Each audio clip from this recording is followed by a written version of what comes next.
I just crave the simple things, 'cause that's what I want, that's what I want. I don't need no fancy cars, I'll take you just the way you are, 'cause that's what I want, that's what I want, 'cause that's what I want, that's what I want, 'cause that's what I want, that's what I want, 'cause that's what I want, that's what I want, that's what I want.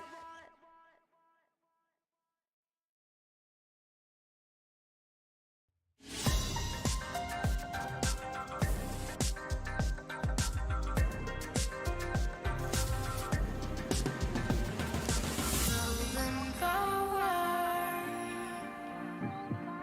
in the future, now that we're together,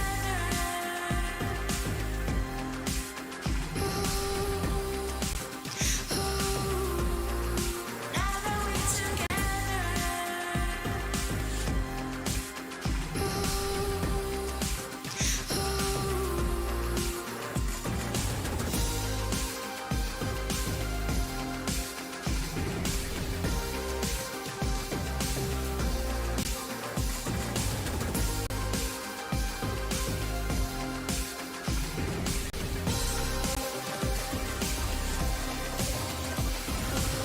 moving forward in the future, now that we're together,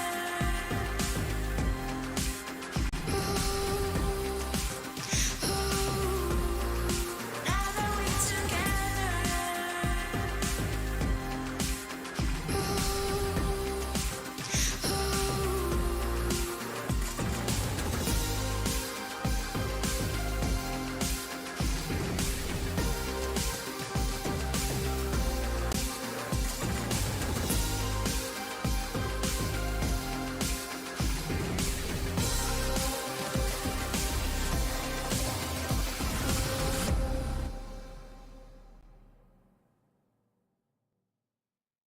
we just wanna have a good time, good time, good time, good time, good time, good time. We just wanna have a good time, good time, good time, good time, good time, good time. We just really wanna feel fun, feel fun, feel fun, feel fun, feel fun, feel fun. We just wanna have a good time, good time, good time, good time, good time, good time. I'm a jump from the ship, but I can't swim. I'm a run from the life that I'm living, like a ghost fading into oblivion. Big win, big win. I'm a joke from a rope I'm swinging, just a bloke made of smoke and some thick skin, cauterized by the wound of a vision. A prison, a prison. Tell me it's all or nothing. Tell me I'll have your word. Don't wanna be good for something if my life is a blur. Tell me it's all in my head. I'm a hypochondriac. Don't wanna be left for dead when, even when I have a heart attack. We just wanna have a good time, good time, good time, good time, good time, good time. We just wanna have a good time, good time, good time, good time, good time, good time. We just really wanna feel fun, feel fun, feel fun, feel fun, feel fun, feel fun. We just wanna have a good time, good time, good time, good time, good time, good time. Idolize, idolize, that's a word game. I am sick of the grip of my pen frame. You can call me my first and my last name. When did I become such an ingrate? Toe to toe, shoe to shoe, I'm a shoelace. I'm a fraud, I'm a zoo in a dark place. Why do I even try to pretend that I can rhyme good? Oh well, I guess. Tell me it's all or nothing. Tell me I'll have your word. Don't wanna be good for something if my life is a blur. Tell me it's all in my head. I'm a hypochondriac. Don't wanna be left for dead when, even when I have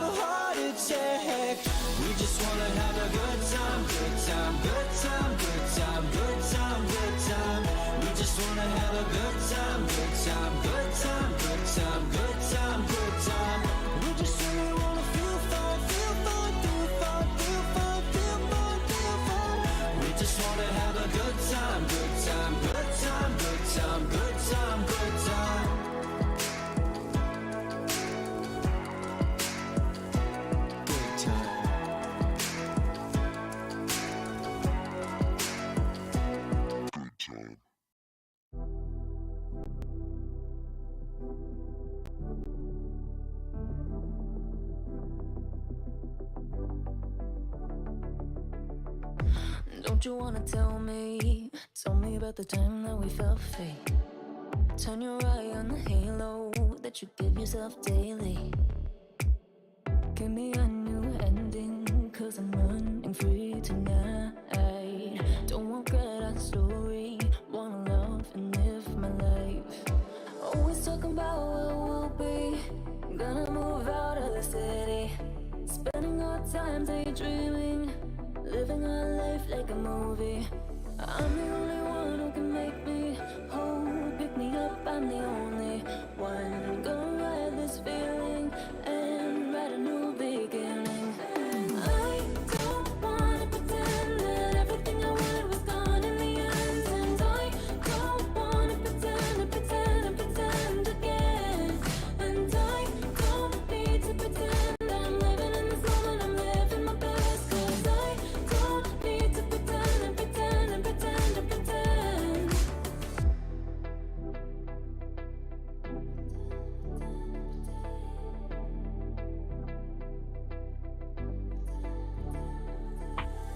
Don't have life in envy, shine a bright energy.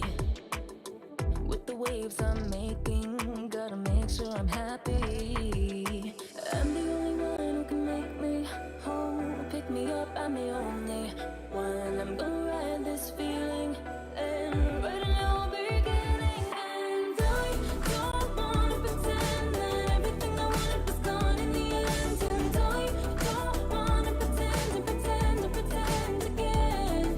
And I don't need to pretend I'm living in this moment, I'm living my best. Cause I don't need to pretend. And I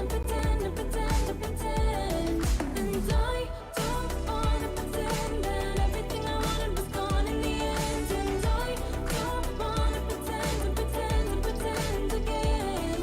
And I don't need to pretend I'm living in this moment, I'm living my best. Cause I don't need to pretend.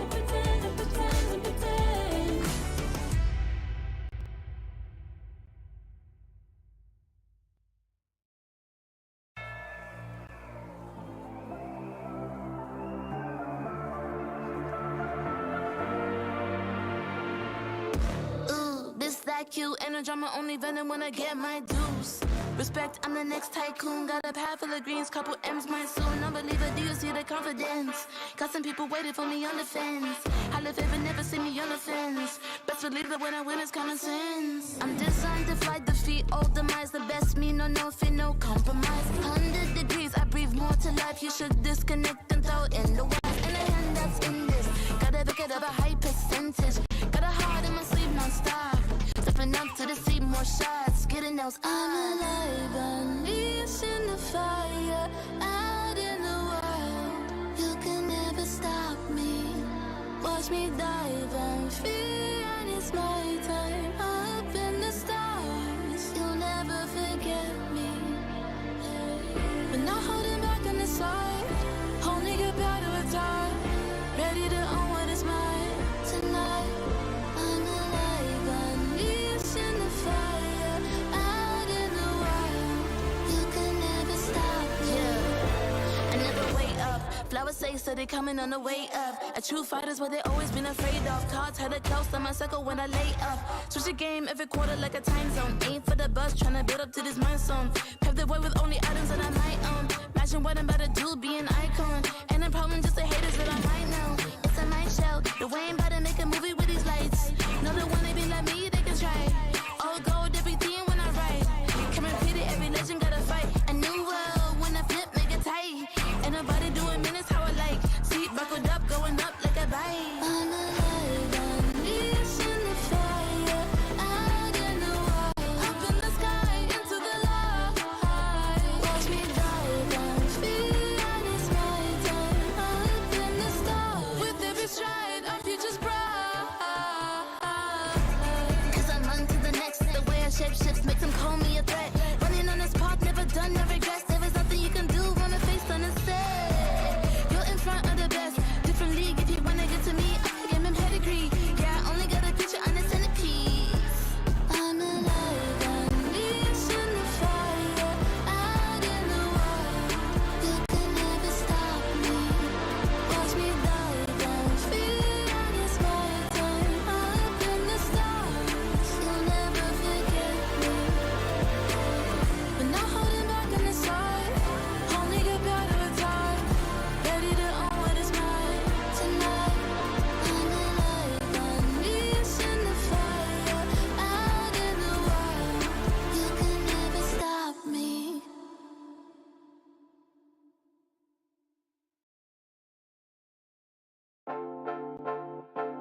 One touch from you takes me to paradise, paradise.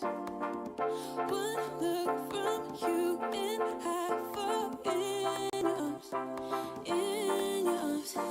Baby, don't stop, baby, don't stop, baby, don't stop it. And give me your love, give me your love, give me your loving. Say that you want, say that you want, say that you want it. 'Cause this is my love, this is my love. Something about you feels like heaven came along. Baby, can you feel it? Can you feel it? Something that you do makes me feel like we belong.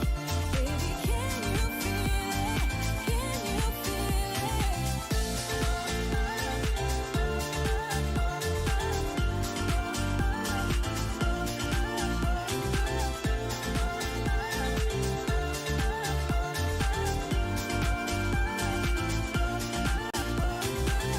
One kiss from you is like a fantasy, fantasy.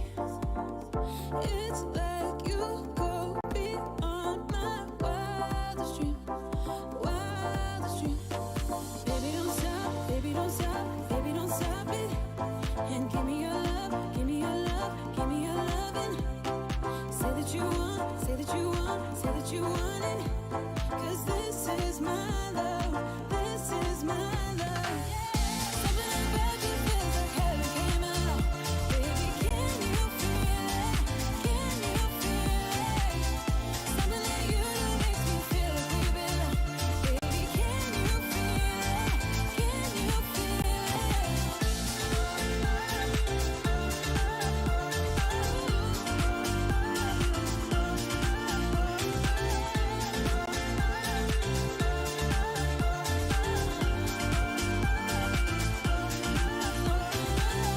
Something about you feels like heaven came along. Baby, can you feel it? Can you feel it? Something that you do makes me feel like we belong. Baby, can you feel it? Can you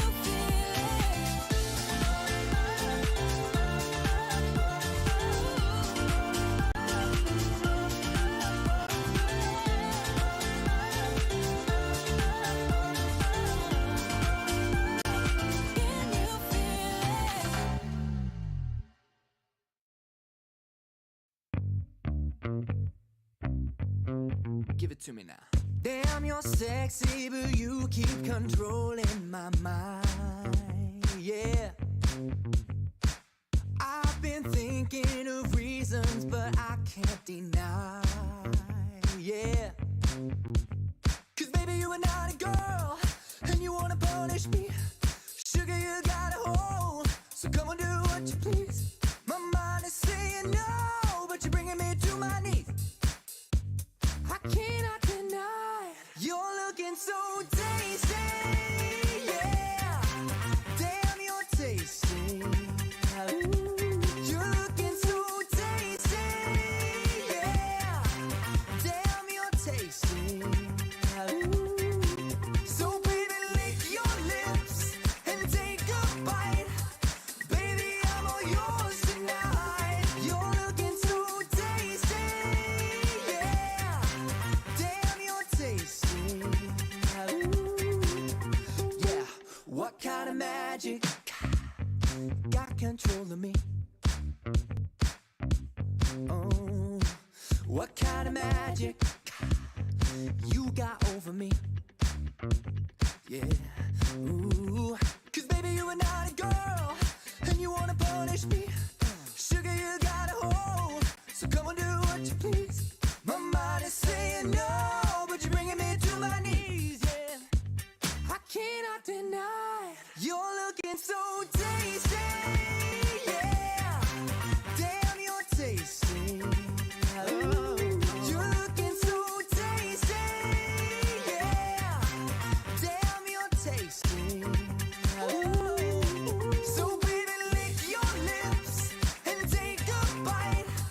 Baby, I'm all yours tonight. You're looking so tasty, yeah. Dear Summoners, welcome to the Wild Rift League Asia 1. With the new season comes a fresh upgrade to our Spectator UI, designed to provide everyone with a better viewing experience. First thing is about the original UI information at the top bar. We make it into a functioning ring design in the upper left corner. The ring not only includes basic information, such as team names, match duration, kills, towers, but also displays the gold difference through the red and blue rings. What is a great game without the competition for map resources?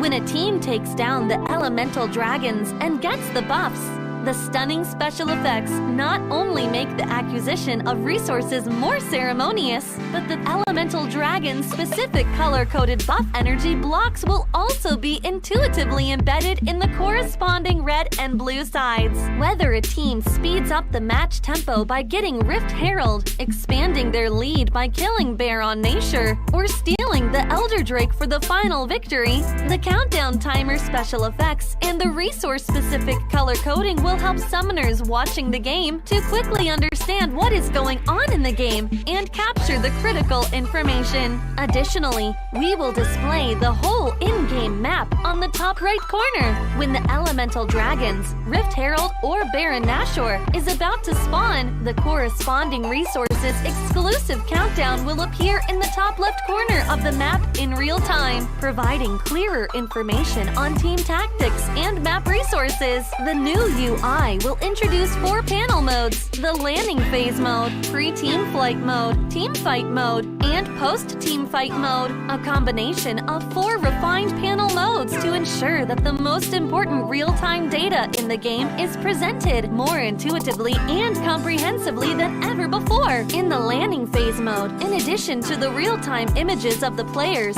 champion selections, summoner spells, and champion experience, we will also supplement real-time gold, KDA, and items during the landing phase. Meanwhile, team stats history will also be displayed based on the progress of the game, allowing summoners watching the game to stay informed of the comprehensive information in real time. In pre-team fight mode, we refine and integrate the information on the gold difference between the matchup to help summoners keep track of the player's items builds in real time through the items column. This makes the state of both teams clearer before the team fight. In the highly anticipated team fight mode, we visualize the damage dealt comparison. The real-time dynamic display of champions' avatars can be more intuitively express the damage dealt of each player during the team fight.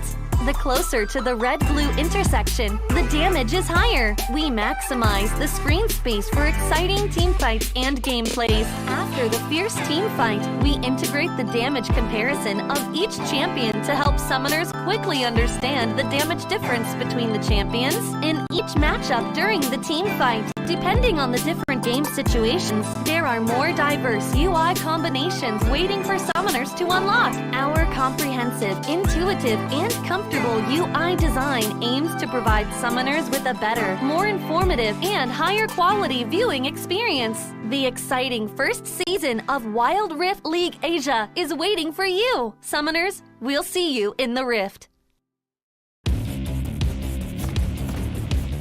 There's something about games. What you're doing there gives you real chills.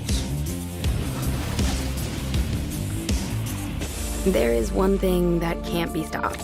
Feelings. And if you can feel it, It must be real, right? and that's That's real magic.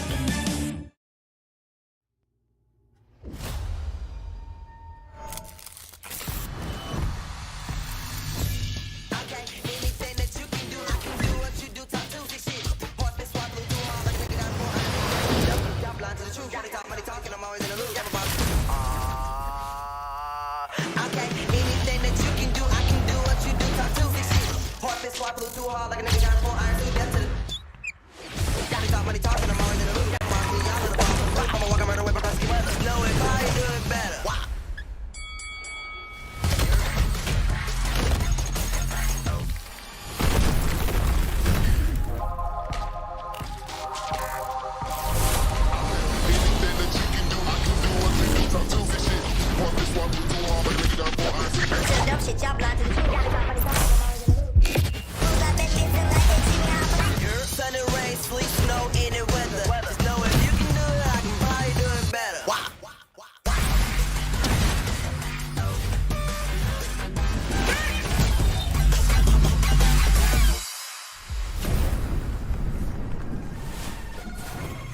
拿下下一个第一。 Ready to go wild. 要比你们都闪耀。 Team mình chỉ cần bé mèo này thôi là đủ quẩy team bạn rồi. 给点新颜色，小小。 Ready to go wild. 比起他们打野挥发，历经2个赛季的沉浮，终于是完成了自己的使命。我说过我会回来的。任凭浪起。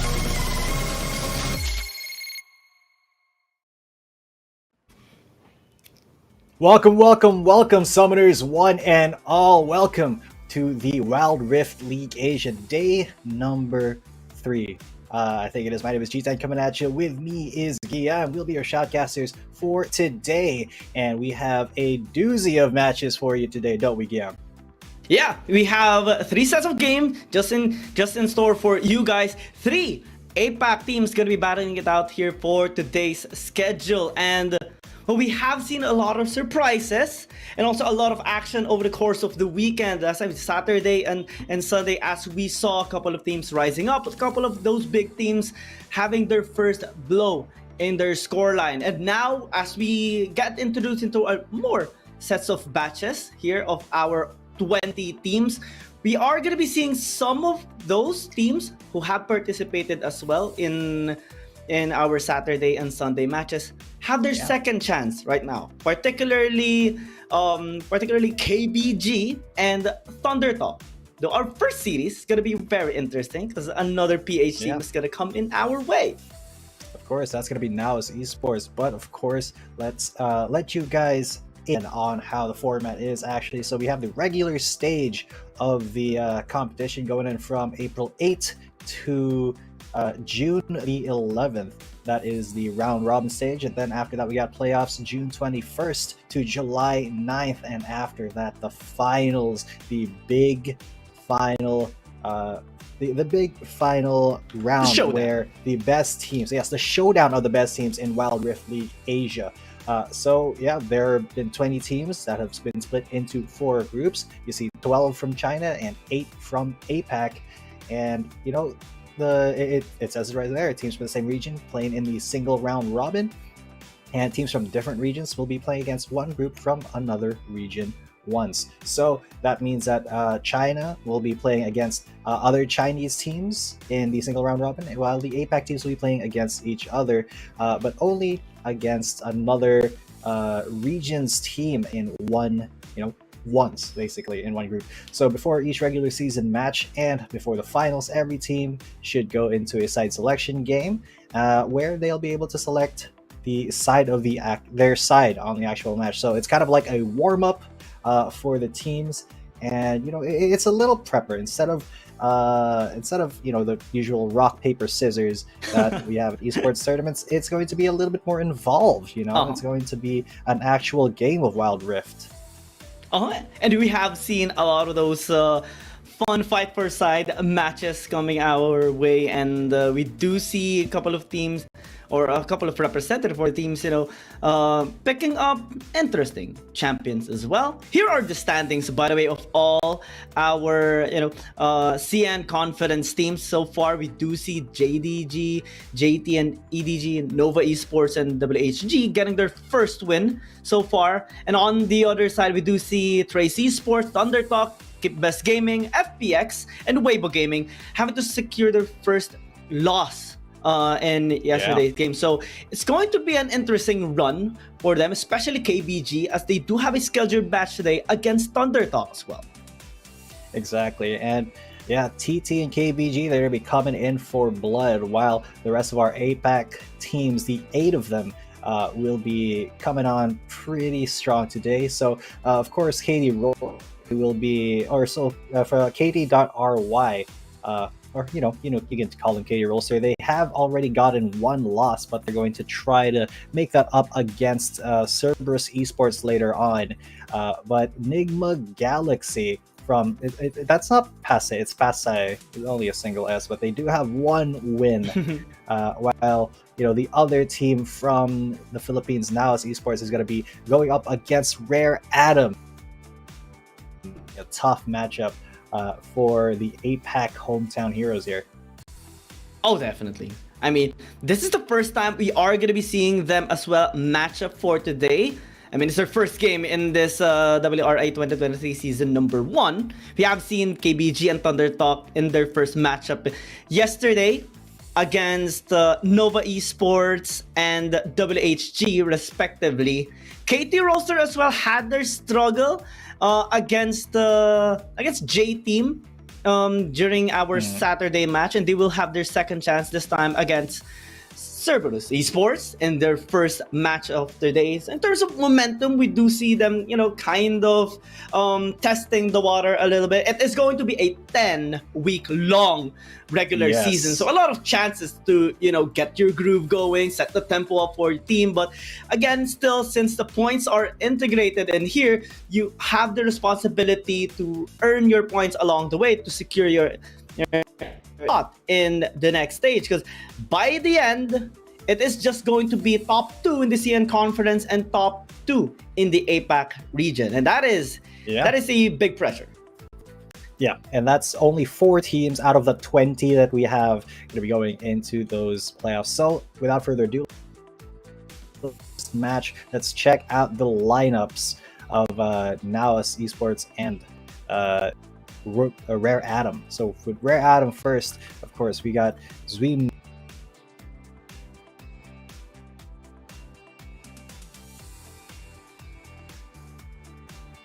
Go. It's KF Panda, but it's pronounced Kung Fu Panda as an homage to the DreamWorks movie that we all know and love. Or sorry, that's Rocky. My bad. We do Rocky's gonna be starting instead of Kung Fu Panda.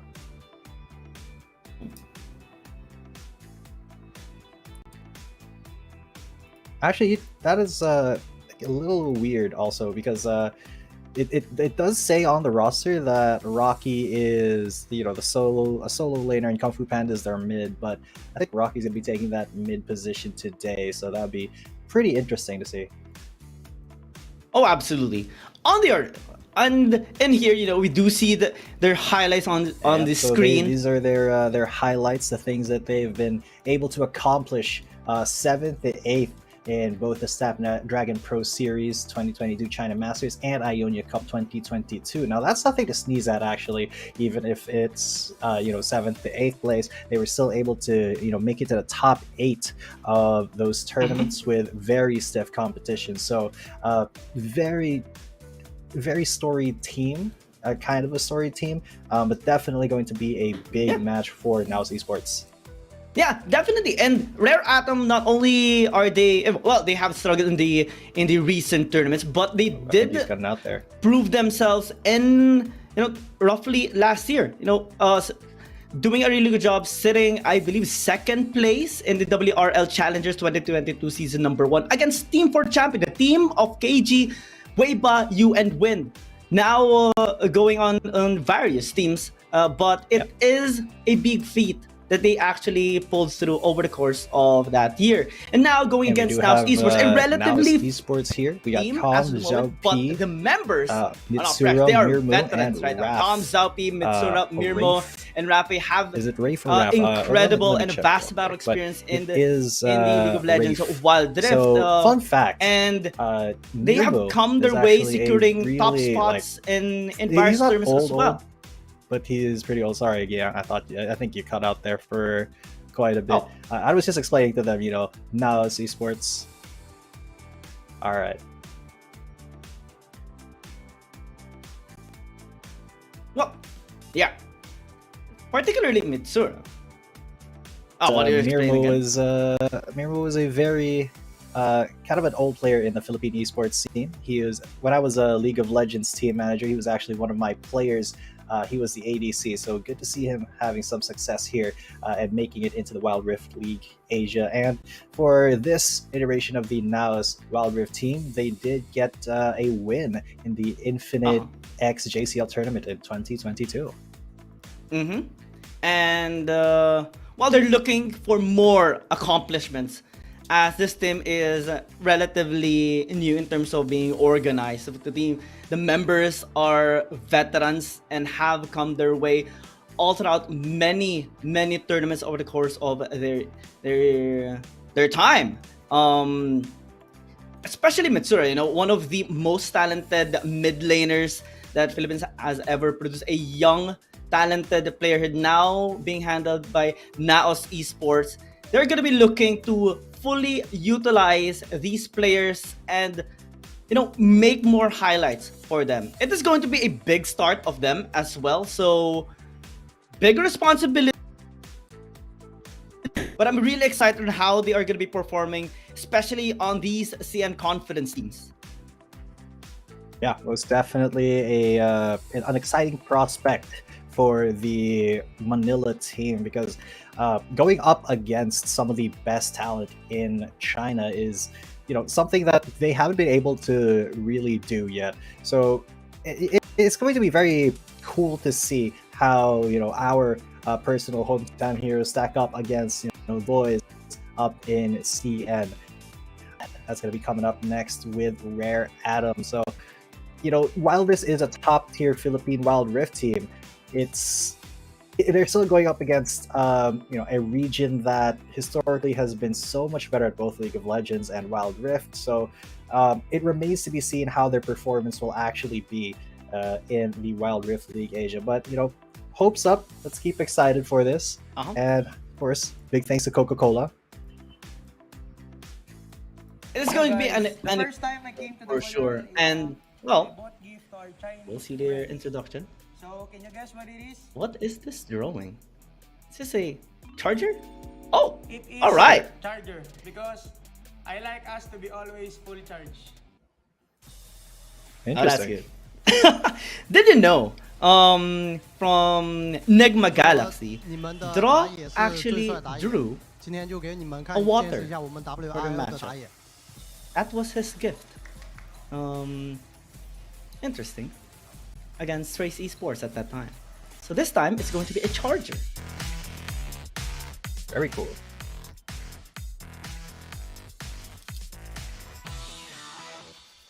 Fascinating picture as always. Kudos to the graphics team, the production team, making this a nice selfie of Rare Atom. Now as Esports, we do see our players as well. Mirmo. Oh boy, have been following this stream for quite a while, ever since the start of Wild Rift actually. Having to just be very stable in the Dragon Lane. Zoe Mount, gotcha, and Calm on your screens right now. This is kind of the head-to-head matchup there. Oh, so they're gonna be doing the player walk-ons here, just like in other Riot events. I wonder where Calm is though.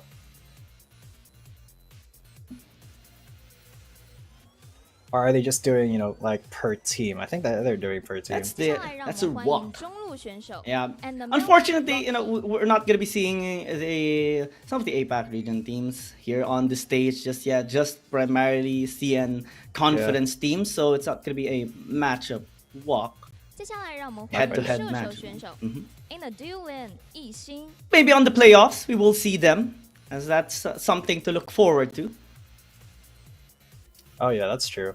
I completely forgot they didn't fly out. Because that would have been super cool to see. You know, the APAC teams flying out to actually compete on stage with them. Sorry, I just came up from VCT Pacific League, where, you know, everybody is in Korea. It's not the same here in Wild Rift League Asia, but definitely if APAC teams make it to, well, the two APAC teams that make it to the playoffs, they will be making it there and playing there. So right now we just have, you know, these contact shots of the NAOS players, and, you know, it's very cool to see that these guys, you know, kind of forming up here with their player intros. Very good looking at men on both sides. Oh yeah, absolutely. You know, get those poses done for the live stream as well. It's gonna be the introduction here of both of our teams, and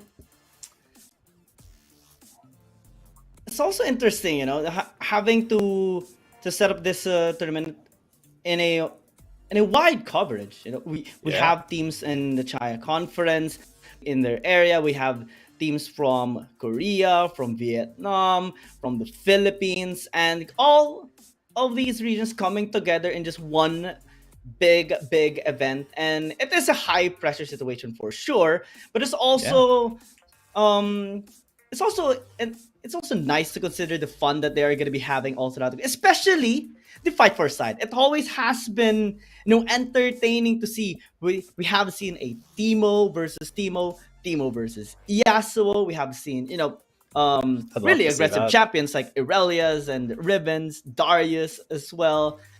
But I am still looking forward to seeing a Yumi for the first time ever. Hopefully, I don't think we're gonna be seeing a Yumi. We almost did last weekend. Maybe we almost did, but we did not. So yeah. This time Yumi may come out. With just that champion is a little oppressive. I don't think they'll be picking her. She is a tiny bit on the less meta side at the moment. A lot of people just want or a lot of teams just want strong laners with good pressure junglers and an engaged support like Gragas, Galio, Nautilus, stuff like that. So we did see Yumi once. It's just she does not really hold too big of a candle against those engaged supports. So the meta right now is not favorable for the spellcaster cat. I get you. But the thing I'm talking about is the fight per side, because it's going to be a 1 versus 1. Oh yeah, the fight per side. And it's something that I've been looking forward to ever since the start of the tournament. There was one time that we almost actually saw it, which I believe was I think it was a match of JT versus KT.RY before the series actually started. But in here, I'm looking forward to seeing Mitsuru actually playing in this 1 versus 1, because he is quite aggressive in his laning phase. He always makes those flashy moves, and oh yeah, I can't wait to see him being matched with anyone actually here on the side of Rerato. I believe it's Rocky. It may be Rocky if I'm not mistaken. So let's see how they stack up here. Of course, here's the champion pool for the 1v1. Yeah. I wonder who they're going to be picking up there. Want to see that Teemo come out. We do see the champion pool being refreshed every single day, and this time we don't see a Darius. There is a Ribbon still, and I am extremely sad to not see a Yumi anymore. So maybe a different champion, maybe. I mean, I'm looking forward to seeing maybe a Rakan. Let's 1v1 Rakan. Both of them mirror matchup. The Yasuo being picked up. You see a hover on the Yasuo, very so cool, that's interesting. Cool. I like that. And maybe we'll see do a love mirror match. No, it's a Ribbon. All right, aggressive so this champion is kind of a classic top lane matchup if you play either League of Legends or Wild. It's going to be a Yasuo versus a Ribbon. Yasuo and Ribbon. Very, very cool. So the bans, not all too relevant here when you're just going to be in a 1v1.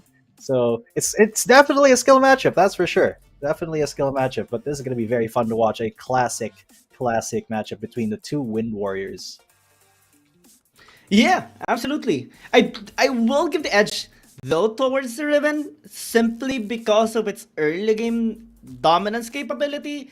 Though the Yasuo is still a Yasuo, so maybe you have the potential to cancel out that wind with your wind wall at level 5.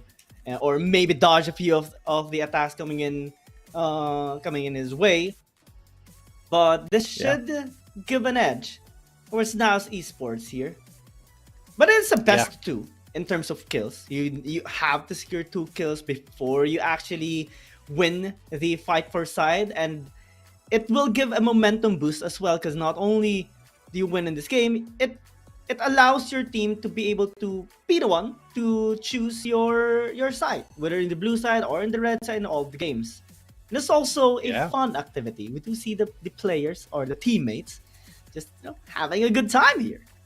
Rally behind the man who is going to get you your side choice. I quite like it. So it really kind of depends on how they yeah, it's just a skill match. I was just gonna say it depends on how they play it, but that's like literally all 1v1s. It depends on how they play it. Yeah, you're right. It is kind of Riven sided in the early game, but if you're not careful and then Yasuo hits his 4 and then gets that ult really quickly, gets as soon as he levels up his ultimate, you know, that is when you're going to be asking for trouble if you're not on his level yet. So I think if Rocky gets his ult first and you know, the Riven is not able to get it yet, it's going to be difficult to win that matchup. So let's get going on to the Howling Abyss. We got Zaupi and Rocky. And again, this is a first to 2 kills here. Riven versus Yasuo. All right. Let's get Rocky the coming first out. strike here. And it's going to be Zaupi. He's got that Q.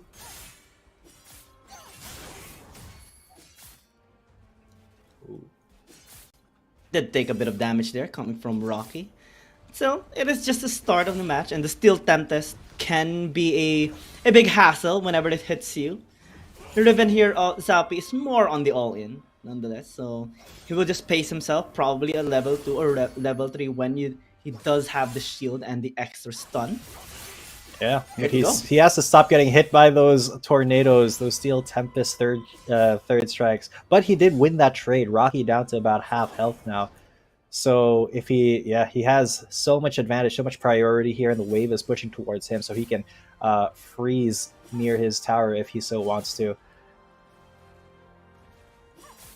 Yeah, Rocky, he's a little bit hesitant to kind of go near this Riven now. He does have the level advantage for now because Zaupi did not get that cannon minion. But yeah, there you go, the stun, and then the trade's coming in. Rocky going to take a huge chunk of damage. He tries to go for the flash in, but no, Zaupi goes flashing in again. One more hit on either one of them could spell the first kill of this game. But Zaupi is incredibly low. He dodges out of the tornado, and now this is touch and go. This is life or death. Rocky has his shield though. So does Zaupi. He misses the stun.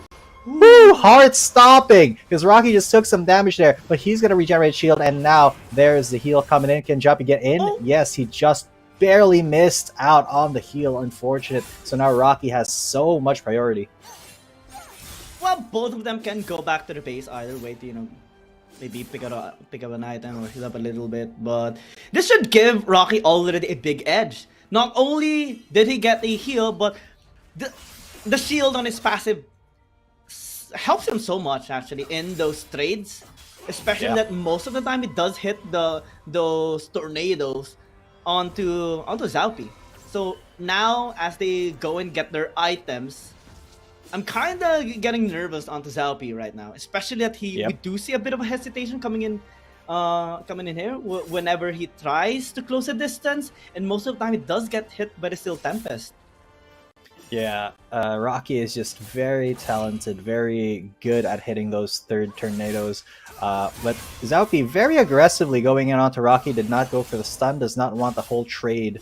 As you can see, he's like not over committing here, which is good because while they do have the same, you know, gold at the moment, Rocky he has a little bit of okay, so there it is. They both hit 5, and now Zaupi's going in. Rocky going to be taking a lot of damage, but he is going for it. He flashes out, and they flash out. Zaupi gets it with the ignite. That is the first kill in, and Zaupi, amazing mechanics here on that Riven. And that is the advantage when you're picking up the Riven. When you reach level 5, there's the Blade of Exile, your ultimate, and you do have that win sash. Yes, it's a 50-50. The Yasuo can actually block it up here for Rocky, but you need to secure a knock-up so that you can use your last breath. And it's so difficult against these mobile champions like Riven. And that gave a huge edge here towards Zaupi. Now, he is only a kill away before allowing NAOS Esports to get the fight for side. Exactly, and now this is a huge advantage for Zaupi because he gets to get this minion XP as well because Rocky just backed out. Zaupi in a really great spot here. He can go aggressive as soon as Rocky comes back into lane, but he's not going to. He's going to play it a little bit smart now because Rocky is going to be hitting 6 off of this minion as well. Or no, off of the next minion, sorry. He was just a little bit shy there, so that means Zaupi, he can push this advantage if he wants to, but that's not going to happen. He's going to go for some heals. Let Rocky get up to 6, and you know, they're gonna keep going. They're gonna look for the next skill here. Speaking of the next skill, that's happening right now as Rocky just absolutely melts down. The ignite, he goes for it, but the last breath was not enough. Zaupi gets it. The second kill goes golden, and that is a 2-0 lockout for NAOS Esports. They get to choose whichever side they want here. Absolutely astonishing play there coming in from Zaupi in a well-played manner as well. Taking down Rocky twice, and well, it was a close duel. So Zaupi had the edge, especially with the item that he already has, and also the momentum that he got from the moment he hit level 5 in the first kill earlier. And that will give NAOS Esports a chance to actually, you know, get the things rolling for them. Have the pick selection, although in Wild Rift, you know, it's more of a preference. Do you want to secure the first pick priority, or do you want the 2-pick prio in response to the blue side? And we do see these teams kind of getting a group or trying to add mostly the either it's going to be a Jace.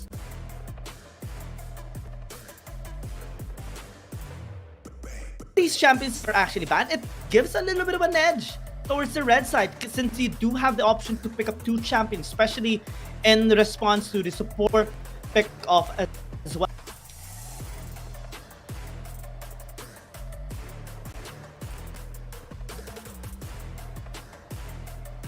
Better for you to actually do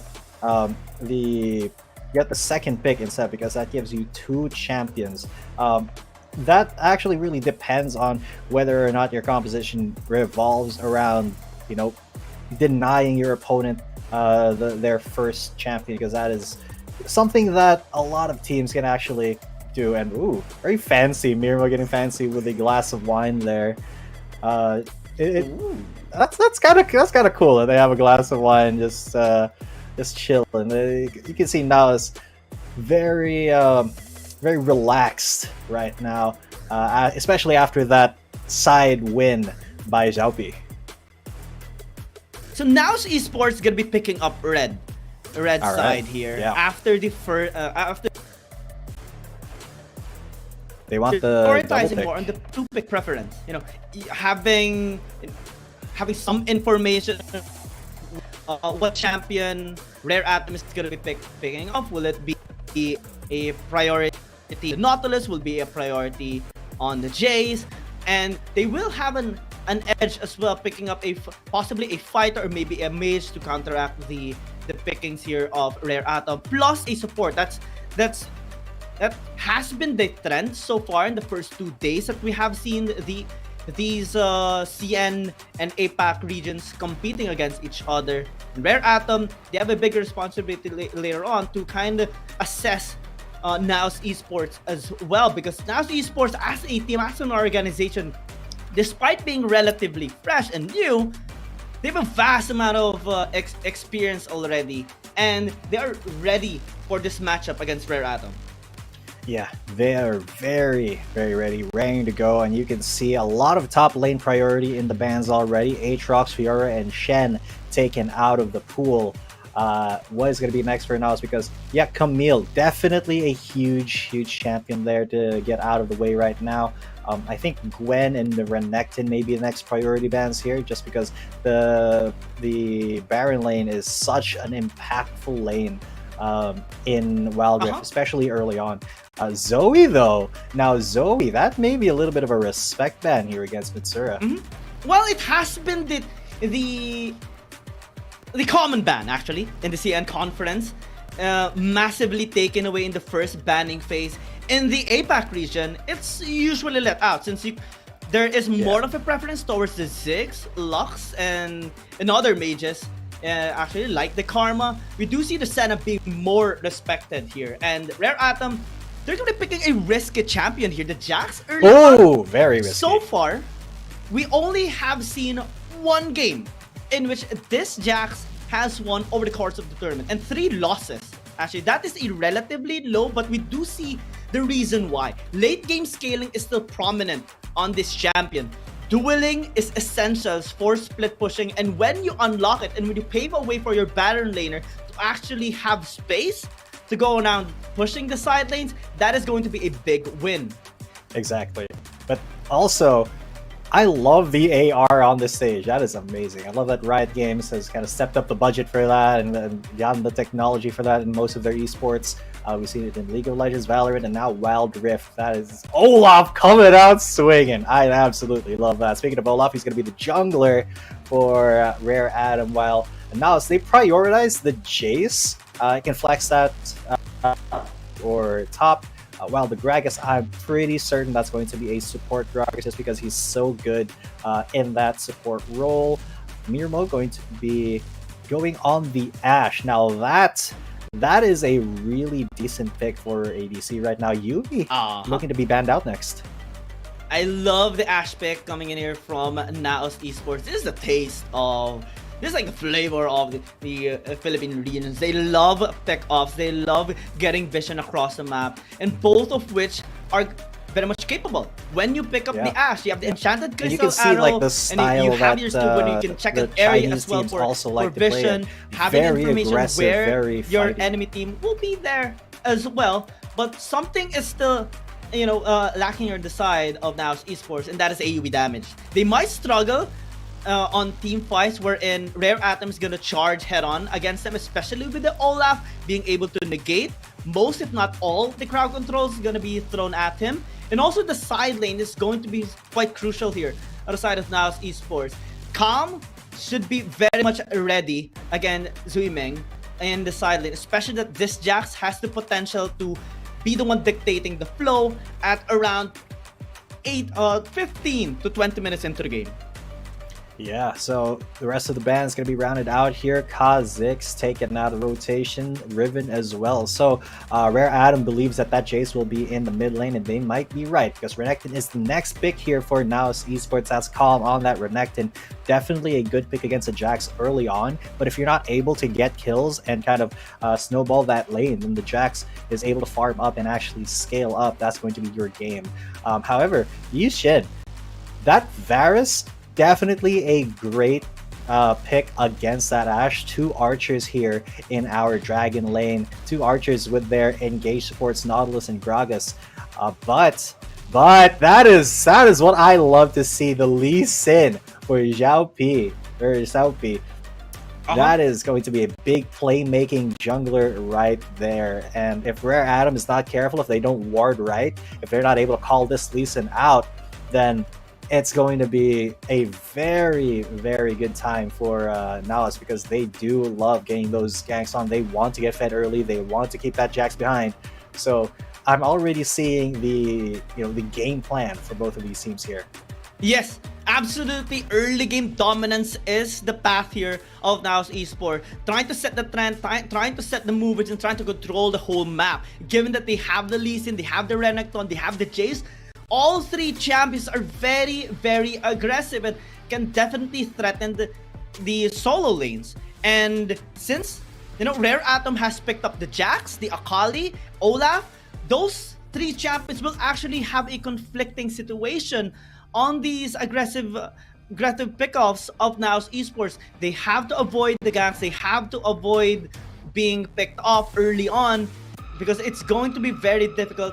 Yeah. After so we're going to be going NAOS into Esports has game set the tempo. Vision is going to be very, very crucial as well.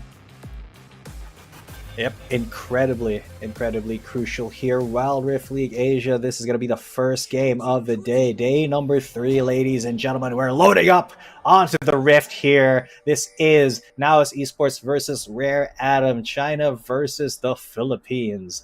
And this is going to be kind of a banger match, if I do say so myself. We got a cheeky top lane exchange here. If Zuimeng he doesn't read it, but he just waits there, and now Calm and Mirmo are gonna try to hunt him down. Zuimeng, he can't get to his lane at the moment. When we do see this kind of setup, actually, it's primarily to give the momentum or give the priority towards the Baron laner or the solo laner. In fact, this is pretty much NAOS Esports investing a lot onto Calm. Though bot lane, oh my god. That's Rafe just bullying Jishin. That is cool to see. I mean, Gragas, he does have some very decent damage. He can become a mid laner if you want him to be, and his primary role used to be jungle. So very decent to go into an ADC matchup. Mitsura though, look at that damage already onto Rocky. Big deeps. And it is something that we have expected already. Coming from the pick and bans. Now Esports gonna be bullying their respective enemy laners and trying to get as much lead as possible. We do see respect here of Rare Atom with Max being there on the top lane as well to help out, but it's only gonna be a matter of time. Calm is very low. Oh, and he's not Calm after that. He gets jumped on by the Jax, and Zuimeng gets that kill, but Mirmo trades it out 1-for-1 here. And that's kind of what you don't want to see, because Jax getting that kill early, especially first blood, that is going to accelerate his scaling. And now Renekton, the Renekton that doesn't actually have that kill, if he does solo lane against this Jax again, it's going to be kind of a bad time now.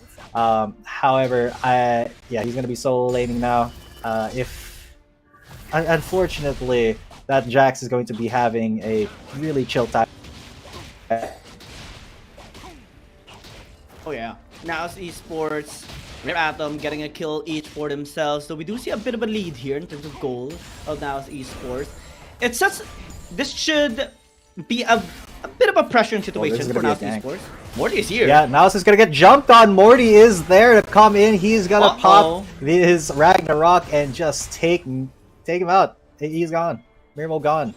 Yeah. Just, the Ashe is too squishy, and now they're gonna dive the Renekton. That's a 3-man dive against one. Xiaopi is there to come in, but he doesn't have his kick yet. There it is. He just got it, but will it get the kill? We will kill Morty, but Zuimeng, he comes in. He's gonna get killed again. So 2 kills. The turret did most of it. Mitsura now, he's gonna be following up. This is the support Nautilus. He's not gonna be doing much, but the Akali comes in to come for the backup, but Rocky maybe a little bit too late there as Mitsura gets that kill, secures it, and then Rocky just kind of dashes out of there.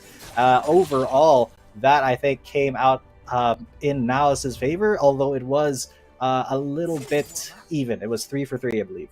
Yeah, and it started out well for Rare Atom. Unfortunately, kind of got too greedy in that tower, diving on the Calm and getting caught with the rotating members there of NAOS Esports. Here we do see the replay on how it actually happened. Unfortunately for Mirmo getting caught by that dredge line, and they did not expect Morty to be there on the top side. Ganking as well, full force actually, as they invested depth charge of Max, as Xiaopi actually make his way. And interestingly enough, the kick did a lot of damage, put them into tower's range, more than 3 in fact. And despite, Zuimeng getting the final blow onto the Jax, he was a bit traded off there as the rest of NAOS Esports collapsed onto them. Yeah, NAOS Esports, that was a great response to a long gank. It spanned the entirety of the lane right up to NAOS' tower. Unfortunately, Calm is 0-2. He does have the Black Cleaver now, but the Divine Sunderer for Jax, I think, is going to be providing more value here than just the Black Cleaver. And yeah, you can see the respect right now in the top lane. He can't really go up against the Jax right now. And Zuimeng, 3-2-1 already. Big gold. Definitely gonna try to carry this for his team. Although Rocky there not going to be able to carry anything as he gets absolutely wrecked by Xiaopi. That means that's a free Drake already. Miro and Xiaopi on it. Then we do see Morty. In the middle lane though, once again, Rafe, he is he's not going to get hit by that arrow. He's not going to get sniped out. But Mirmo supporting both his jungler and his support in the mid lane, keeping them alive. Calm. He's getting a little bit bullied in the top lane. They already took the Herald, and then they're going to take the first tower of the game. Good macro play by Rare Atom, knowing that they took the dragon. We should trade it immediately top and then get that first tower. Big gold value there. Now the Esports though, securing the dragon is gonna have that permanent scaling buff. And I think that's one of the things that they are prioritizing as well, because their composition will struggle a little bit in the late game, especially with the late game scaling champions that Rare Atom has, primarily the Akali and the Jax. Mid lane though, it's a bloodfest. Ooh. Yeah, it is. The Varus just got jumped on, and a very squishy AD won't be able to actually get there. Okay, so the flash from Kame, a little bit ambitious. He doesn't get stunned up though, so he does stun Zwimeng. But now Xiaopi and Mirmo, Rafe, he's gonna be coming in. Zwimeng, he comes out, and he actually gets that good flash. Max! Oh, Max! He comes in with his anchor. He says, "Sayonara, Mirmo. I'm going to catch you out." Beautiful Max range anchor there from Max, and now that is a big swing for Rare Atom. I think actually it was just a 1-for-1, but still a good show of aggression there. Yeah, and he has been targeting Mirmo on and on and on, and the reason why is because they don't want the ADC to scale up at all, and Rare Atom has been so far on point with their pickoffs, and they're start off with a gank here towards Zwimeng, but they did not expect Max actually going there, flashing in, and securing the dredge line onto Mirmo. Now a fight in mid though is happening. Oh, yeah, big.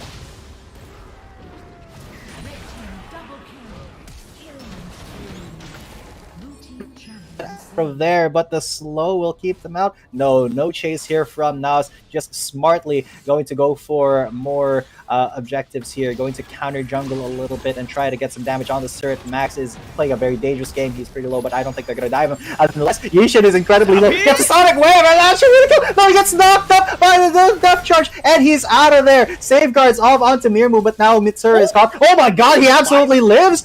One shot from the tower would have got him, but Zwimeng got that slow actually might have saved Mitsuru's life there from the Jax that was chasing him down. So NAOS just got everything from that interaction. They are now awesome 5 kills ahead. From Mitsuru. The double flank.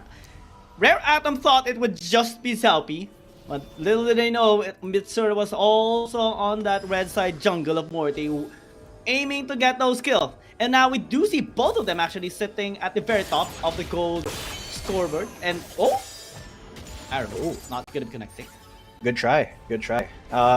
We have seen, like, in the C region, a lot of teams really love using that Ash arrow, and so many players are so talented at getting it to hit cross map that it's such a great tool. Mirmo, I think, should be using it pretty much on cooldown to look for things. Oh wow, that arrow really. It did about 10 to 15% health. Yishin starting to hurt quite a bit here. Oh yeah. Especially, we have seen NAOS Esports being very aggressive in the early game. They have made a couple of kills. 5 in the scoreboard lead actually, and a couple of gold building up towards their side.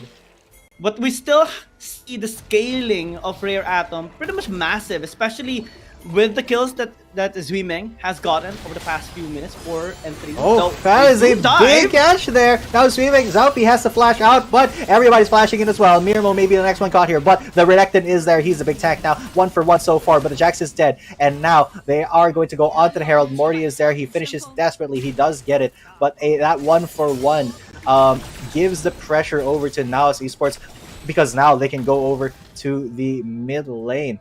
However, absolutely nothing more there. So actually, Rare Atom came out on top of that. Max actually tried to deny that back.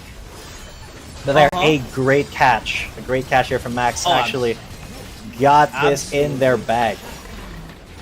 Now Esports just respecting them as well, responding very aggressively. They know they have the lead. They know that they can actually take them on, and they do not hesitate at all.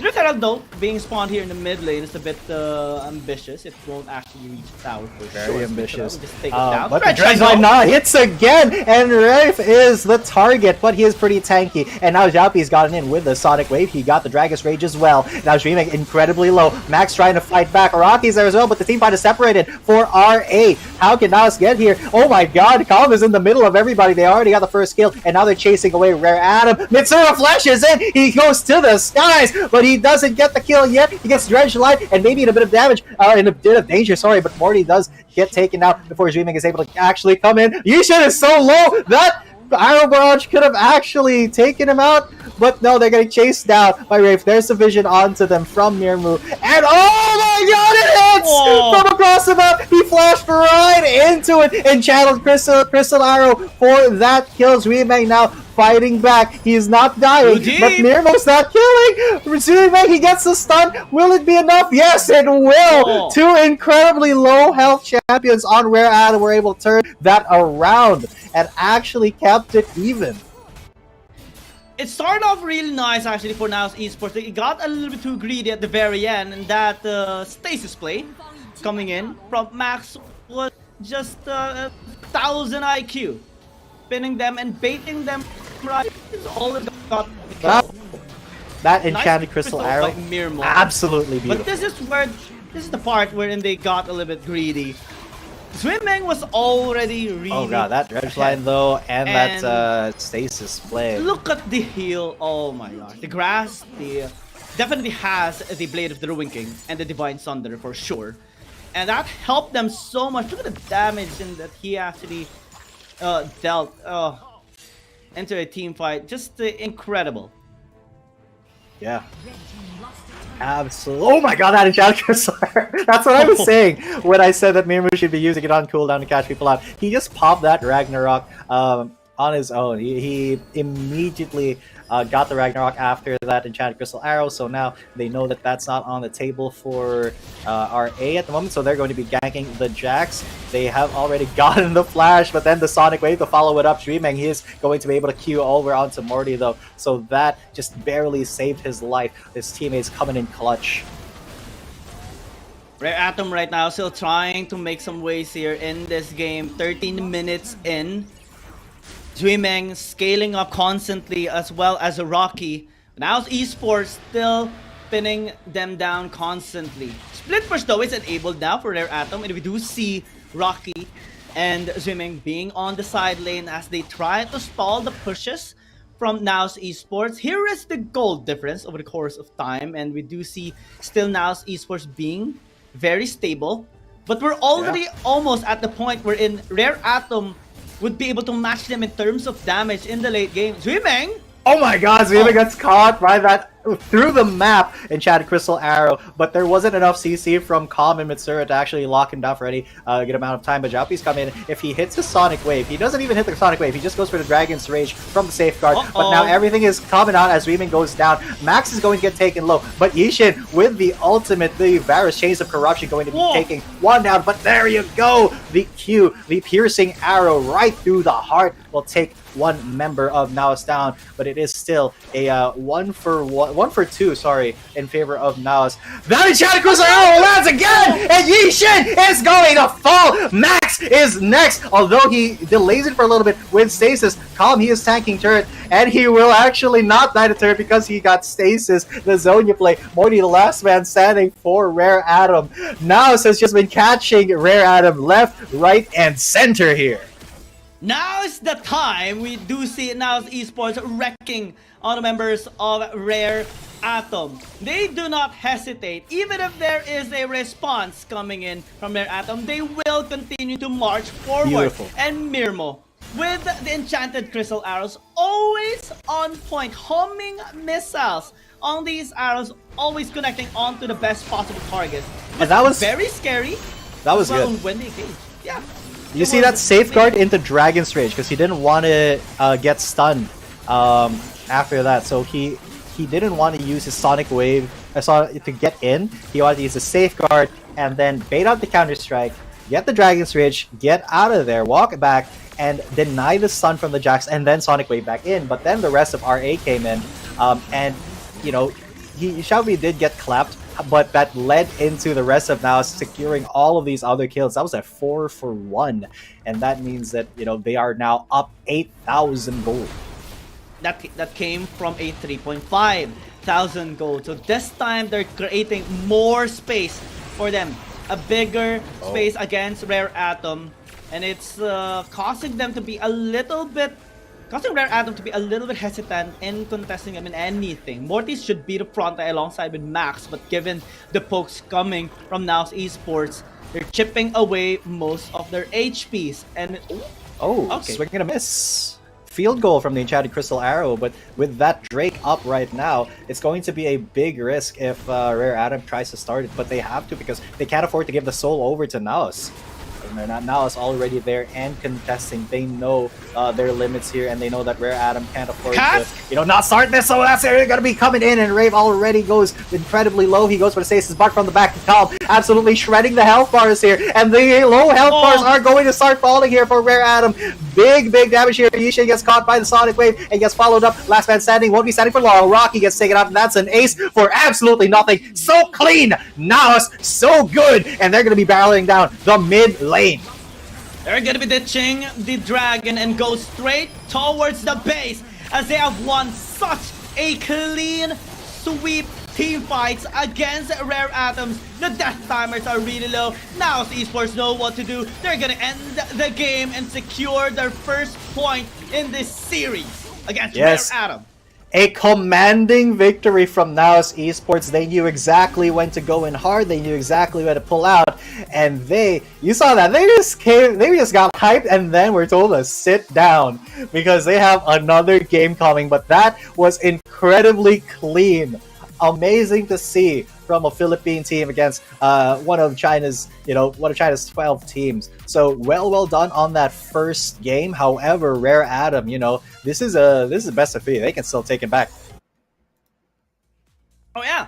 I mean, we have made our analysis on both of these teams early before the game started. Rare Atom actually had a bit of a good time in the early game, especially with Zuimeng getting most of the kills, but we do see the struggle, especially with the pick-off combination of NAOS Esports, making sure they get at least a kill and try to swing their momentum from there. Mirmo, relative, very high, high impact, hit rate on the Enchanted Crystal Arrow, always landing on the crucial members of Rare Atom, particularly Zuimeng and Jixin. And because of those plays, NAOS Esports was just able to collapse onto them and make the necessary pickoffs in that last fight as well. Rafael landed a beautiful cast against 3 members of Rare Atom. Calm denied the flank coming in.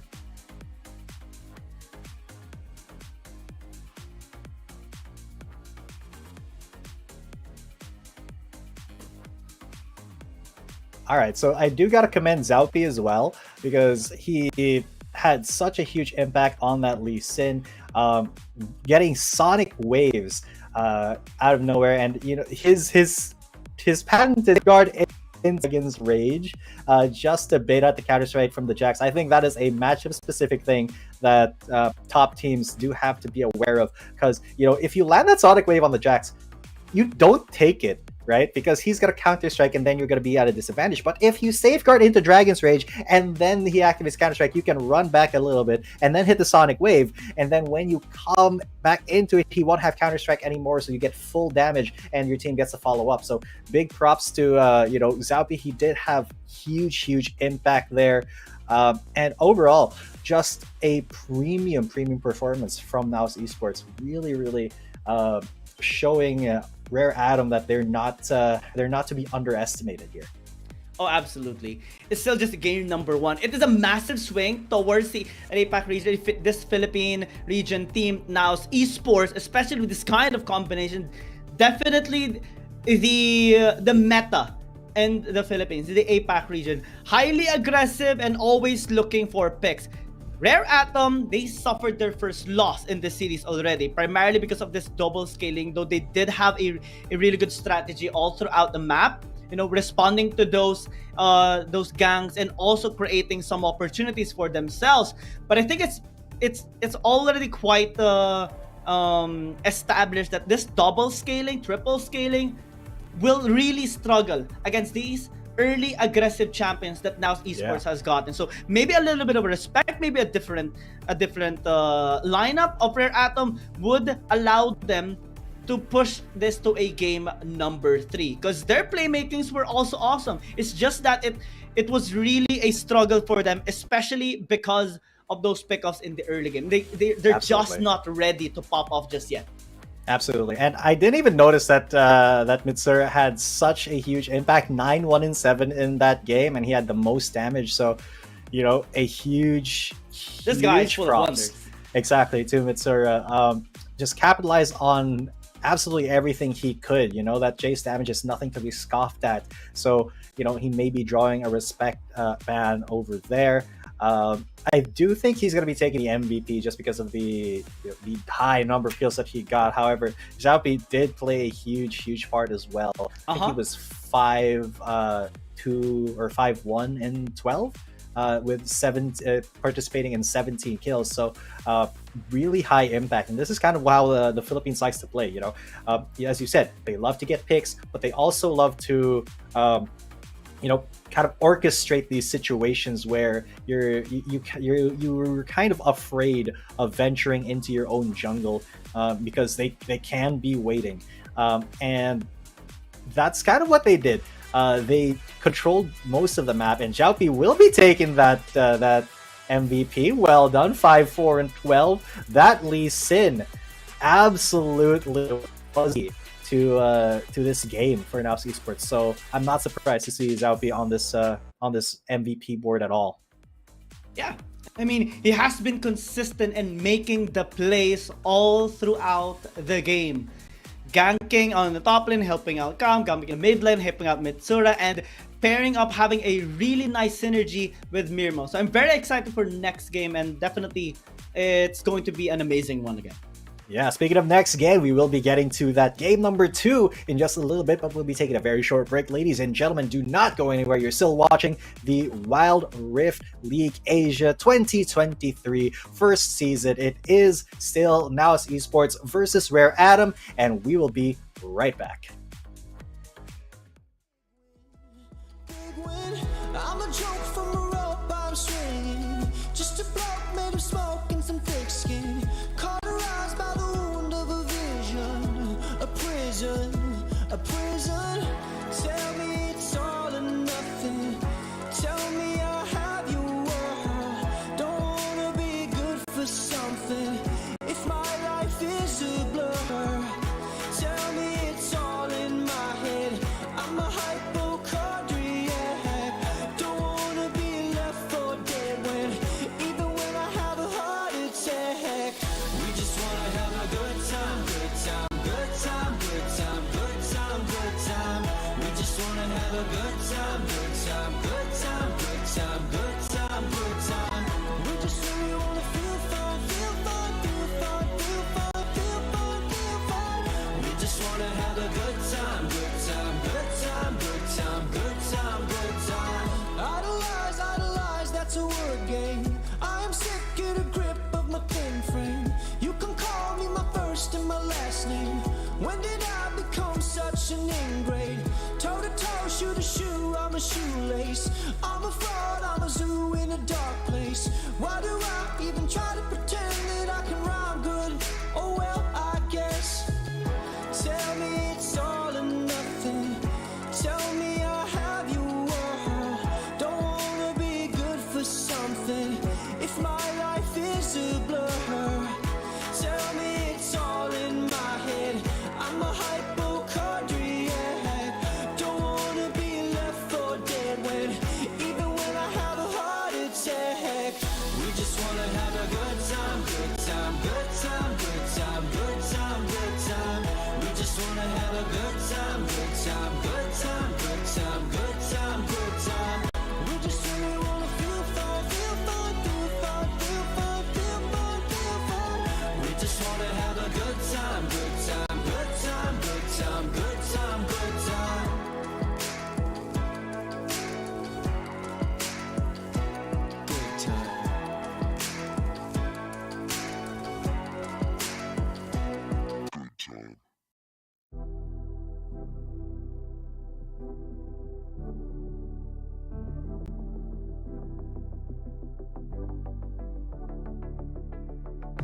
Don't you wanna tell me about the time that we felt free? Turn your eye on the halo that you give yourself daily. Give me a new ending, cause I'm running free tonight. Don't want that story, wanna love and live my life.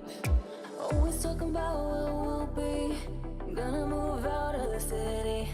Spending our time daydreaming, living our life like a movie. I'm the only one who can make me whole.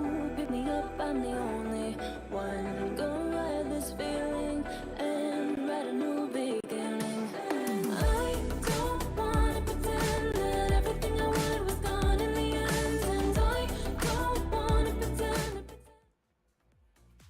Welcome back, ladies and gentlemen. You're still watching the Wild Rift League Asia 2023 regular season. My name is Hugh Kapatasha. With me is Kiang Gaming, and today we're going to be going to number 2 of NAOS Esports versus Rare Atom, and then we're going to be going into the picks and bans as soon as we can. Yes, and it has been a really big swing in momentum towards the side of NAOS Esports after securing their first victory in the series, and we're going straight into game number 2. Same sides as NAOS Esports do love being on the red side, and given the win that they secured earlier, you don't not pro, you go with what's working. Exactly, and they're going to be going with the same bans on both sides. You know, that may not have worked the first time, but Zuibang has confidence in the Jax. You know, Jax can definitely take over a game if he's left alone. But you know, NAOS knows how to play against the Jax, and they're going to be doing the same thing. They're going to be picking the same composition against Rare Atom that they did in game 1, I think. Is this a mirror matchup once again? Because we do see the same bans and relatively the same first pick champions here on both sides. Now, Rare Atom will, you know, invest a little bit on the early game, which is a good sign coming from them, since they did struggle quite a lot in that early game aggression coming from NAOS Esports. And the Kazakhs might be an interesting pick, though the Lee Sin is still available here for Zalpi, and he will be looking into that since it is a good matchup against the Kazakhs. Absolutely. So they're going to be replacing the Olaf with the Kazakhs just to go for, you know, some of that early game playmaking. However, you know, NAOS is not really all too worried about that, I don't think. Because they are leaving their jungle pick for last year, second to last year, after the banning, after the second ban phase, because they do want that Ashe, and they are going to get it for Mirmu. He has been really on point with those enchanted crystal arrows, and if Calm wants to do some more cheeky stuff against Zuimang in the top lane, you know, Mirmu is going to be the guy to call for that. So relatively the same bans again, still banning out the Galio here. The Vi though, so they don't want Morty to get choked out here by Zalpi, so they're going to start pinching the jungle picks here. Oh yeah, and look at the respect coming in from Rare Atom already, trying to remove those aggressive champions that Zalpi might actually get interested in picking off. Vi, for example, might as well take away the Lee Sin that he was performing massively well in that game number 1. As now Esports have removed, you know, those AoE damage and a really strong support as well, the Galio that can help massively in those team fights. The Olaf might be a not the best ban, I would assume, since you know, NAOS Esports might just get into the Lee Sin once again here for Zalpi, but let's see. Yeah, let's see what happens. So very decent bans here on both sides, but the Riven for Calm against the Jax. You know, I quite like that, though I would think that Renekton is still going to be a safer pick, because Riven is very risky with his skills, but they're going to be picking up the Riven.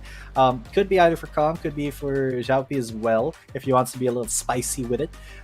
But they are going to be leaving that jungle pick for last, because they want to see what the rest of the composition is from Rare Atom, which including a Corki is going to be a pretty decent matchup into the Jace here, I'm gonna think.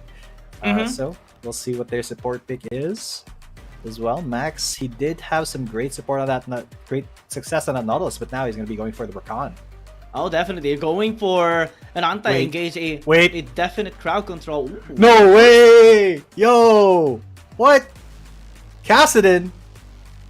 This is going to be interesting coming in from NAOS Esports, since they will have Mitsura again on the caster on this champion, and they have demonstrated his skill in this Kassadin many times already. And it is going to be a proper matchup, since Rare Atom did secure the Corki against the Jace, thinking that the Jace might go into the mid lane again, but this time with the Kassadin, well, it will have a range to melee matchup, but in terms of scaling, this is going to be, again, massive investment on the side of NAOS Esports, and they can contest the scaling this time of Rare Atom. Yeah, and they can contest it. They have two hyperscalers as well. So NAOS has two hyperscalers in both Kassadin and Jace, and Rare Atom also has a couple of hyperscalers in Jax and Corki. So we'll see who actually gets the scaling done first. Because in the jungle, though, Jace in the jungle, a little bit weird to me, but as I said, if Xiaopi wants to get spicy with it, he's definitely going to get spicy with it. Here we go, game number 2, NAOS Esports versus Rare Atom. Yep. Well, Jace has been like the meta already in the jungle, and we have seen a lot of MVP players or MVP being secured, having the Jace in it being picked in the jungle, especially with the massive amount of damage he can actually do. He's huge. He is very huge. Absolutely. However, already from the start, Rafe getting bullied a little bit. Max and Yixin going to be going for a standard bottom lane. However, again, they're going to be going for NAOS is going to be going for the top lane kind of bullying here against the Jax, because they really don't want that Jax to start scaling up. But Rafe is going to get a little bit bullied himself down in the bot lane.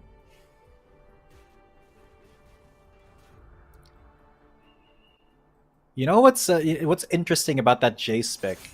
We did already see it in the jungle, as you said, in the hands of Jushi from NGX. So that was a very cool thing to notice, that it's Philippine teams picking up that Jace in the jungle. Although WHG also did pick up that Jace in Sunday's game. So it is not uncommon. It's just kind of cool to see that a mid laner who's considered to be kind of a scaling champion gets to do his thing in the jungle. But now NAOS, they're making some really cool macro moves here, going to be sealing out that blue buff, and really they want to get as much map priority as possible here. There's nothing that Morty can actually do, since he is using a Kha'Zix. When people are grouped up, there will be no isolated damage. And now Esports is fully aware of risking that. it all.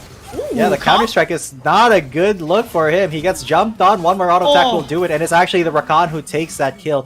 Mirmono, he can get the kill onto Sweetbang, but Max is blocking it for him. He does finally finish it off, and now, Rocky's here, but so is Xiaopi. Rocky gets stunned up, and he has to get out of there. Mitchell is already there, anticipating the flash, and he gets that kill onto Rocky. Good start from NAOS Esports. You gotta get 2 for 1 in the top lane.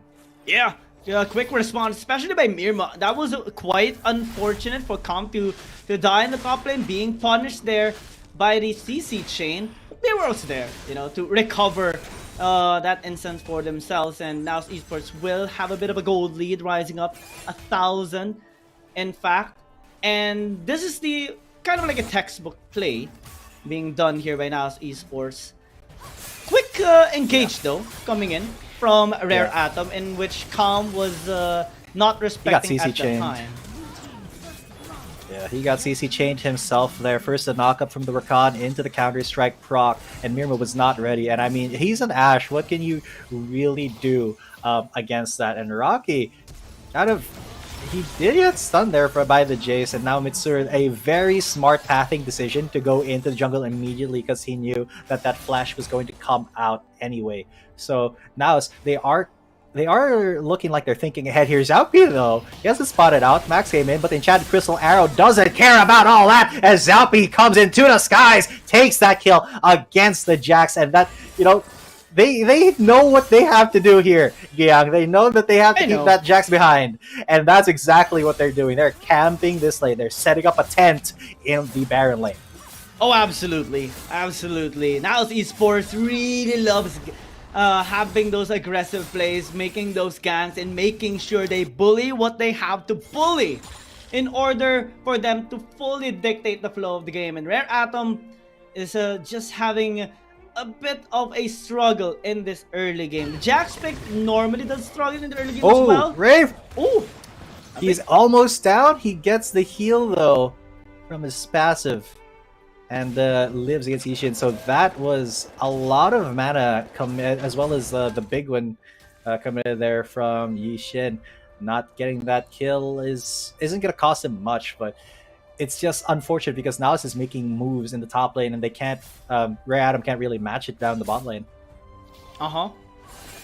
They're trying to make some plays. Speaking of moves in the top lane, they simply just doesn't have this early game ready champions just yet.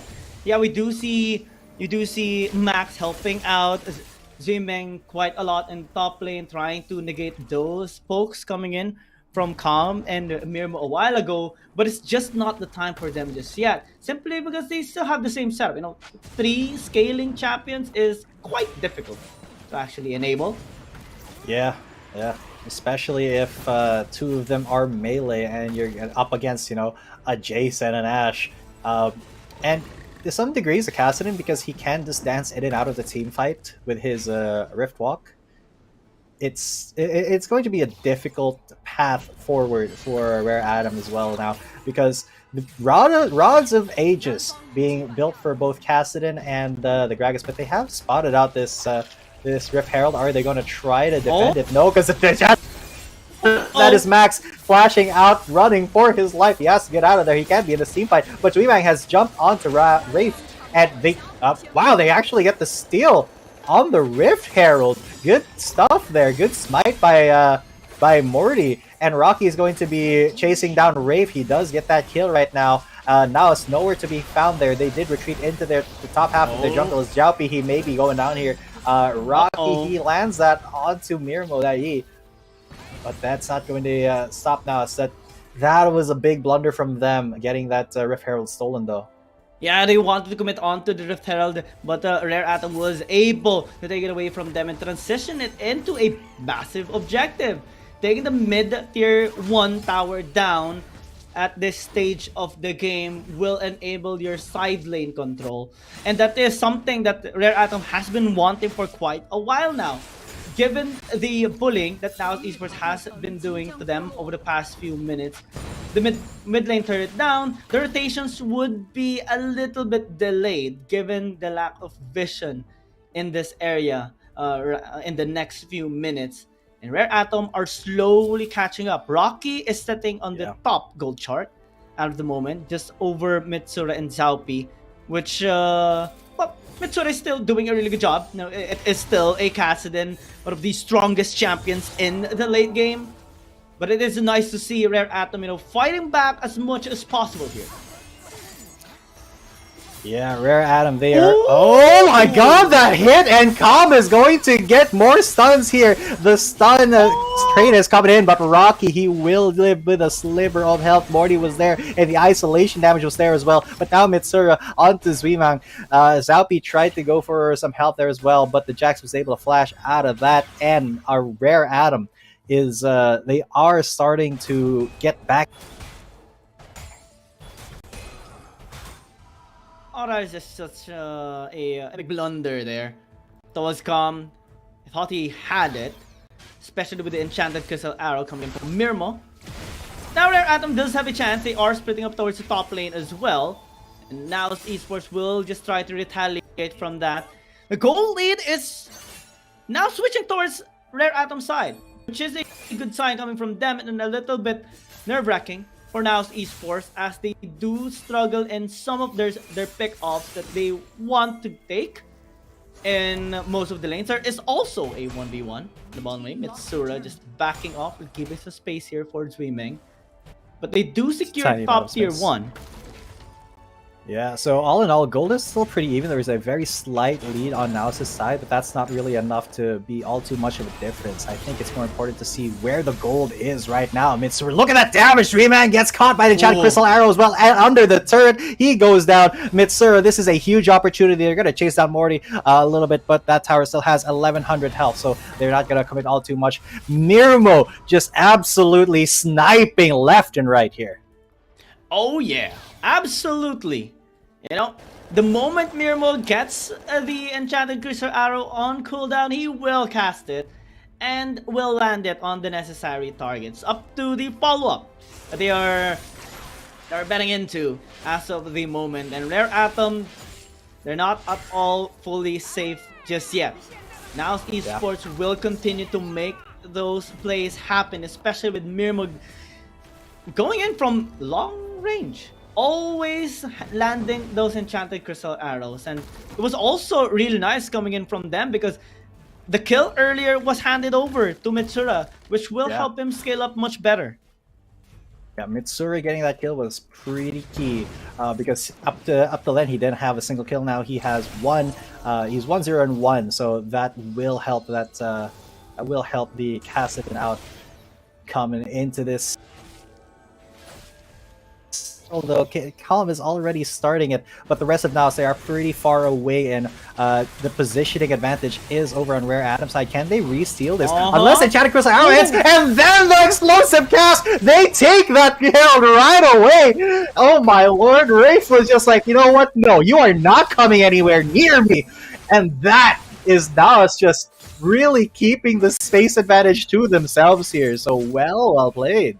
Cask into the Rift Herald, priority by NAOS Esports, simply just saying a thank you for the leash towards Rare Atom, and they will attempt as well on this double objective. They're just really strong on this Gragas, and with all those setups they are actually consistent in doing, Rare Atom continues to ponder in these kinds of situations, and it's becoming a bit of a blurry situation for them, especially with all of the leads being gotten here by NAOS Esports. Now setting up for Dragon. There'll be a contest. They do want to set up. They want to start this fight on their own terms. As RA, they don't have a lot of resources to actually try to go for this fight. Enchanted Crystal Arrow lands once again, and that is the engage coming in. Morty already incredibly low. He cannot be in this fight anymore. Max, he is at risk, but Mitsura, he is patrolling the outside of this fight. That means that dragon will be fully NAOS Esports without any competition because Mirmo has just controlled the space so good. And speaking of space, look at this space control coming in. Max and Zweiming, they are getting zoned out. Oh my god, Rocky is still alive but barely breathing. Mitsura should be able to get the kill here any second now. Barely does not. Oh my lord, what a messy fight. Nobody has actually bitten the bullet yet. And that is such a weird thing to see. Oh! Sniped out! Mirmo, you can't do that! From downtown, a curved bullet just shot there by Mirmo. Definitely from the move we wanted, and landed on the key champion there, on the key player. Rocky did not expect any of those happening. And NAOS Esports continue to win these fights. Yeah, NAOS Esports, they are hungry to scrap, man. Absolutely just dominating left, right, and center. They love that Gragas ultimate as well. Or yeah, the explosive cast, just because they're able to take so much control away from Rare Atom in terms of the space that they need in this team fight. So now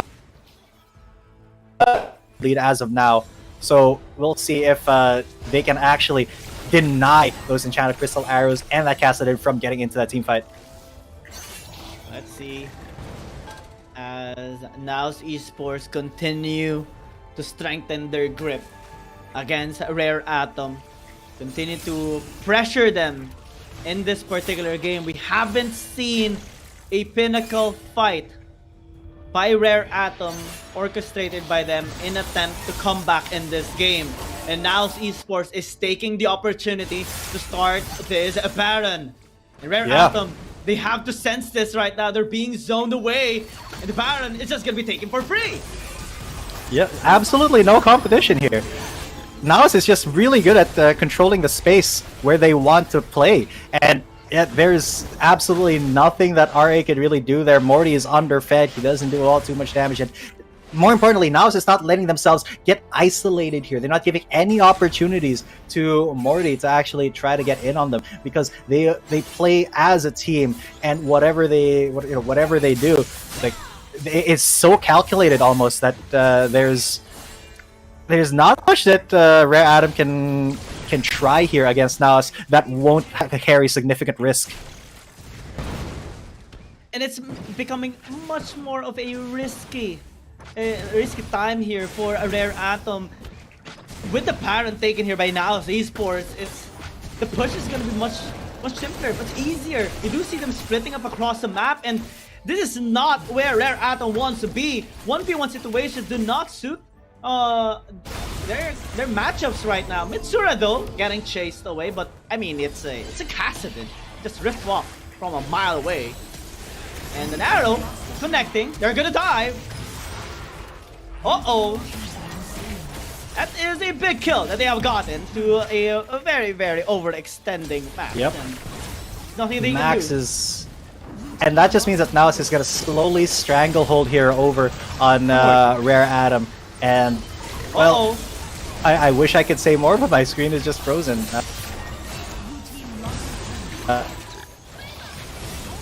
And Rare Atom, they're trying to defend. Now Esports simply, in one fell swoop, taken all inhibitor towers. They're wanting to end this game right now. Rare Atom trying to resist, but can't flash this in. And Zappy, Shock Blast does not connect onto the target. He will go in once more. One final fight. As Rocky actually might have saved the game, goes golden. Oh my god. Rocky, this is so tense. Mitsura is in there though. He gets a kill onto Rocky, and now Sweeping is next on the chopping board, but no, Morty goes in, and he does get the Kassadin, but he gets shut down. But another kill for Yijin, Mirmo, and Wraith. They are now on the back foot, and that may be it. They have just survived barely by the skin of their teeth. Rare Atom keeps NAOS at bay. Rare Atom surviving after an almost game-ending fight there. Calm got a little bit too greedy diving under the Nexus, and well, Zappy and also Mitsura wanted to fall over, but you know, the flank there by Rocky going onto the back line and stalling them out definitely became a key moment there for Rare Atom. Everyone just went in and tried to get those kills, and the forces was just enough, leaving only one person in each team, and Rare Atom still alive in this game, though the goal lead still over NAOS. Yeah, NAOS, they still are outperforming Rare Atom at the moment, but that can change at any time here. Because now that Rare Atom has demonstrated, hey, we can win team fights as well, you know, NAOS they have to be very aware of this, although they will get the Drake, and that is, you know, one step closer to Solo, one step closer to Elder.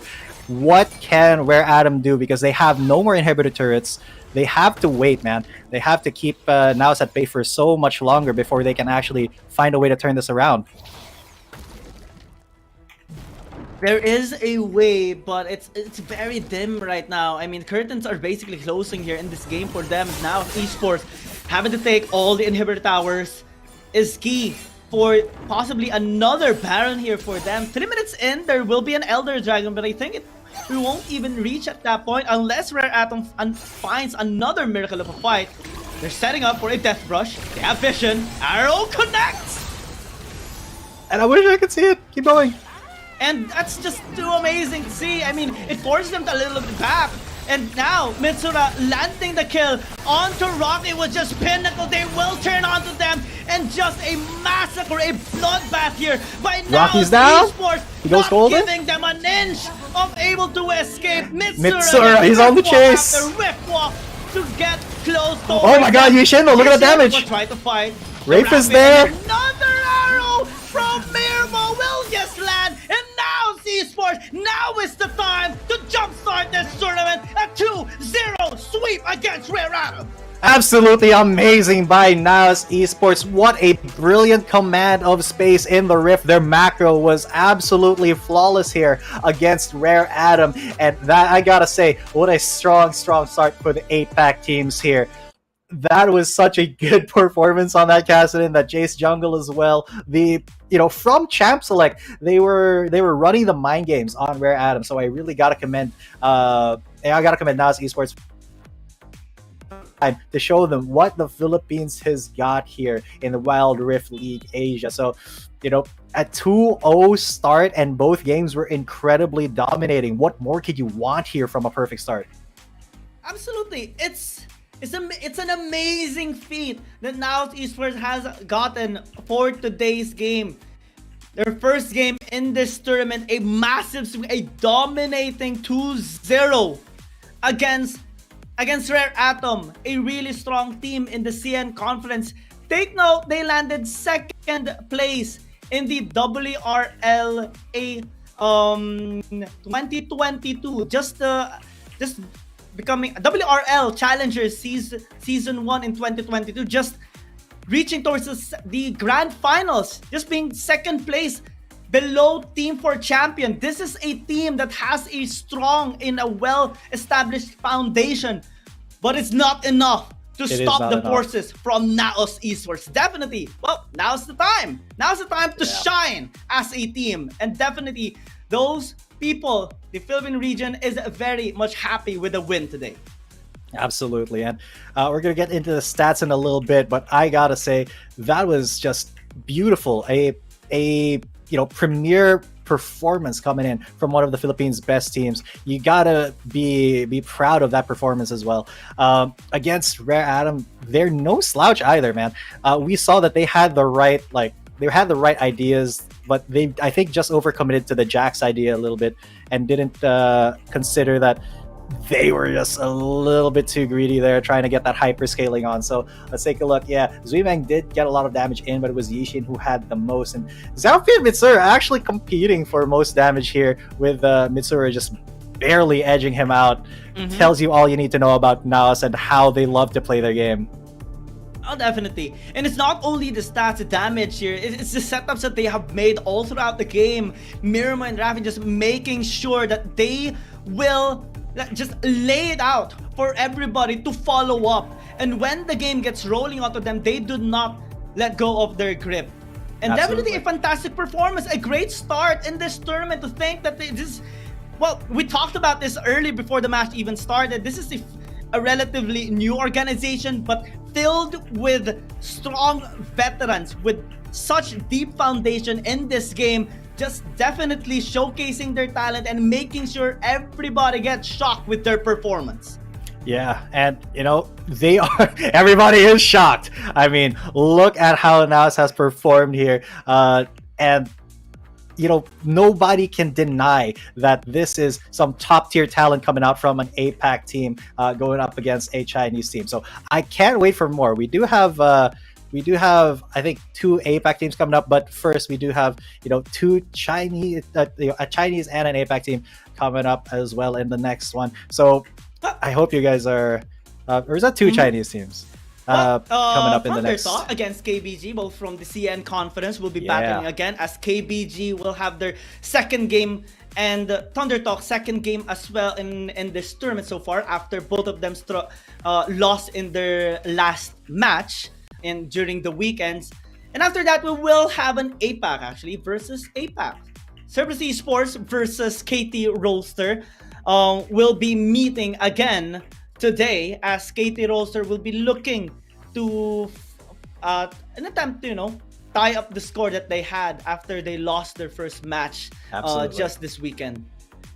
And I mean, Cerberus Esports is one of those tougher teams for them to be going up against, because that is one of Vietnam's premier teams. So let's see who the MVP is. Mirmo. Oh yeah, I gotta say, those enchanted crystal arrows, he knew exactly where to land them. He knew how to pilot them, and he was able to that snipe onto the Akali in that like that was backing, absolutely primo. So big props to Mirmo. He used to be one of my players back in the League of Legends days, and that was absolute insanity. Well played there. I gotta give props where props are due. But we will be having an interview with one of the NAOS players, I believe, on the main stage there.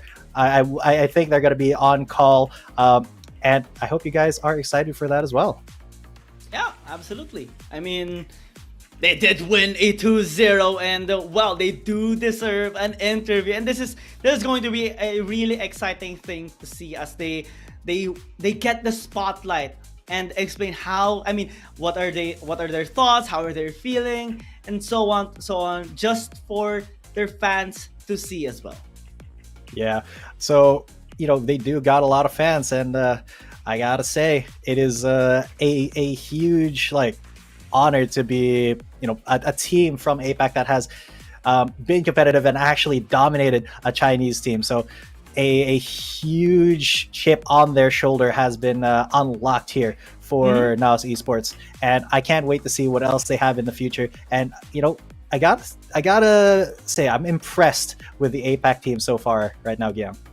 Yeah, and well, before we actually go into the interview, as we wait for the interview to start, we are still seeing a bit of patterns here. So far, the Jax is still struggling as of this tournament. Only one game, in fact, we did see it coming into light, and well, Mirmo just definitely having a massive performance. But we'll just show it up once more, because look at that kill participation, 83.9%, and that's basically the playmaker here of this team.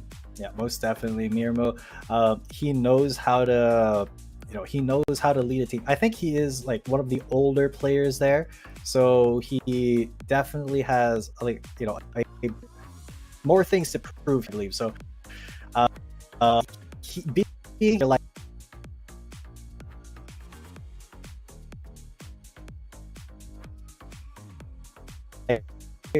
if he is going to be the interview here, I'd love to see what questions, because he has a very long history in the Philippine League of Legends scene. So how that translates to Wild Rift, I'm excited.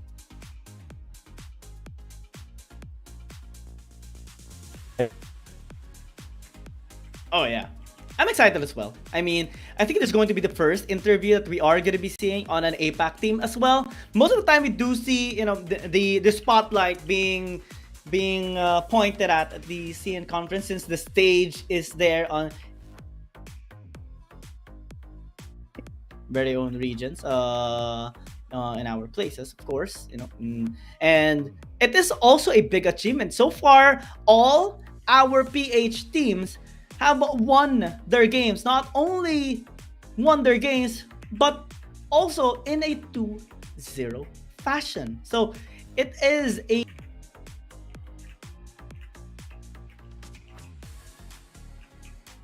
for them. Yeah. So a lot to prove here for our Philippine teams, and for the rest of APAC as well. KT rules are going to be coming out soon with Cerberus in our third game. I want to see actually how KT Rolster goes up against that, because they do have something to prove. They've already lost once in Cerberus, one of the stronger teams in the entirety of APAC. So I wonder how that's going to be on their mind, how they're going to be playing against that once they see that that is kind of the way that that match is going to go. However, we do have still a very interesting interview coming up for you guys, for the what's it called, the host on the main broadcast is going to be getting one of the players from NAOS. I hope you guys are ready for that. I think they're just setting it up, and we will be there up, I believe, in a few. 好，欢迎大家来到赛后采访，让我们恭喜马尼拉 NAOS 战队呢拿下了本场比赛的胜利。我们邀请到的是射手选手 Mermo， 先请他和大家打个招呼吧。Hi Mermo, congrats on taking them down, and thank you for joining me. Would you mind greetings to our audience here? Hello, I'm NAOS Mermo. Thank you so much。那简单的和大家打了一个招呼。首先第一个问题想要问到他的是，今天拿下首胜心情怎么样呢 ？So how's the feeling? How did you guys expected that result? How do you like to reflect your performance today? I think our team did really well in our first game. Especially it's the first game. It's like first impressions last to the people. So we just want to show that the Philippine region can also compete against the best, which is China. Yeah, you did well. 那他说呢，今天非常的开心，可以拿下首胜，然后也向我们可能全世界各地的观众朋友们、召唤师们展示了，其实我们他们菲律宾的职业选手呢，也是可以打出非常好的成绩，有非常好的操作的。那下一个问题想问到的是他们的爱惜体系，因为这个体系其实在我们 WRL 赛区是很少会见到的，但是可以看得出来，今天他们发挥的很好，尤其是结合了艾希加上杰斯还有酒桶这样的组合。想要问一下他们为什么会觉得这个阵容非常的好呢 ？So come to your draft. I thought that we don't see that much Ash in our region, but I thought you did a good job today, combined with Jace and Gregas. So why do you think that's gonna be like a good team comp for you? I think those three champions really fits well in our composition, especially their comp is more like ENVY type of champions like Kha'Zix and Akali. So it's like a direct counter. So those three champions that we pick, it's really for poking and engaging so that we can secure objective well and win the game. OK， 那他说呢，其实他觉得他们这个阵容是非常好，去针对于对面有像是阿卡丽啊，或者是卡兹克这样的刺客型的英雄呢。然后另外呢，他们觉得他们这个阵容的开团性也是非常强的，可以非常好的帮助他们去拿下地图上的任何资源。下一个问题想问到的是，在第二局当中呢，他在非常远程的距离命中了对面的阿卡丽，当时是不是他意料之中的事情，还是一个意外的情况呢 ？So come to the game two. I'm not sure if you still remember that at the moment you were aiming at Akali from a long distance. So did you expect that moment or just by accident? I really expected it. That's why I really tried to angle to kill Akali. Oh, it's a high ratio, right? 那他说他是完全在他的意料之中，他当时是完全就是按照他的这个控制艾希的路线，已经锁定了这个当时阿卡丽的一个位置啊。最后想要问一下，他今天拿下首胜，有没有什么想要对他的队友或者是对他的朋友们说的呢 ？So come for the loss. Any words to your teammates or your friends for the first win? Thank you for all the support for the PH teams. I hope we do well in this league, and thank you to our bosses, Boss Jap and Boss Carl. OK， 那他说非常感谢今天他的所有的队友们，然后也要感谢他的老板，就是给予了他非常多的一个帮助，所以他们今天可以发挥得很好。OK，Thank you for taking your time. That's all for the interval. Back over to you guys. 让我们把画面交给啾啾。All right, so that was it. Our guy Mirmo, my guy Neil, showing his thoughts on the way that they are able to play, and it brings a tear to my eye to see that he's still doing very well in the League esports scene here in Wild Rift. So big props, big claps for them. But that is it for NAOS and Rare Adam. We're going to be going on to our next match after a very short break, so everybody stick around. Yeah, do you have any final notes here? Well, definitely a lot of really good games coming in your way. We still have Thundertalk versus KBG and Cerberus Esports versus KT.RY, and I'm very excited for it. Yeah, so without further ado, ladies and gentlemen, we will be going to a very short break. My name is G10 coming at you. With me is Ki Yang, and we'll be right back with Thunder Talk versus KBG. Stick around, don't turn off that stream.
no thing.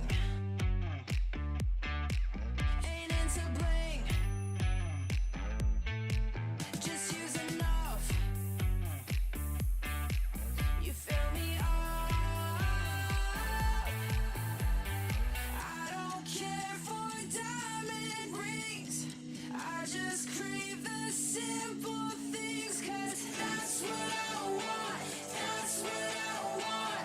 I don't need no fancy car. I'll take you just the way you are, 'cause that's what I want. That's what I want. That's what I want. Don't need no thing. Ain't into bling. Just use enough. You fill me up. I don't care for diamond rings. I just crave the simple things, 'cause that's what I want. That's what I want. I don't need no fancy car. I'll take you just the way you are, 'cause that's what I want. That's what I want. That's what I want. That's what I want. I don't care for diamond rings. I just crave the simple things, 'cause that's what I want. That's what I want. I don't need no fancy car. I'll take you just the way you are, 'cause that's what I want. That's what I want. 'Cause that's what I want. That's what I want. That's what I want. That's what I want. That's what I want. That's what I want.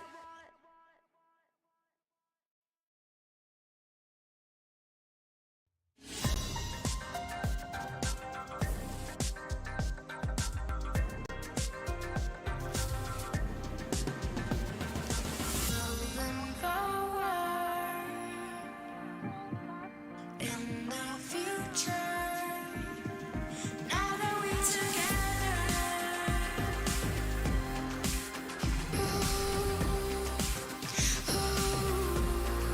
Now that we're together.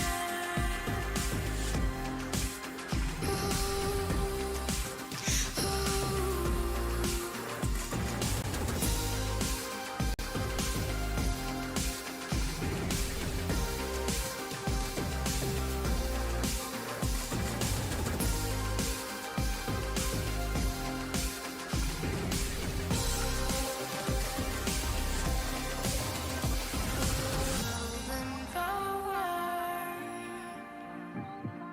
in the future. Now that we're together.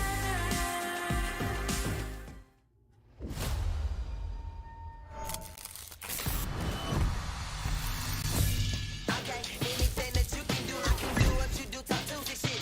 Part this swap, blue too hard, like nigga got more. Y'all blind to the truth. Money talking, I'm always in the loop. Okay, anything that you can do, I can do what you do. Talk to this shit. Part this swap, blue too hard, like a nigga got more iron suit. Death to the. Gotta talk, money talking, I'm always in the loop. Y'all in the bomb. I'ma walk around the way, but pesky weather. Know if I do it better. Wow.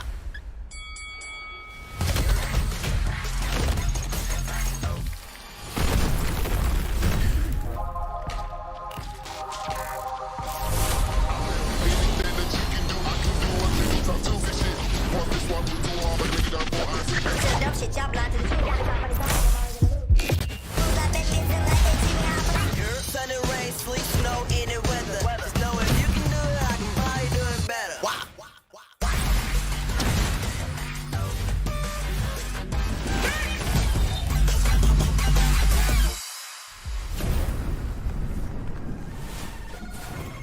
拿下下一个第一。 Ready to go wild. 要比你们都闪耀。 Team mình chỉ cần bé mèo này thôi là đủ quẩy team bạn rồi. 给点新颜色，小小。There to KT.RY。提起他的打野挥发，历经2个赛季的沉浮，终于是完成了第1回。我说过我会回来的。任凭浪起。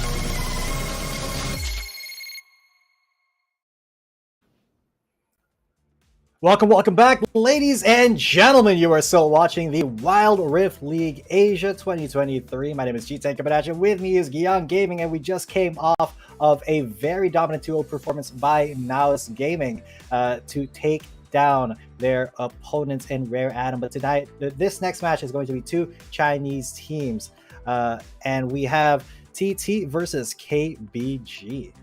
Yes, Thunder Talk. They had an interesting series over the course of the weekend. Our first match was actually up of KBG versus Nova Esports. KBG had a bit of a hard time actually during their match against Nova Esports. To think that one of the best players right now in the best teams in the CN conference, KBG, has been scratched in the record right now in this tournament by Nova Esports, a really strong team as well. And Thunder Talk, they had an interesting game as well, an interesting series in which they suffered a reverse sweep, having already the momentum in game number 1, but as they kind of prioritize these these assassins, especially in their third game, they kind of had a hard time against the composition there of WHG. So both of these teams are going to be looking forward to finally get their groove going and finally have their first win in this regular season as well. It's going to be an interesting one, especially that KBG still remains one of the strongest teams in the CN conference. But I am, looking forward to seeing how Thunder Talk is gonna be, increasing their foundation and strategizing themselves towards this match. Absolutely. So Thunder Talk, they're no slouches either, but they are a bit less, a bit lower on the power rankings than KBG or Keep Best Gaming. So let's take a look at these lineups. Who do they got and who's going to be fighting against each other? So for Thunder Talk Gaming, do the honors, yeah.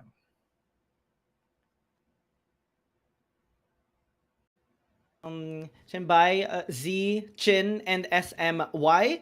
And these players actually had a decent amount of performance over their game against WHG. And it will take a bit of changes to have them, compete really strongly against Keep Best Gaming. But this is that still performed over the course of their line. I mean, being the third in the Dimasha Cup 2022, landing third in the Ionia Cup 2022, fourth place in the Slapdragon Pro Series 2022 China Masters, and also third place in the Legend Cup way back in 2022. And also second placer in the Horizon Cup 2021, only losing to Dakon Gaming at the time in a 2-4 scoreline in the finals. Keep Best Gaming still gonna be the same players here. KG, that Anran, Xiaoma, and Yu will be competing against Thunder Talk Gaming. And this is a team that is very much hyped all throughout the tournaments that they have joined, landing first place in most of them. And they are really a strong powerhouse that is looking to dominate the scene. They have tripped over during their first game, but they're looking to have a much more stable run. Yeah, and keep in mind, these are the players that did win the last Wild Rift League 2022 season. So, a lot of expectations on them right now to do really, really well in this, season 1 of the 2023 Wild Rift League Asia.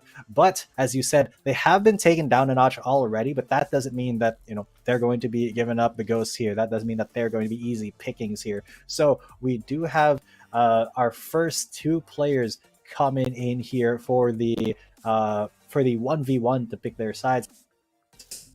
And I wonder who they're going to be picking out here, because Riven is banned, Zoe's banned. Zoe's banned twice, apparently. Well, yeah. It is. And no Teemo. They don't want that champion. Absolutely not at all. Nobody likes Zoe. No. Will we say Fiora versus Fiora though? I am excited to see that as both these players are hovering it. Oh yeah, a duel in the Howling Abyss.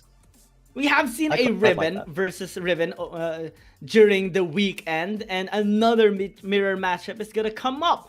Definitely something exciting to see, since Fiora is one of the most complicated, but has the most potential as well in 1v1. I mean, she is definitely a massive duelist, and having this champion to be picked up by these talented players is going to put smiles, just like here, on KG's face into going this game. I mean, it's still just going to be an ARAM, a pretty light in terms of intensity, but it's also still going to be a fun time for them. It's a 1v1 duel with the best duelist in the game, Fiora. So what's going to happen is these two players are going to have to kind of outskill each other, and it's going to be not just a scrap, but really it's going to determine who has the mental advantage going into the actual games, because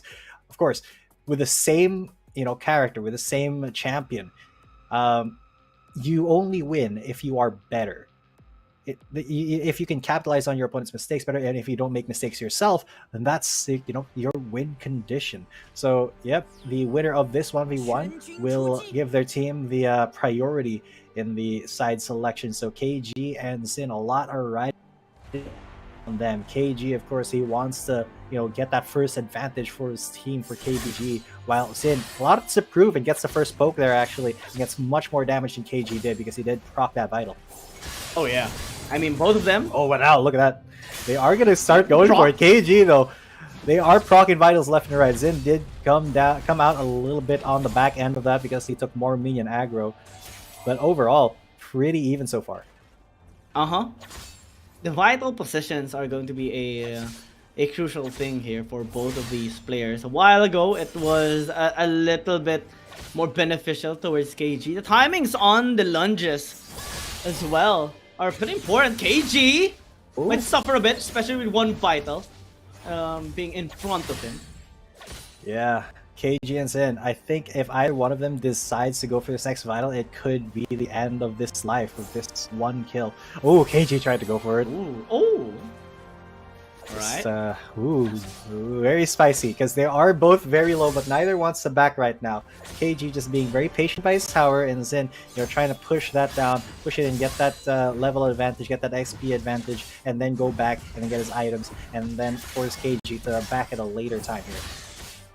Oh yeah, and what we did see KG, respecting a bit there on the potential post coming in from Chin, and that's really good. I mean, we are now seeing these players just gauging each other, this ARAM game, and it is causing a bit of a hard time here for KG. But given the resets, we believe they will be battling again. KG took a lot there actually. Yeah, but gets the riposte there. Sin also gets the riposte, but that's not.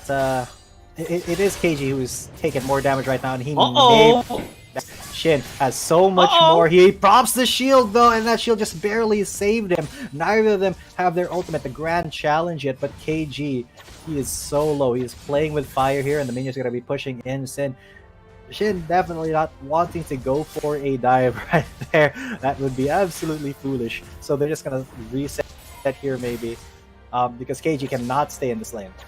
Yeah, has to pick a heal, and it's just constantly pushing out the wave, getting wave prio that actually allows him to go back to the base much earlier. Taking the blow with the lunges, but they're still on the back foot. Like we said, it is going to be a lot more scary, as they are about to transition towards 5, and KG is buffering towards it. Shen is already level 5. Yeah, but KG, okay, so he goes for the health font, and he actually denies Sin it. So that means that KG now has the health advantage, even though Sin did just back, he will have more damage. So this means that Shin, he might not choose to back here, even though KG, no, they will both back. They'll both be coming back with full health, and then we can get the grand duel started. Both of them very cautious. They don't want to make any mistakes here in this 1v1. Oh yeah, no mistakes. Because if you make just one, you can actually just get killed. And well, so far, as of today, this hasn't been, you know, the longest one. Both players just taking their time, grooving with each other, doesn't want to make any mistakes. Oh, grand challenge, there you go. They all in.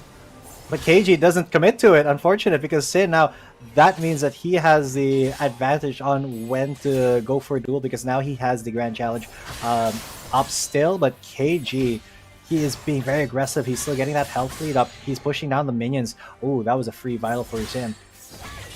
That was a little fortunate. That riposte not hitting the mark so far. KG now, though, I don't think he wants to go for that duel.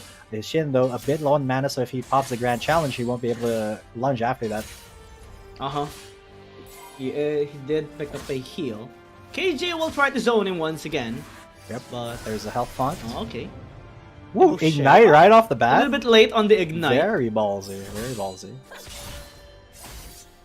He tried to reduce the healing there of KG, but it was a bit too late. A tad too late. But still got it. Yeah, okay, now KG though, look at that. His health is almost double Shin's, but still, Shin has the grand challenge. That health font though. Oh god, he's gonna contest it, and now the grand challenge once again from KG. But he just uses it to intimidate, because this means that you know, KG has so much priority. He is absolutely winning this lane so far. And Shin is just not risking his all-ins because he's getting poked out so much. Whenever he tries to go for some CS, KG is right there. He's ready to lunge in his face. But now KG has no mana. Oh. And without mana, you can't lunge anymore. Shin is very much wary of that and aware. But he is still respecting KG just in case, you know, damage will come through on his side. But a reset will happen.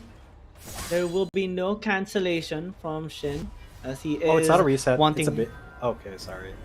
I thought he was baiting. I thought KG was baiting. He was just in that bush. I didn't think he was recalling, but then he did finish off with the recall.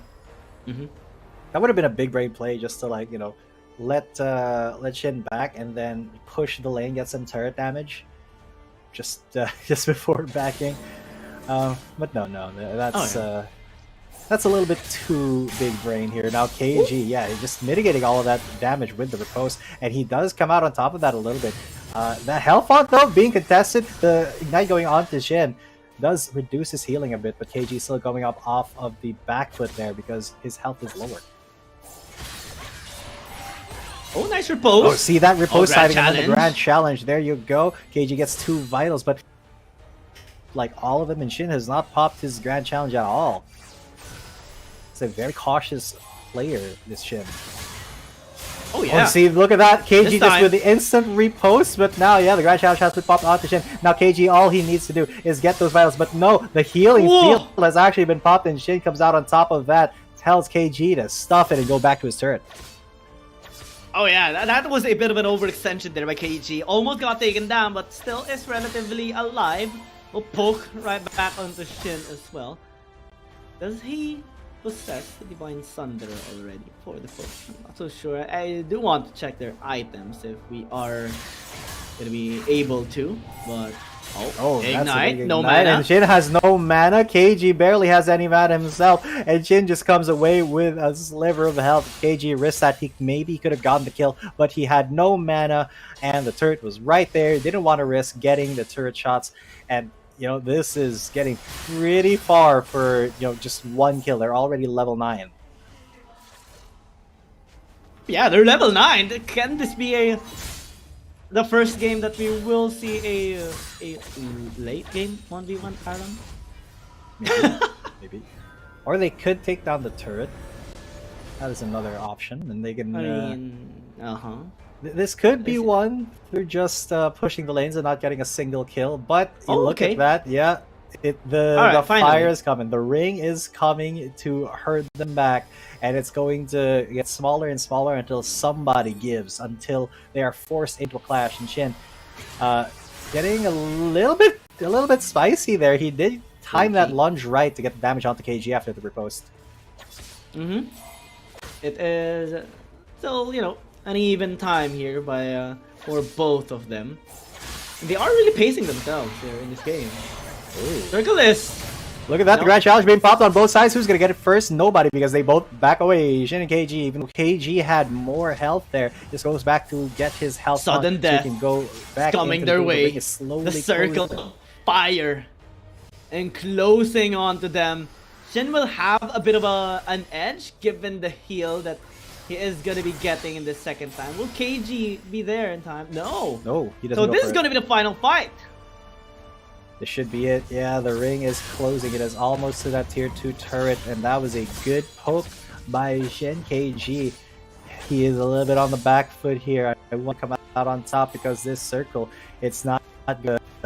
It's not going to stop for anybody. It's not going to stop until one player is dead. How are you going to dance around the circle? How are you going to dance around each other? It is going to be a grand challenge from both of them. That was a great poke from Zin. It actually got the repose off. So now it is incredibly small. Grand challenge is going to be popped there. Jim is going to be popped for KG, and they both are healing inside the circle. Now KG is incredibly low, and that's going to be Shin winning it for TT. Unfortunately, KBG won't be able to pick their side, and that is a great start for Thunder Talk Gaming. Yeah, it was a long game, but still a relatively good win coming in from the side of Thunder Talk, as they will have the side selection in favor of them. And, well, given so far their performance, you might actually see them on red side, since most of the games that they had actually during day number 2 has been on red, wherein they wanted to secure both the the support for SMY, and also possibly an aggressive champion as well for either Shin or KT.RY or Z as well, because all three of them really loves those fighters and assassins. Absolutely, absolutely. And you are right, Thunder Talk will be choosing the red side. They do want that priority on that double champion pick, so it's going to be a kind of a touch and go game here for KBG. Still not unwinnable, but they will be coming in with a little bit of a disadvantage. They will get to pick the first champion though, so that will be very telling who they choose to prioritize here.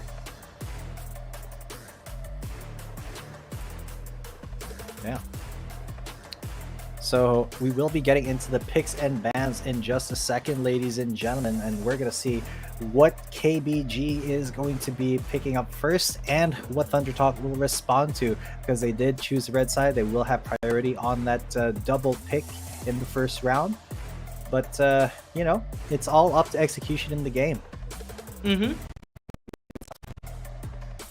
Thunder Talk, I think they will be needing to maybe hesitate on the double assassin and also their Jax pick, since KBG loves to be extra aggressive as well. They know how to counter those champions, and well, especially with Andran, he is very, very phenomenal on the Yone. He might be looking into securing that champion later on, as they are going to be sitting on the blue side as well and trying to secure what is left open from the first round of the bans, since we do see Gwen, Aatrox, Camille, Zoe normally being banned away. KBG actually going to be respecting an Olaf early on.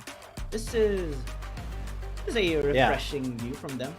KT.RY, very giving them instilling fear in their hearts, make them afraid of that Olaf. Yone is going to be a ban here, so a lot of high priority champions going to be available for both sides after this banning phase, I think.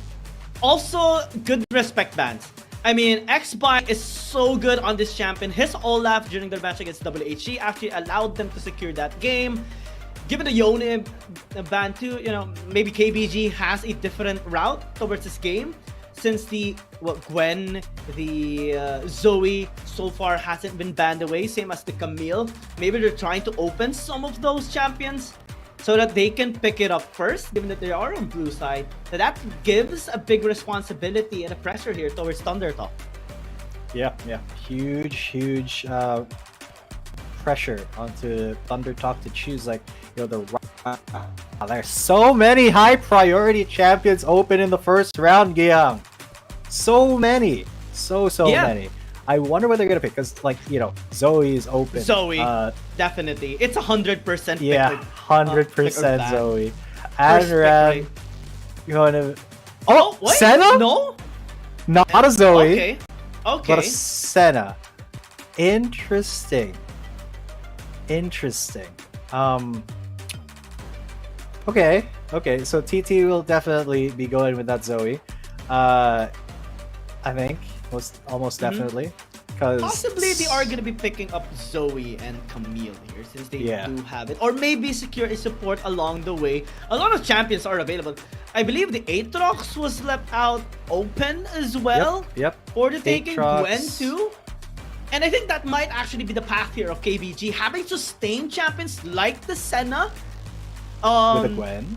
Yeah, maybe a Galio as well as their... well, the Galio has been removed, so maybe the Nautilus gonna be picked up here by KBG, plus an Aatrox. That will be so difficult to take down. Imagine the sustain of an Aatrox, sustain of a Senna, and just utmost domination. And basically the lineup not falling back when they actually move forward. Absolutely, and it's unfortunate that we can't see the picks advance right now, but we will be seeing what they have when we do get into game. I believe they are... Okay, there you go. The second round of bans is here. The Jax will be banned out, but Zoe, actually. Zoe is the pick here for KBG. Zoe, Nautilus, and the Riven, while TT's got a Nasus, Camille, and a Senna. Huh. Interesting. KBG... So KBG went with a Zoe interesting first picks. So our tiers are so far correct. Gonna be trying to answer the big burst coming from the Zoe with massive amount of sustain. Having the Nasus, having the Senna, and they do secure the Camille as well in their first picking phase, allows them to have that innate pick potential and setting up for a fight. Yeah?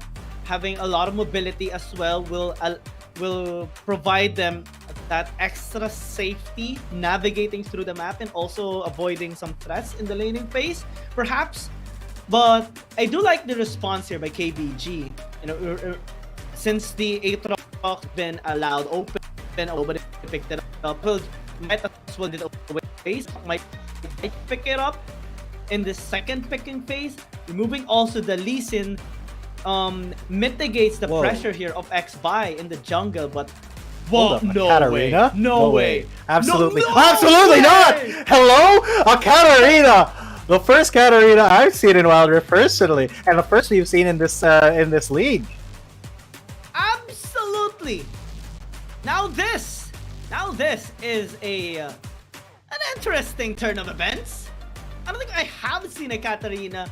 I mean, we rarely see a Katarina being picked off in a tournament. Yeah. Just because of the risk. During the Huya the Legend Cup in the CN Conference, it was used just once, and it is actually Keep Best Gaming. So the mere fact that they have tried it once and it worked, they're gonna use it again in this tournament. Yeah, hashtag do it again. KBG, they know that this is a sleeper pick, man. Nobody's going to expect the Katarina, but the Katarina versus Akali, this is a matchup that I have personally played quite a bit back in the LoL PC days in the mid lane. And I got to tell you, this is... it's pretty annoying for both of them, because they're melee champions, but they have, like, their Q is ranged, so they can harass and they can get harassed by each other in the mid lane. And in I think, yeah, I'm very excited. I think in the late game, it's actually Akali that comes out on top, though. It might. I mean, there are like win conditions here that they prioritized. the sustain into pick off the assassination first from Thundertalk, especially the Ali, Kumil, and Kha'Zix.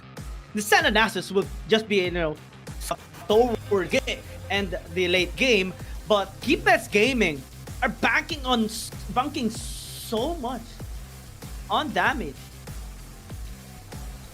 And since they do have, setups, proper front lines like Nautilus and Wukong, they have AoE burst and crowd control as well, coming from not only the Wukong Cyclone that is heavily in synergy with the Death Lotus from the Katarina, but you also have the Wind Slash from the Blade of Exile of the Riven. So, man, it's going to be a bloodbath later on for sure. Absolutely.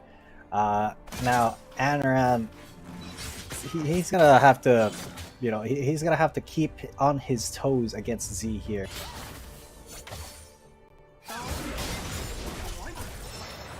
Oh yeah.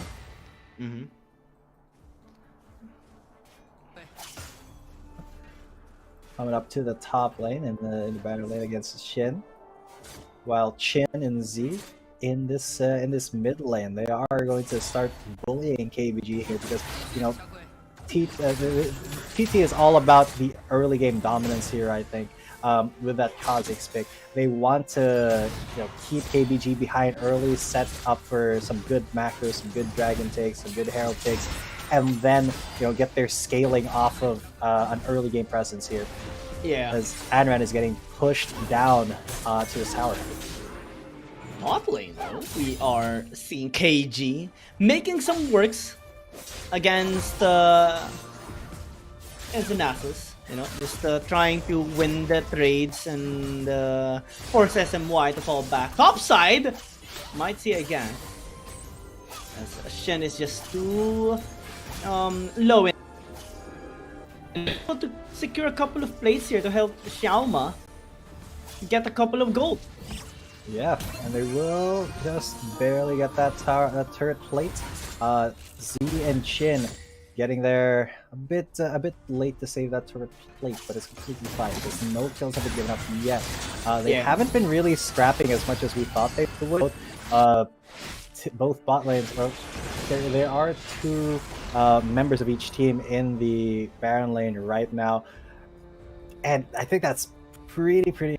It's just a full-on lane swap from KBG. They did put that Riven down in the bottom lane, going to be going up against the Nasus, while their two bottom laners are here in the top lane, and I think that will go really well in KBG's favor if they don't get ganked.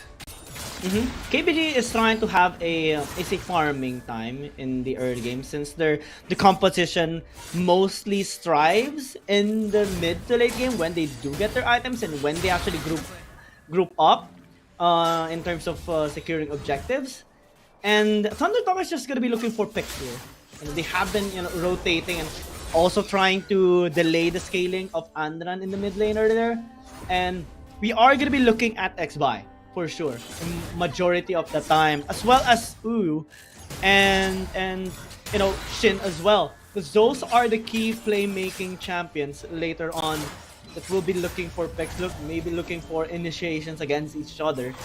And since Thundertalk does have good early game to late game, I think they're gonna be safe in both of these scenarios. The only problem I think that they will be having later on is if KBG lands their crowd control in the majority of the players, and also also funnel in good synergy the AoE damage, especially from the Death Lotus. Yeah, most definitely. It's going to be a big problem for KBG if that does. But Shin, just knowing, just feeling it, and kind of, I think he did have vision of that 3-man gank. Although he is going to be coming back in here with Shin, KBG just coming out there to secure those turret plates, start to work on this tower a little bit, but not really commit to a fight. Just a little bit of an intimidation factor here for KBG because they have extended their gold lead, 500 gold up even without any kills. It's low time under top, and well, it's gonna be preferred as well here by KBG. wanting to just scale into the game.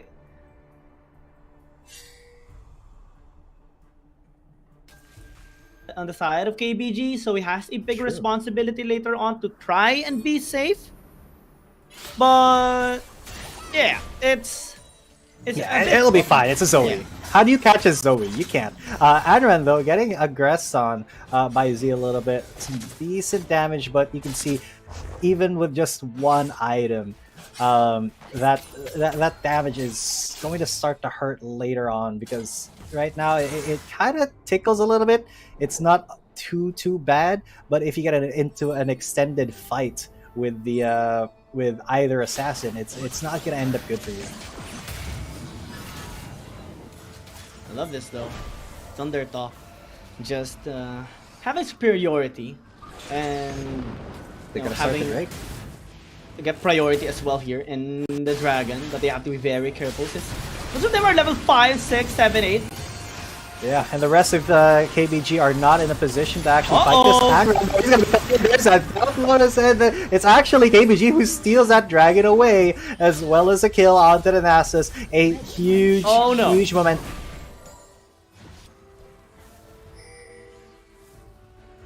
Actually, who is gonna be the one to stop the Death Lotus here of Adran?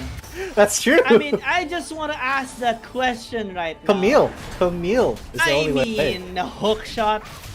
Yeah, that's it. Just that. Else, and they get the Herald as well.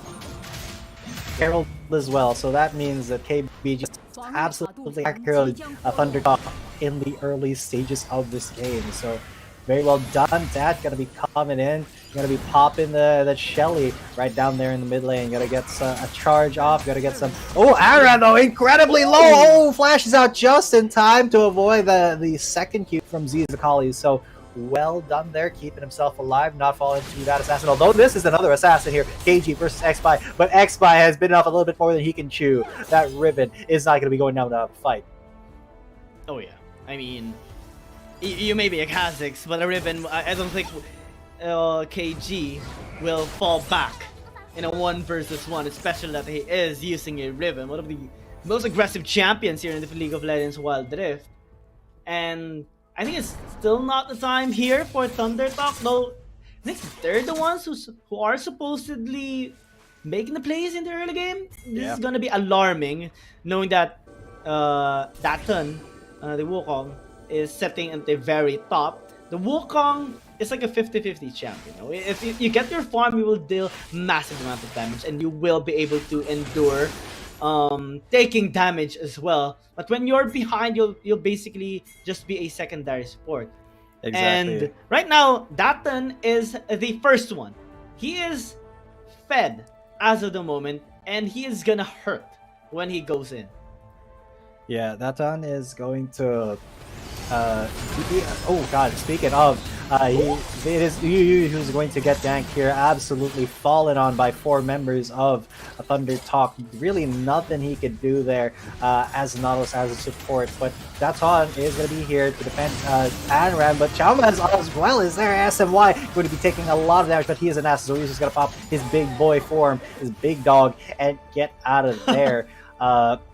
Yeah, what was that ultimate? That's on. Is that Cyclone?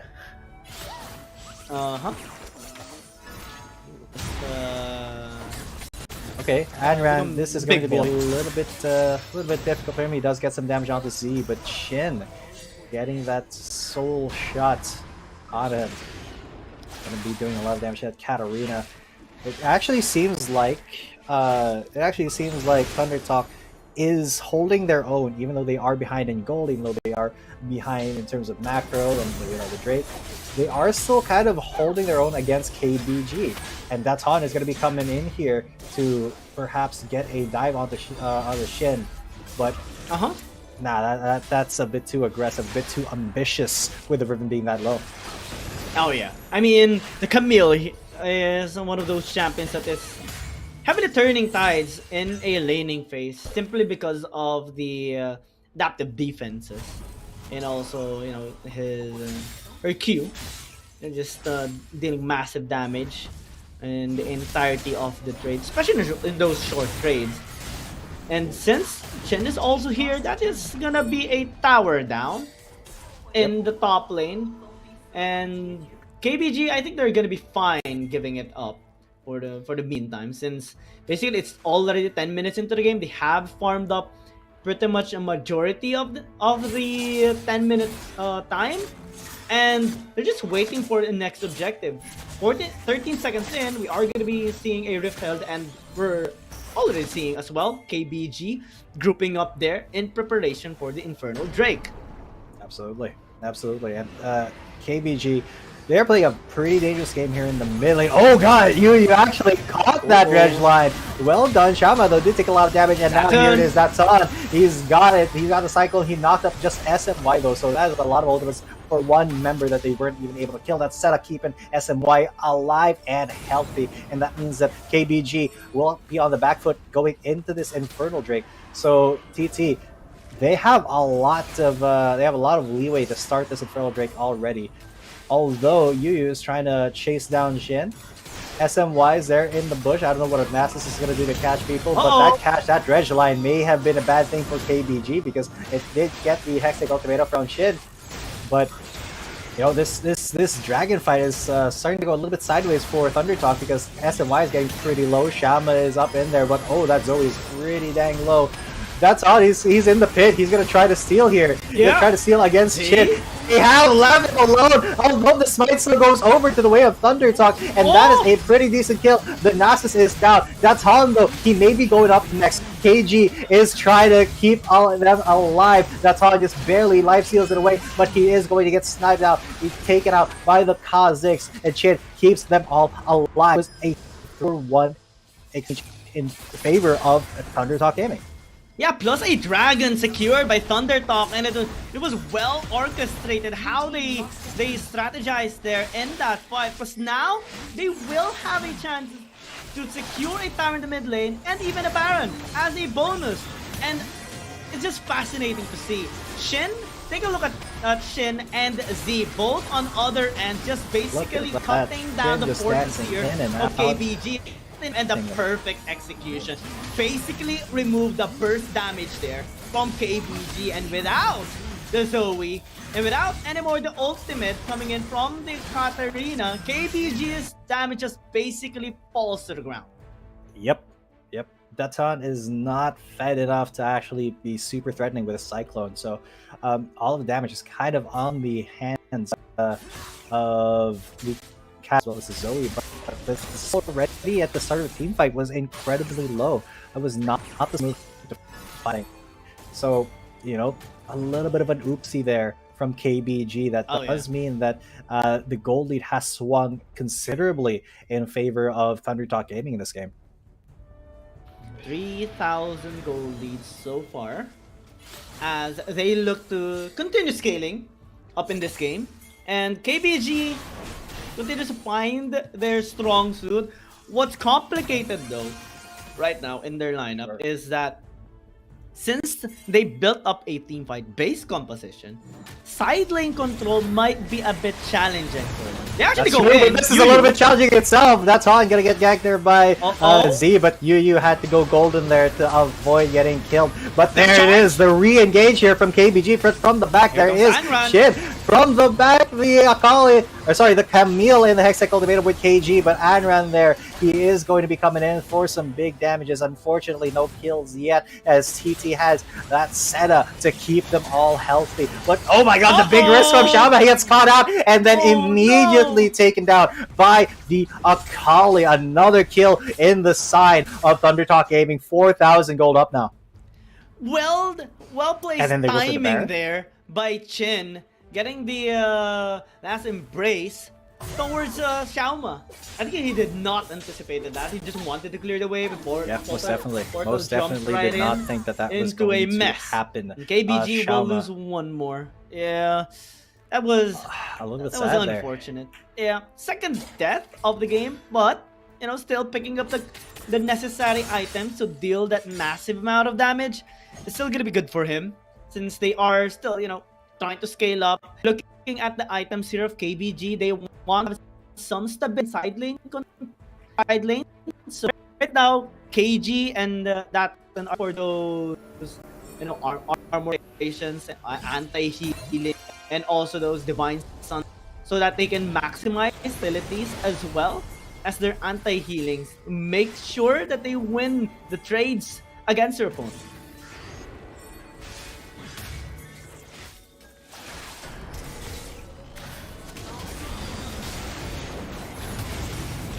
Big team fight coming in. SMY already got knocked up, but he's a big dog form. That's on film goes down, but not that's on himself. KBG. Oh, they are going to re-engage that depth charge. That dredge line may not have been the best idea to hit right there as he goes very, very low, but they are onto the turret. The Herald is coming though, and Thunder Talk, they could look for a huge team fight here. Unfortunately, Herald is going to be going down. There are some minions there though. KBG now, they are dancing back and forth. This is a very cool dance here from both teams. Unfortunately, neither one of them are actually going to get any kills there, but it was the macro play that was better on the side of Thunder Talk. Oh yeah.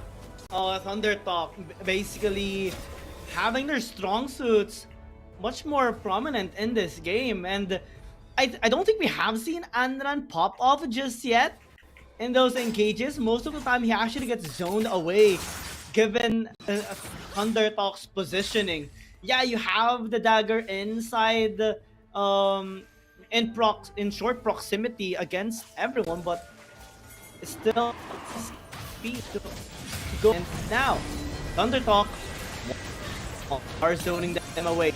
Swing in, bubble connecting. Shama gonna burst through as they go in once more. Yeah, and KBG, now this is looking like a good fight for them. They are applying the pressure, and Thunder Talk, they want to go hard on this Drake right now, but they can't at the moment just because Thunder Talk is preventing them, but KBG is preventing them, but that Senna ultimate could be the turning point that they need here.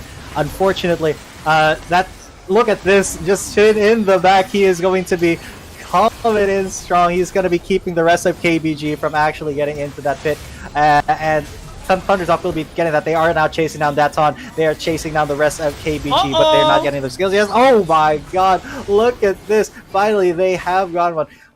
And that is just KBG on the back foot, retreating back to base, licking their wounds, 6,000 gold down, and all of the advantages are going to Thunder Talk Gaming. Oh no, for KBG. They're losing their grip in Thunder Talk. They are sensing their fear.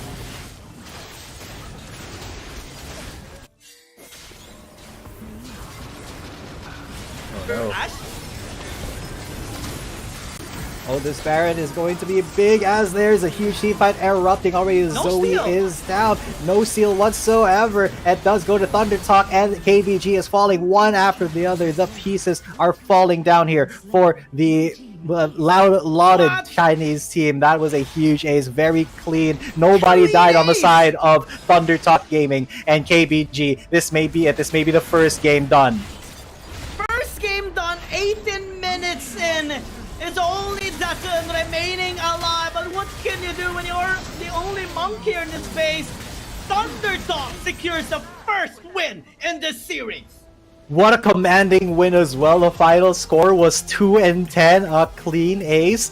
At the end of that, Thunder Talk just proving that they have what it takes to beat one of the strongest teams in China right now, and nobody can actually predict what is going to happen here in Wild Rift League Asia. So let's see, ladies and gentlemen. I can't wait to see those stats because KBG, actually, they did have the lead at the start of the game, man. They had such a good goal lead. They had, I think, 3,000, and then it just fell apart. They made one mistake, and then Thunder Talk took that mistake and ran with it. They out macroed the team of KBG, and they kind of there is really nothing that KBG could do there, unfortunately. Positionings as well was well made by Thunder Talk, especially Shin and Z, and they're basically just trying to force KBG into commit in them and having others actually hesitate,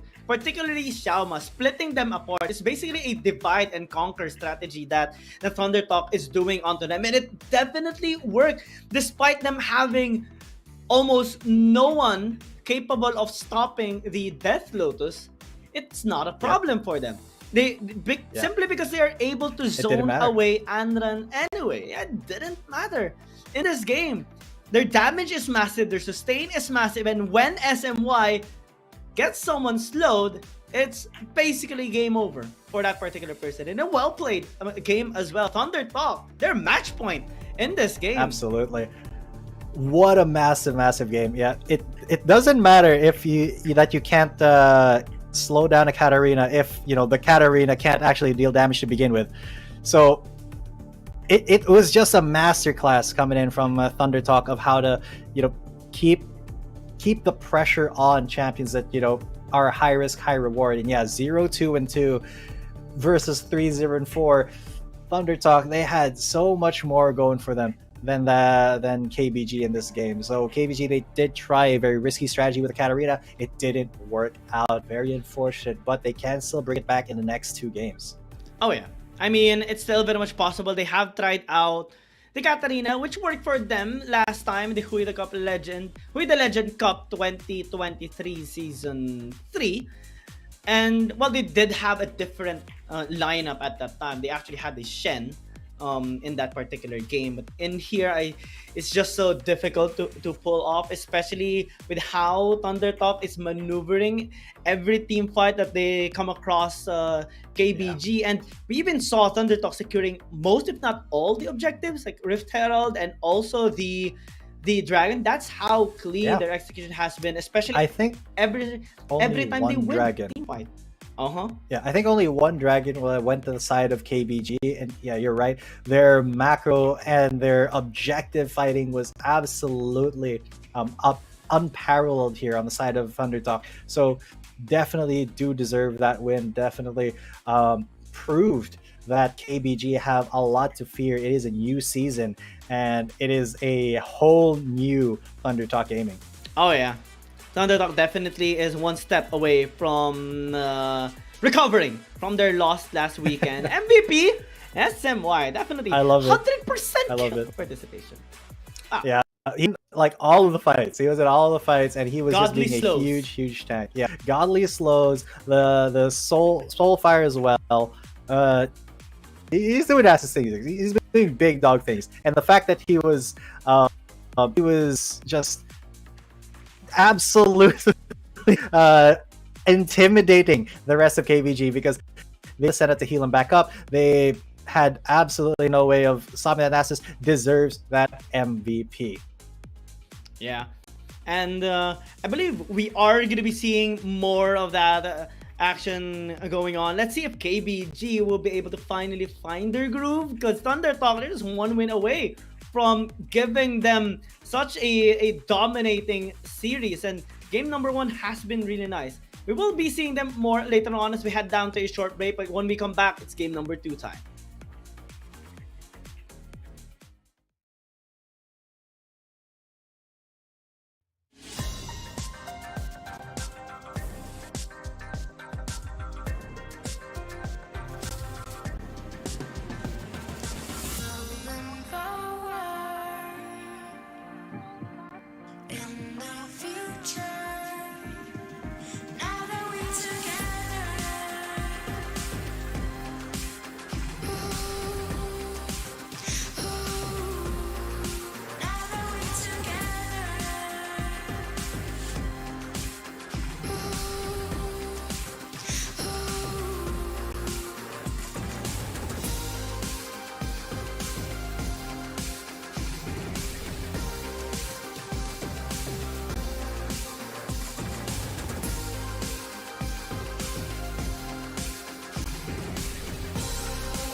Dear Summoners, welcome to the Wild Rift League Asia 1. With the new season comes a fresh upgrade to our Spectator UI, designed to provide everyone with a better viewing experience.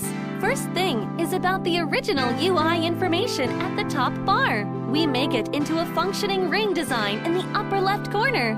The ring not only includes basic information such as team names, match duration, kills, towers, but also displays the gold difference through the red and blue rings. What is a great game without the competition for map resources? When a team takes down the elemental dragons and gets the buffs, the stunning special effects not only make the acquisition of resources more ceremonious, but the elemental dragon's specific color-coded buff energy blocks will also be intuitively embedded in the corresponding red and blue sides. Whether a team speeds up the match tempo by getting Rift Herald, expanding their lead by killing Baron Nashor, or stealing the Elder Drake for the final victory, the countdown timer special effects and the resource-specific color coding will help summoners watching the game to quickly understand what is going on in the game and capture the critical information. Additionally, we will display the whole in-game map on the top right corner. When the elemental dragons, Rift Herald, or Baron Nashor is about to spawn, the corresponding resources exclusive countdown will appear in the top left corner of the map in real time, providing clearer information on team tactics and map resources. The new UI will introduce 4 panel modes: the landing phase mode, pre-team flight mode, team fight mode, and post-team fight mode, a combination of 4 refined panel modes to ensure that the most important real-time data in the game is presented more intuitively and comprehensively than ever before. In the landing phase mode, in addition to the real-time images of the players, champion selections, summoner spells, and champion experience, we will also supplement real-time gold, KDA, and items during the landing phase. Meanwhile, team stats history will also be displayed based on the progress of the game, allowing summoners watching the game to stay informed of the comprehensive information in real time. In pre-team fight mode, we refine and integrate the information on the gold difference between the matchup to help summoners keep track of the players' items builds in real time through the items column. This makes the state of both teams clearer before the team fight. In the highly anticipated team fight mode, we visualize the damage dealt comparison. The real-time dynamic display of champions' avatars can be more intuitively express the damage dealt of each player during the team fight. The closer to the red-blue intersection, the damage is higher. We maximize the screen space for exciting team fights and gameplays. After the fierce team fight, we integrate the damage comparison of each champion to help summoners quickly understand the damage difference between the champions in each matchup during the team fight. Depending on the different game situations, there are more diverse UI combinations waiting for summoners to unlock. Our comprehensive, intuitive, and comfortable UI design aims to provide summoners with a better, more informative, and higher quality viewing experience. The exciting first season of Wild Rift League Asia is waiting for you. Summoners, we'll see you in the Rift. There's something about games. What you're doing there gives you real chills.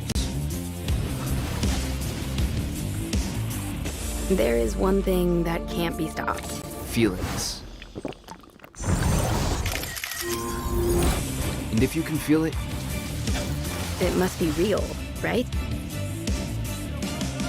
And that's real magic.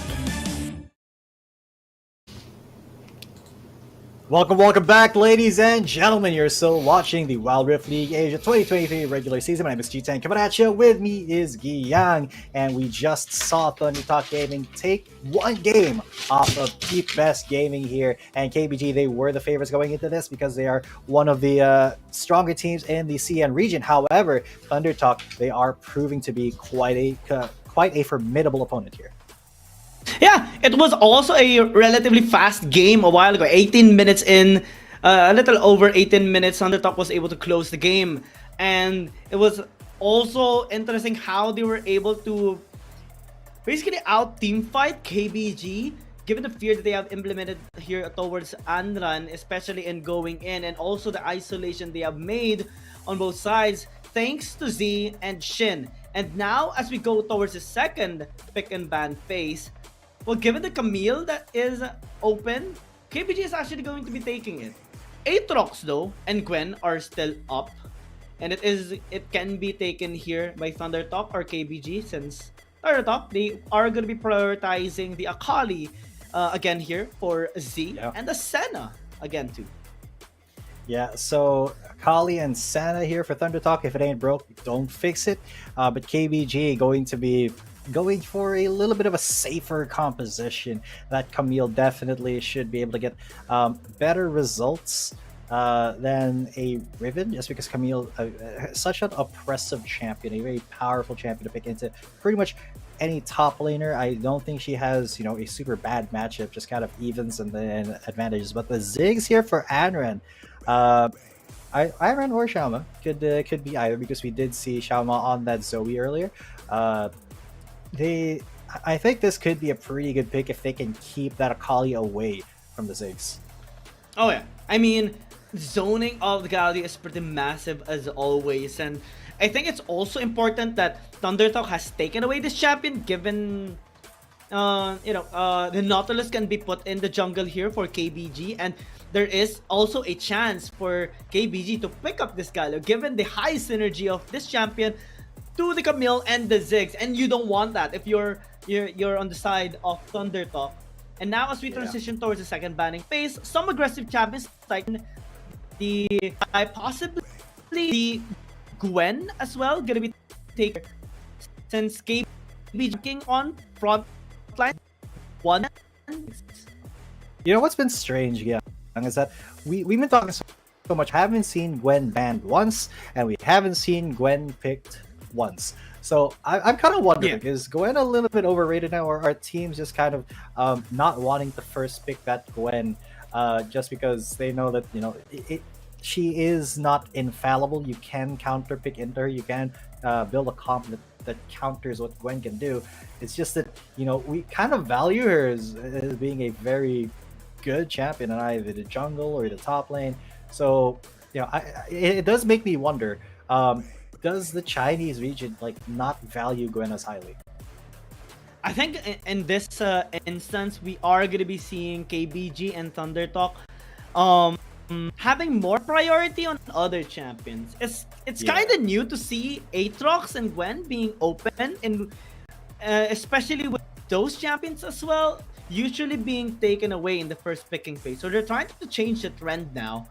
And ThunderTalk is ditching away the Aatrox. He wants more assassination power that X-Bike can actually help Z during those isolated fights. KBG, I think one good answer can be the Lee Sin here against the Kazakhs, but it looks like KBG wants to go back towards the meta. Yeah, I'm thinking KBG. Yeah, they pick up that Aatrox, and then for their jungler, I wonder who they're gonna pick actually. Could be a Lee. Could be a Jace. It could be a Jace. Jace in the jungle. Oh wait, Camille in the jungle or Jace in the jungle. Either are pretty good. Either are pretty decent. I think it depends on what ThunderTalk is going to be putting up in their top lane to see which is a more favorable matchup here for KBG. Oh yeah, the Jace is pretty massive, I think, and the Gwen finally. Flex. Oh yeah, okay, yay. That is, and it has a good synergy as well with Galio. So this is looking pretty nice on both sides.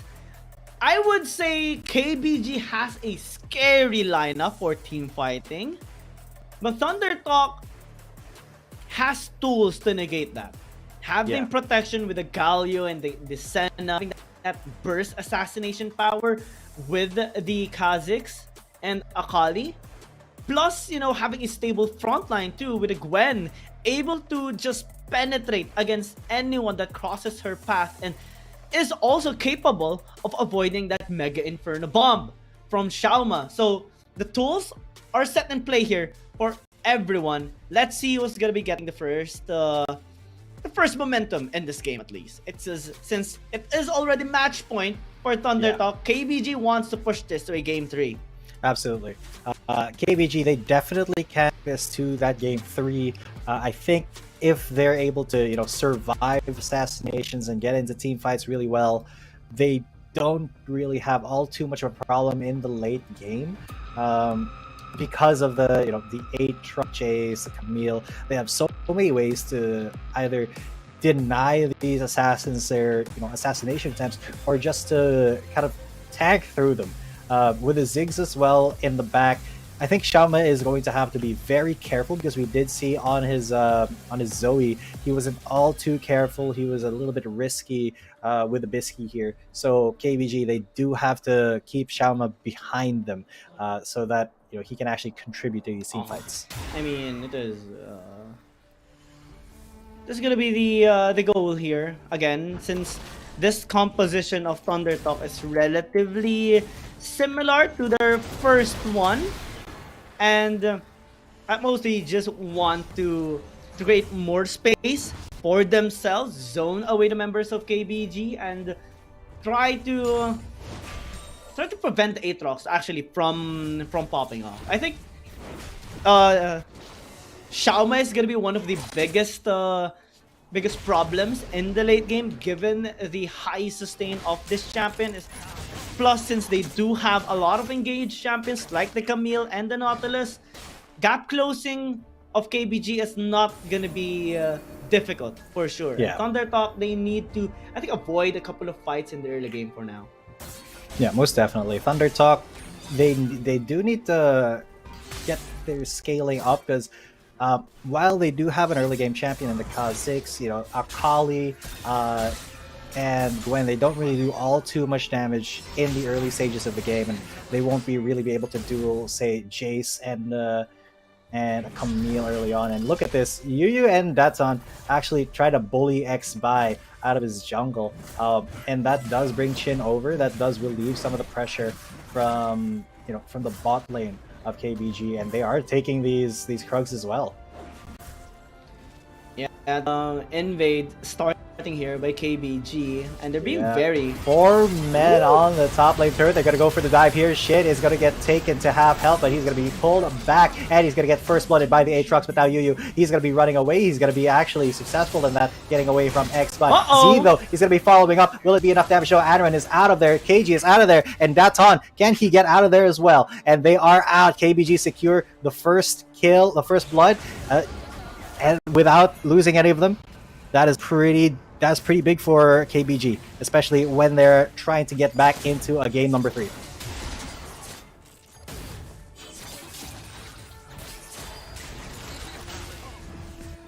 All right, so let's take a look at that, how that shook out. And yeah, a 4-man dive up top, and it was such a good idea for them to focus on Shin instead, and Yuyu actually tagged the aggro from XBY, and he actually got away with just a sliver of health. And yeah, are you there, my guy?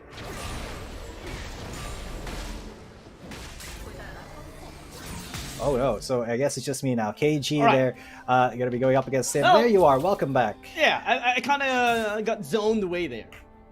Simply because of that good fight. And good escape, actually. What a fight. What a fight, indeed. I was just appreciating the view up top here, especially with the wide camera we're seeing. And well, KBG has some tricks up their sleeves so far here in this game, and it's actually really good that they were able to pick up a kill in the top lane earlier. I think one of their objectives right now, primary objective, is to try and bully out the Gwen so that Shin won't pop off as early as possible. And KBG, they want the Aatrox to become the unstoppable one before the Gwen becomes capable of trimming him down with a snip. And Thunder Talk, they're just gonna be avoiding some of the fights, I think. Chen is still relatively fine. He did fall down earlier, but with the jungler, with the XBY just helping him out, just hovering there on top lane, I think it's gonna be okay for him now. Yeah, KG now, he's gonna be going for the XXX ultimatum on Sin. Daton is there. There's nowhere for Sin to go, and he will be an easy kill for that Aatrox. Daton starting to get fed. He's gotten 2 kills already. That is unfortunate. Second death now by Shin, as the timing was just really nice coming in from KBG. And given that Datan is there most of the time, and the kill participation is just gonna be really good for him. Scaling up, I can't wait to see the gold chart later on, or the gold earning of these players. Infernal Dragon is also up. I think KBG might prioritize this since they do want to scale better than ThunderTalk. Yeah, most definitely. And I mean, they are already on it. KBG, they are on that Drake like, you know, white on rice. Although XY is going to be there, he is going to try to compete against Anran 9, but look at that SMY trying to go for the Hero's Entrance. They do get the smite onto the Infernal Drake. Very, very easy. That's on though, has to get away. He's been so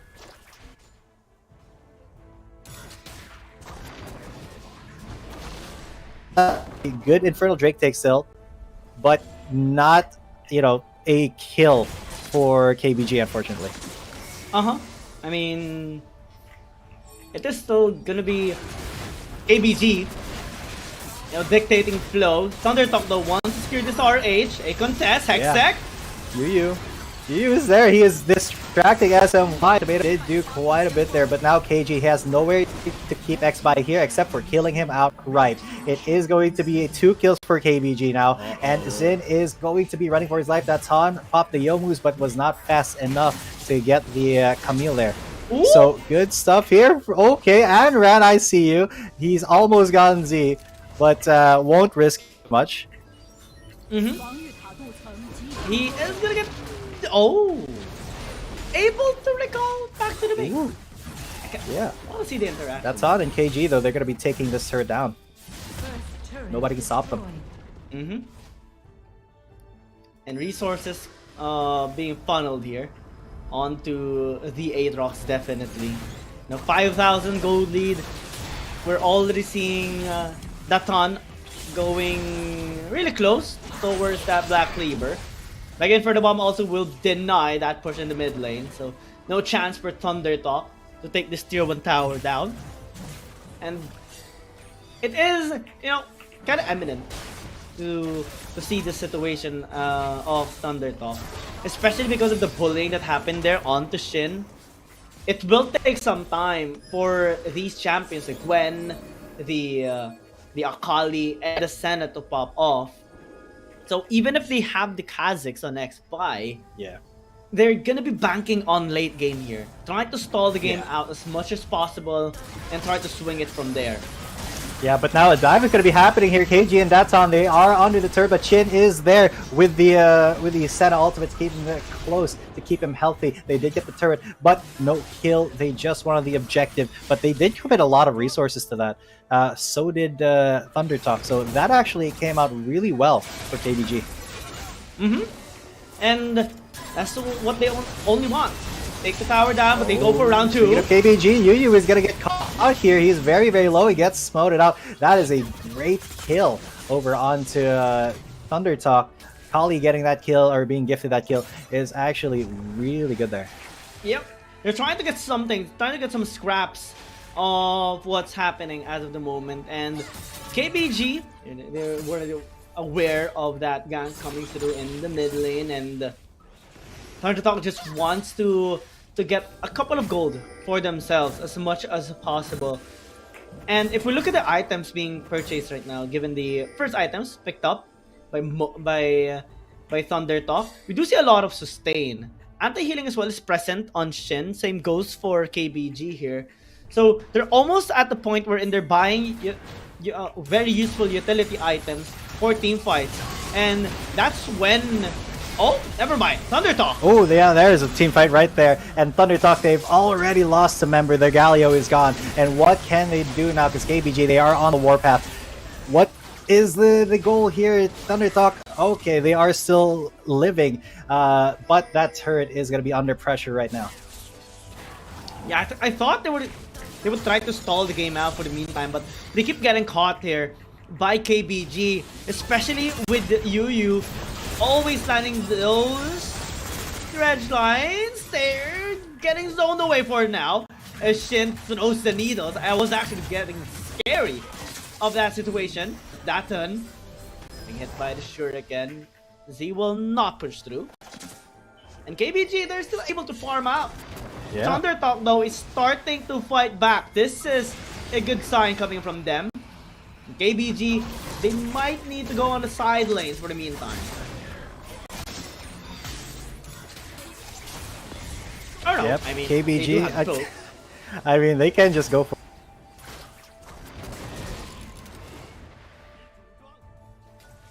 Yeah, I mean, KBG is just gonna be focusing on the objectives. I mean, we do see Datun having no contestant in this Rift Herald. Just in time, actually, for this mounting Drake. As they do spawn Shelly in the mid lane, so that tower in the mid lane will get taken down in a short while. KBG positioning themselves here in the bottom side. River, Thundertalk wants to get this Drake. Z has a nice flank, but this time KBG notices it and responds accordingly, taking down Shen early on in the fight. Here comes Yu with a flash red line. Z tried to go into the back line, but now without the Senna, that is a lot of damage negated now from Thundertalk, and suddenly the deja vu happens, but this time the output is different. KBG strikes back. Yeah, KBG now on a new warpath here. They did not like that they lost that first game, so they're going to be going hard in this one. They got so much off of that.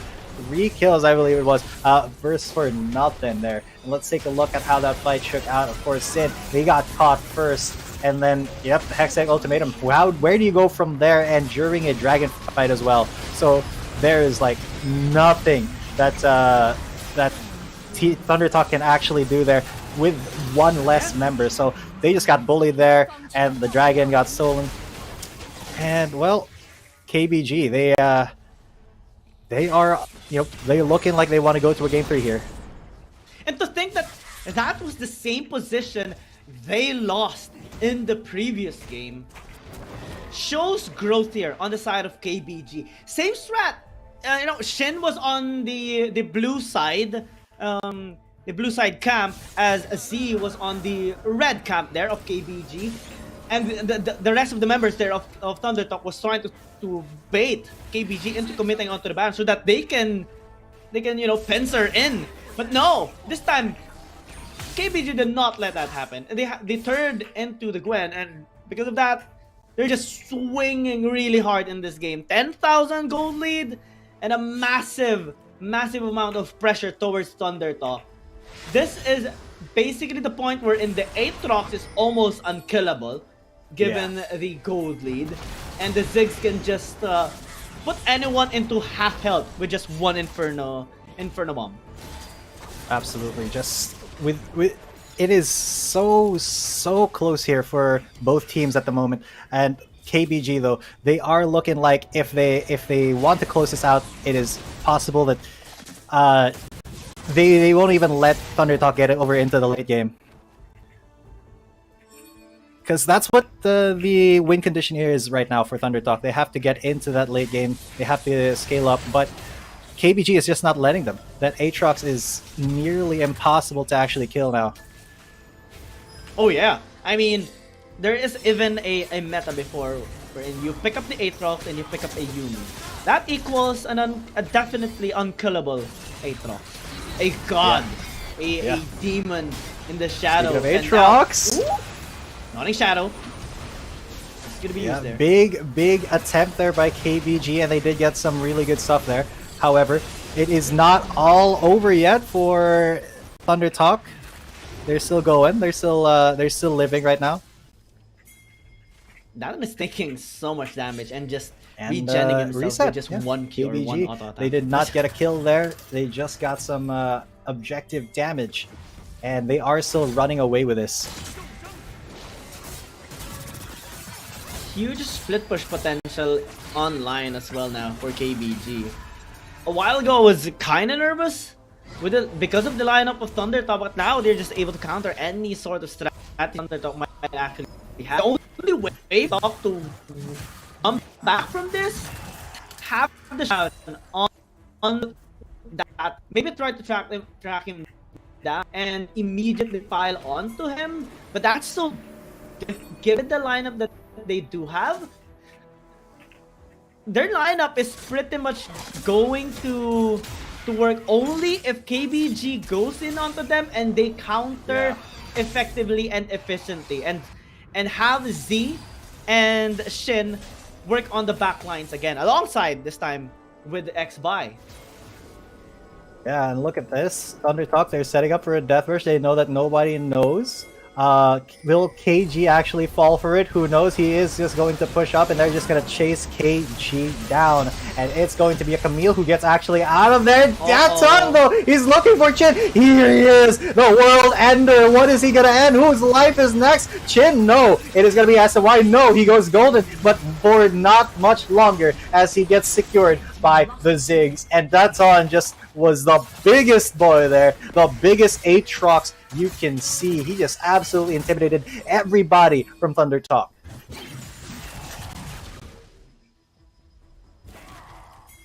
With that, KBG, they do have a free route into this next Drake. What can Thundertalk really get here? Because their Kha'Zix is not doing as well as they would have hoped. Yu is right there. Although I don't think he would have wanted to go for an assassination there. Thundertalk trying to set up for a risky team fight here. Anran though, oh, he did spot out KT.RY. There's a death charge. Oh my lord, the Ziggs getting that in Mega Inferno Bomb onto him. And now the Hextech Ultimatum onto Shin. His Shin is not going to be able to live that as Daton ends his life. The World Ender has popped once again. And now he's going to be ending the world of Chin. Nope, that is the Ziggs who's getting that kill. But Daton, he is just going insane. This is the unkillable Aatrox, the unkillable Demon King that you all know and love. The reason that they picked this champion, but he ran out of World Ender, so now he's very vulnerable. And yeah, that is KB still keeping it close. But you know, they're talking. What can they realistically do? They're running out of options. Basically, I don't think they have options anymore in this game. It's just a massive lead that KBG has in this game. 20,000. That's like 2,000 per minute, given the 18-minute mark or 17-minute mark, and they don't even have any resource to use just to get a tower or the dragon. And while they're trying to fight again, Dawning Shadow gonna be used here in the mid lane. It's a good try, but they apparently did not get anything, unfortunately. Yeah, a little bit unfortunate there. But the resources committed here, Thundertalk, they really do need to get into that late game. They need to get everybody to 15. They need to, you know, get on even footing. Because right now, KBG, if they fight while they're ahead, already 2 inhibitor turrets are down. And if they just go for a Baron fight right now, the fact is that Thundertalk is not ready. Thundertalk is not ready to fight that. Look at that damage. Anran just poking out Shin. Oh, look at this death rush though. They keep looking for the death rush. And I like it. I like it. And they did get the catch onto Yu, but Yu is incredibly tanky. And then, oh, that Mega Inferno Bomb just absolutely decimated that health bar of Jin. Has to get out of there. But now Jin, once again, in the Hextech Ultimatum, will get taken out by the Camille. And now they are on the warpath. SMY just barely made it out. Kick. KT.RY just barely got a kill there. But now that Kali is down, the Galio can't really do all too much here. Chin trying his best to keep the Nexus alive in SMY. He's gonna go golden under the turret. He's gonna make people take turret damage, but that's not really gonna matter all too much when KBG is already almost max level and very tanky. Xiaomu just recalling inside the base. KT.RY gonna get death charge there, but will get denied. Just 2 versus the world here for Thundertalk Gaming. What can they do against KBG? The answer is absolutely nothing as the minions funnel in and the Nexus falls. We are gonna go to game 3, ladies and gentlemen.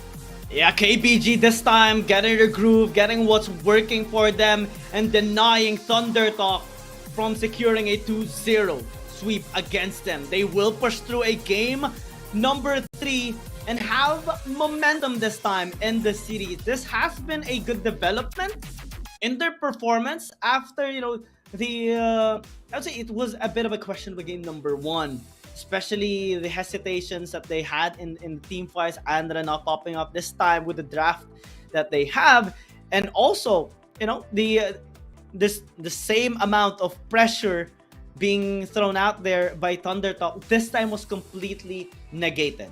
So this time ThunderTalk has to think of a new strat if they want to beat KBG. Absolutely. KBG, though, they are like, this is why they are one of the favorites here in the Wild Rift League Asia 2023 regular season. It's because, they did come out from a loss. The momentum is not on their side, but they were still able to, don't not count that loss as all too much of a big thing, and then just keep going and keep their game plan. Their mental is pretty much unshakable here, and ThunderTalk, man, they need to go back to the drawing board, because what they tried in the first game didn't work this time. While they were able to come back from a goal deficit in the first game, that's because KBG made a mistake. Now this time, all the mistakes, I think, were mainly on the side of ThunderTalk. Yeah, I mean, it is apparent. I mean, it was still a good try coming in from ThunderTalk. I think KBG was just more prepared for those engages from ThunderTalk. They noticed the strategy was the same, and they quickly adapted to it. Also, maybe the pickings as well, given that the Aatrox was available. I think it's something that ThunderTalk could have picked up earlier. Shin had a nice try on this Gwen, but we did not see him pop off at all in the entirety of this 19-minute game. And Daton definitely made a big mark in this game number 2, completely denying any sort of retaliation. And since the sustain was just too high coming from KBG, especially from the Aatrox, ThunderTalk cannot go in on the team fight. They had no initiation, they had no initiator as well on their side, so it's kind of complicated to actually deal with KBG. Absolutely. So with that being said, what is the game plan now for ThunderTalk coming into game 3? Because KBG obviously are not going to make the same mistakes that they did in their first game, especially against a ThunderTalk that they know is very formidable.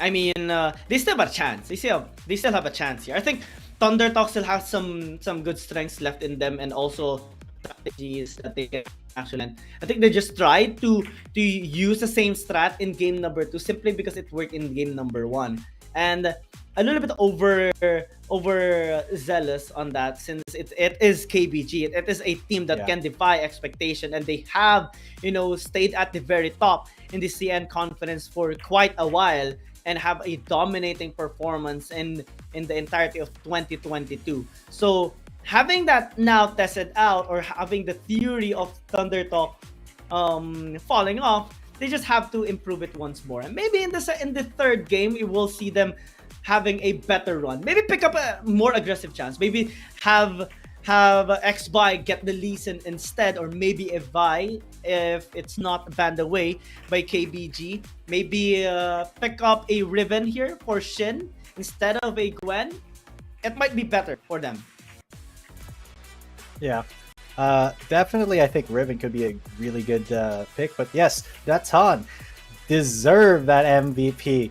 Just that Aatrox being unkillable. Absolutely the cornerstone of the offense from KBG. So yeah, 68.7 kill participation. That kind of I think that's a bit low considering how big Daton actually or how much he actually did for the team, because he was the front line that made sure that nobody from ThunderTalk could actually touch the rest of his teammates. So well done, and I wonder if he's still going to be the MVP coming into game 3.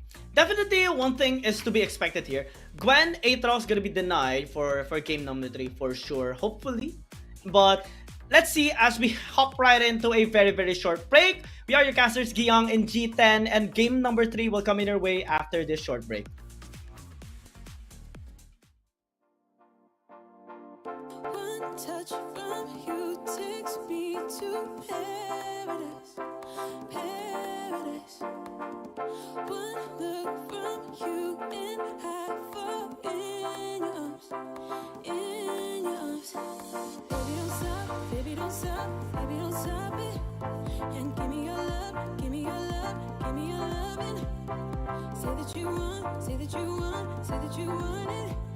'Cause this is my love, this is my love. Something about you feels like heaven came along.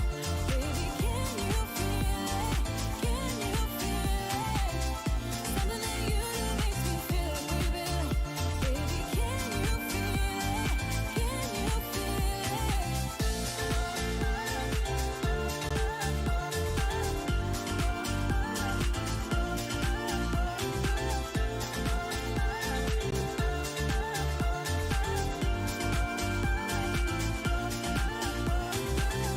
One kiss from you is like a fantasy, fantasy. It's like you go beyond my wildest dream, wildest dream. Baby, don't stop, baby, don't stop, baby, don't stop it. And give me your love, give me your love, give me your loving. Say that you want, say that you want, say that you want it. 'Cause this is my love, this is my love. Something about you feels like heaven came along. Baby, can you feel it? Can you feel it? Something that you do makes me feel like we belong. Baby, can you feel it? Can you feel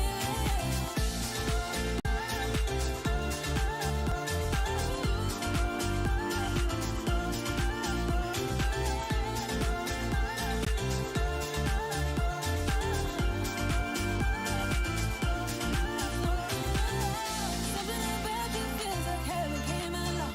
Baby, can you feel it? Can you feel it? Something that you do makes me feel like we belong. Baby, can you feel it? Can you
Sun and rain, sleet, snow, any weather. Just know if you can do it, I can probably do it better. Wow.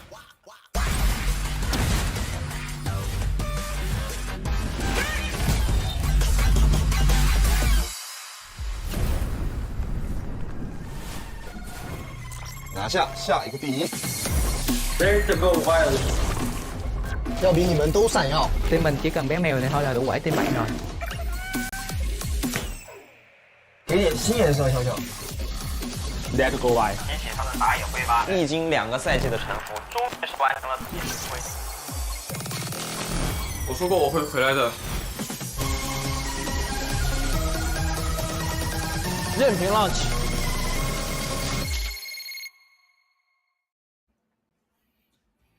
Good evening, ladies and gentlemen. Welcome back once again to the Asia 2023 regular season. My name is G10. Coming at you with me is Gi Yang, and we are at a very spicy game number 3 between KBG and Thunder Talk Gaming. Yeah, we are going to be seeing the first game number 3 as of today. And although KBG has, started the series off in the wrong foot, they were able to correct it, and now is looking for a reverse against Thunder Talk. They are going to be sitting on the same side as KBG. This time will be, still removing some of their champions like the Olaf and the Yone. No ban on the Zoe just yet. No ban on Aatrox and Gwen. So possibly these champions will rise up in the first picking phase. Camille as well is so far available, and it recently had a big impact in our games. Kali, this time actually Thunder Talk is going to be taking it away, given that Z no longer has interest in it. But I think given these bans, it's pretty much understandable. KBG is gonna prioritize the Camille. This champion so far has had most success in this tournament, and we can understand why. You know, having so much pick potential and having so much stability in your lane will provide more options and more opportunities for you to use your resources in the other lanes. Yeah, most definitely, most definitely. Now, another Senna pick here from Thunder Talk Gaming. I mean, it did work out in the first game, but KBG did kind of read it in the second one, and that's kind of what's happening here as well. KBG, they do have that Camille once again. So this will depend definitely on what Thunder Talk will pick to, you know, to have as their big damage dealer and how much damage they're going to be dealing, because that Senna is only going to be super effective if they can keep the, you know, keep the big damage dealers alive here. So you may need a bruiser. You know, a Wukong is a pretty good start, but that's the jungler. I want to see what Thunder Talk has in store for mid and top lane. Gwen's still open once again. So is Aatrox. Senna, Nautilus, Wukong, so far really stable in terms of having sustain and also crowd control. But damage is something that is lacking on Thunder Talk Gaming's composition yet. Maybe they can pick up something like a Ribbon, which pretty much does a really good job against a Fiora as well, and a Camille. Yone, since it is banned away, will not be an option here of Thunder Talk. I think they have to pick up maybe the Aatrox this time. If KBG doesn't ban it, this will be a big opportunity. Oh, Ribbon banned, so they can get the Aatrox, and with Senna, Aatrox is going to be absolutely a monster to deal with, and that is exactly what Thunder Talk is going to pick up, the Aatrox plus Senna combination. We saw how unkillable Aatrox could be in the last game when KBG had him, but now imagine that, but every time your Aatrox gets low, just get healed again and again by the Senna. You just spamming Qs, and then gets shielded by the Senna ultimate as well. Given the Aatrox, so far I'm loving the comp here of Thunder Talk, but we still have to respect the aggression here of KBG, simply because they possess the Camille and the Fiora. Xiaoma as well has been on point on the Ziggs, landing the Mega Inferno Bombs, even the inner circle of that MIB towards the crucial targets of Thunder Talk. In one team fight, actually earlier towards the top side, we saw the HP bar of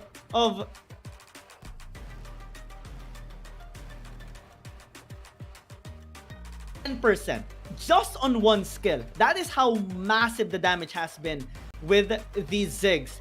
And now Thunder Talk, they actually get both of these really strong front lines, the Gwen and the Aatrox.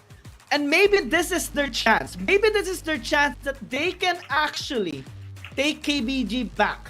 They deny the streak, and maybe they can redeem themselves and finally take on one of the strongest CN confidence teams.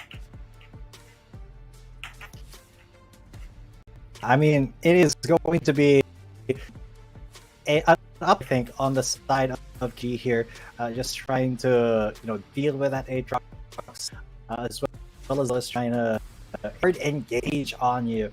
So I wonder how they're going to be able to deal with that, because they do have that feed. They're able to, you know, in the back, get that grand challenge onto a Senna, you know, try to force Thunder Talk to, you know, go back and come to them, come to KBG instead. So, oh yeah, it's all up to the execution in this game, honestly, yeah.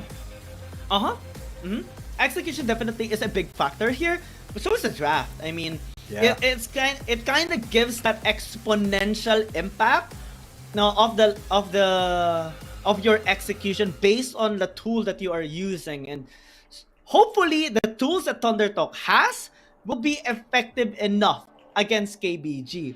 One of the problems that we have seen on KBG's side is when they are on the back foot, it actually causes them, they actually have a hard time getting back into the game. But when they are ahead, it's so difficult to come back. Yeah, I definitely agree. Although it did happen in the first game, Thunder Talk was behind, and then they were able to come back from KBG. It is not the norm, unfortunately, because we did see in game number 2, KBG just absolutely took the ever loving daylights out of the Thunder Talk Gaming just because of that Aatrox. Oh yeah, I mean, we have seen how strong Datun earlier was on the Aatrox. Definitely massive and also unstoppable. This time on the hands of Thunder Talk. See how we are going to be seeing X-Bond. And Thunder Talk, they both have 2 members in the middle lane. I apologize if I'm kind of stuttering a little bit.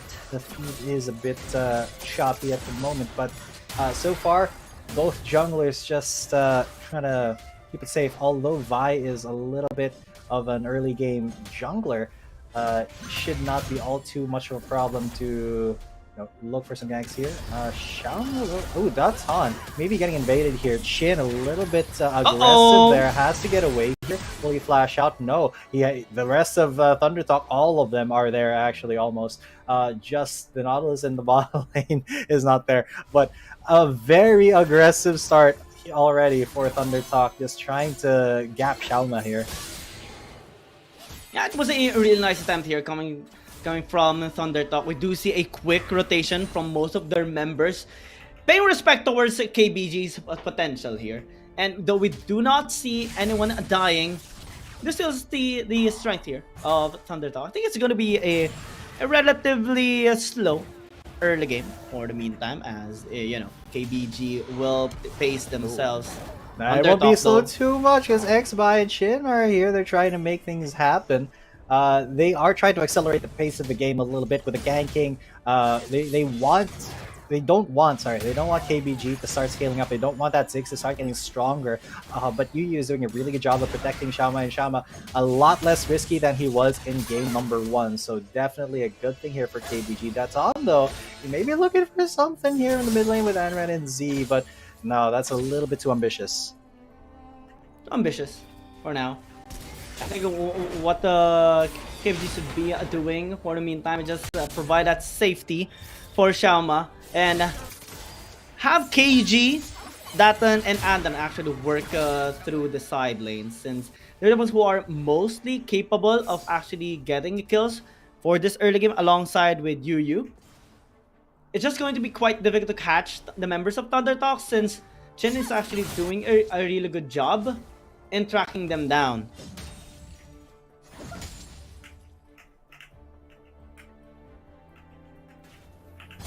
Yeah, and oh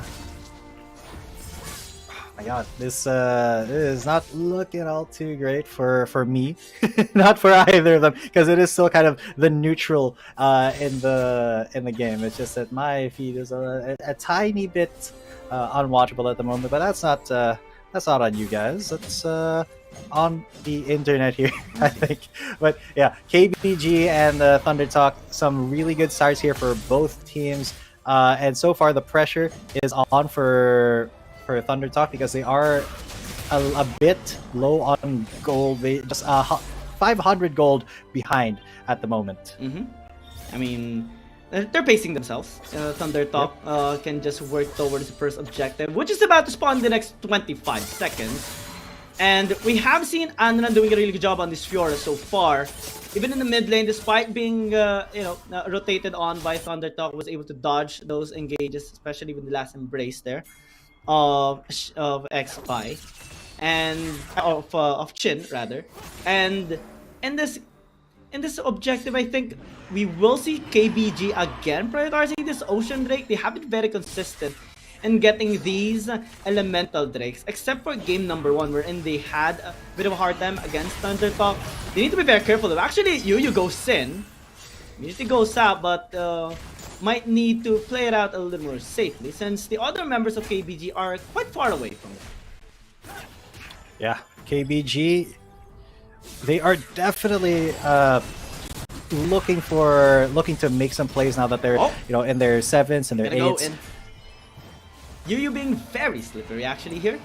Avoiding the dredge line for from SNY for twice now in a row. Datan has a nice position here towards the bottom side river. Andran will be joining him as well. So dredge line did not connect. Here they go. Yu looking for the bomb. Going in now. Almost assist. Sword line. And now Thundertop will retaliate. The Gwen is dealing massive damage alongside with XY. KBG simply did not. Damage is Adran running for his life. And he will get caught out by that Gwen. And, well, they will now Yu, he's next on the chopping block, and he will get taken out. Looks like Thundertalk, they are looking. Yeah, unfortunate, but that's how the cookie crumbles here. Let's take a look at that replay, because I didn't really get to see all too much of that. Oh yeah, I mean, it started off with the missed out dredge line there by SMY. Then KBG actually just funneled into that. Unfortunately though, they did not expect XY and Z actually just on the grump area. And when they got caught by the last embrace, it was a big combination. Now, down to the on top. Yeah, and now this is a huge fight. They already got the vibe from KBG. And Thundertalk, they are going to have to get out of here. They're gonna have to take their win and go.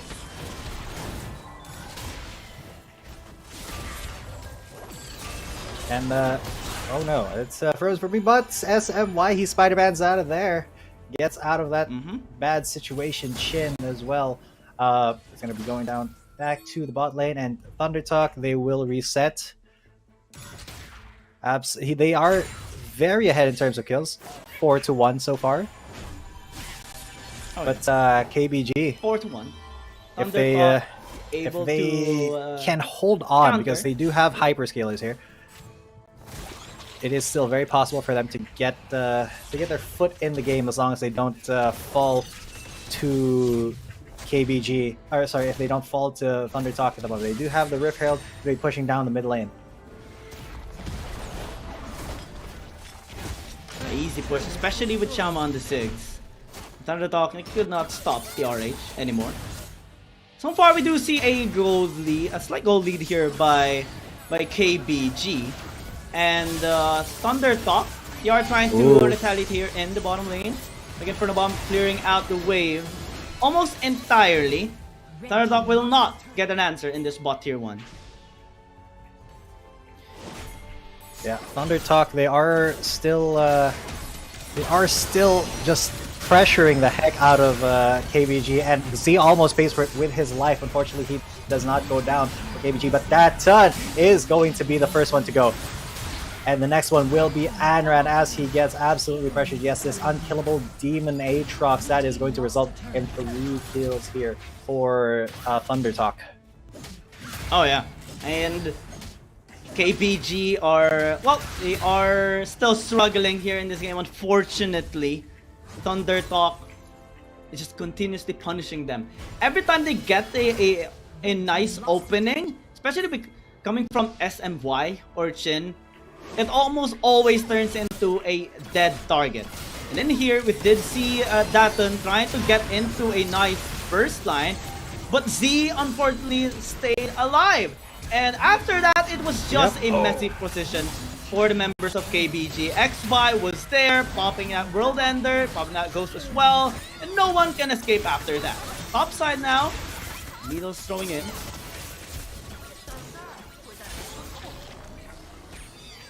Yep, and KG is going to be getting out of there scot-free.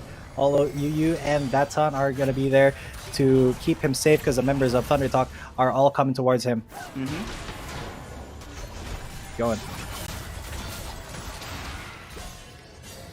Yeah, and that is just a safe way to get out from Thundertalk, because they have just been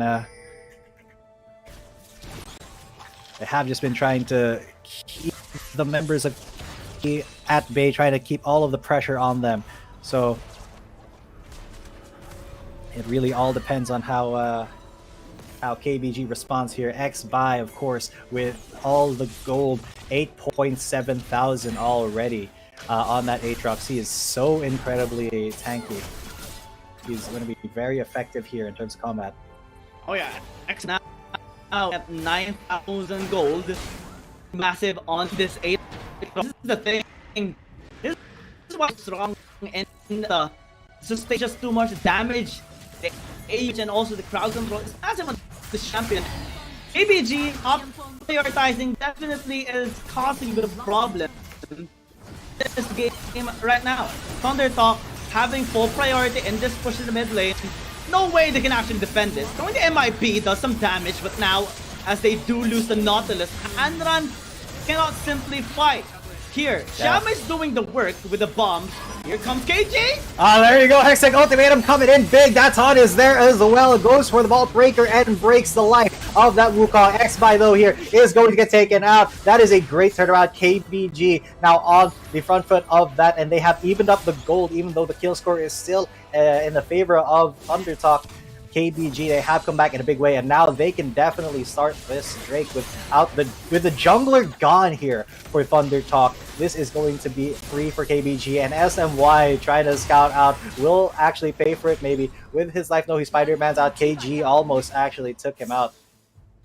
Oh yeah, well, it was a nice nice retaliation there by KBG, and was still, you know, Thunder Talk basically having a good push here in the mid lane.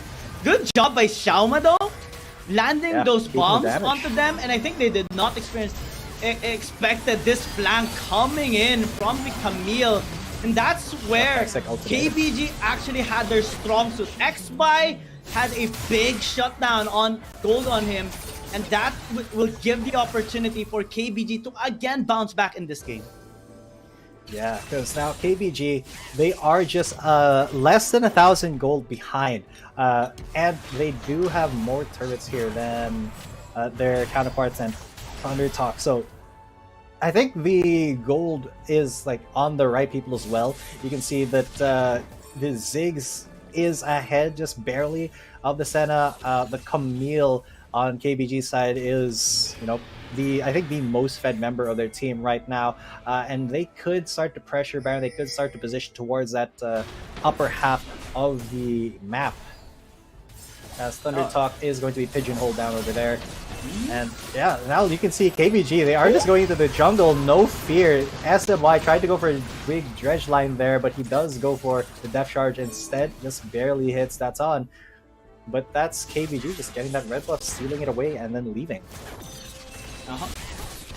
And it was a good invade coming in from KBG, and Thunder Talk are starting to feel the pressure here against KBG, especially after that mishap.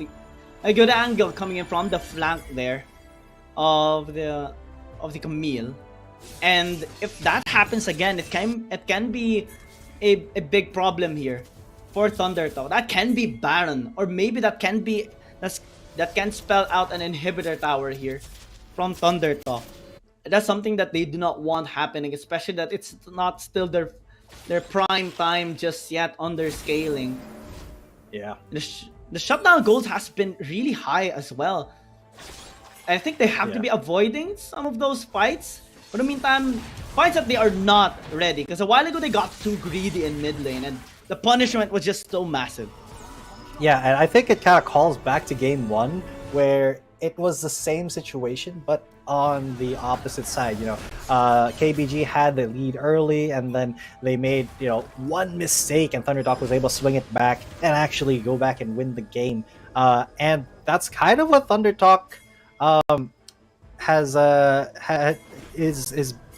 what's being done to Thunder Talk, right now by KBG, because Thunder Talk did have such a huge goal lead.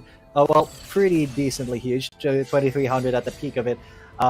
And they do have so many more kills than KBG. But KBG, they are really good at exploiting mistakes there. The chain's going to land onto UU, but he's going to be able to get away very quickly. A very swift champion here, the Rakan. And UU actually was a key playmaker here inside of KBG, catching the members of Thunder Talk off guard.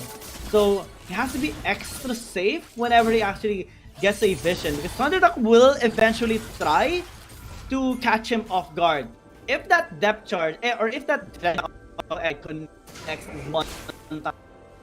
You that can spell up for them. They're about to another fight breaking out. Since Mountain Dragon is about to spawn up in the next 45 seconds. Yep. Or the next very, minute very or so. Close. Yeah. In the next minute or so, they should be setting up for the next dragon fight. And I think KBG, they do have the advantage here, even though okay, hang on, the advantage is not the KBG because Anran is going to get aggressed on. That was a lot of resources used on that one Fiora, but he is going to live and he's completely fine. That is a reset though on the side of Thunder Talk, and then they have to prepare for the Drake now. Oh yeah. KBG, they're just trying to stall things out. They want to scale. They want their win condition right now is side lane control. KG as well as Anran being on the side lanes. I just want to check their items. They do possess a Hull Breaker. We do see one here on KG, as well as dueling items like the Blade of the Ruined King and the Divine Sunder. So that will be a difficult champion to deal with, especially Camille is such huge on one versus that's gonna one. be bad for you. Thunder Talk, they have been trying to force out some 5v5 fights. He is not shy here. Just keeps on being denied from it. Yeah. Oh, that is a pretty big stun that wasn't followed up on. Now that's on though. He may be in a little bit of trouble, but he has to commit here, and he does commit. He gets a lot of damage, and the Aatrox finally falls without even popping his World Ender because he just got bursted down and CC'd to heck. But look at the health bars; they are dropping, they are melting on the side of Thunder Talk. That's on, and Yu though incredibly low. KG is defending them as well as Ara9, but they're also incredibly low. How can they balance this damage out? The Camille falls. Oh, that bomb almost got the SMY, but he's literally just a sliver of health. They are still on this Drake. Yu though is pretty much healed up to full. Xiaoma, he can lay down the damage, but I think they have to give this Drake up to Thunder Talk. They're not healthy enough to fight unless that's on. He's gotten the Honey Fruit. Will he be able to come back in? As well, there is a Vault Breaker comes in. Both of them go into stasis, and that Nautilus which is left out high and dry to die. And he does die, the Gwen as well. And suddenly KBG have a huge advantage here. 2,100 gold up. They have that dragon, and they have the momentum going into the next phase of this game. Huge swing, huge turnaround there by KBG. This time, they catch Thunder Talk off guard. And Thunder Talk thought they could actually force that team fight out. It was also very eminent that they catch X by. Datsun is a key player in that fight as he pins down and set it up here for KBG. Immediate follow-up as well. But they're not done. There's another fight coming up here in the Baron of all places now. Shin, he's going to be very low, and he gets taken down. That is the Wukong gone. That is your Cyclone, your CC, a huge part of your CC. Pretty much not going to be here for the next while if they do decide to go for a Baron fight, but it is incredibly risky here for KBG. So yeah, Thunder Talk, they just want to reset. They want to get all their members back alive, but that's pretty hard to do when you try to contest, a team that had their eye on Baron without your entire team behind you, because I think that he was a little bit pushed up there, a little bit too far for the rest of Thunder Talk to actually respond to.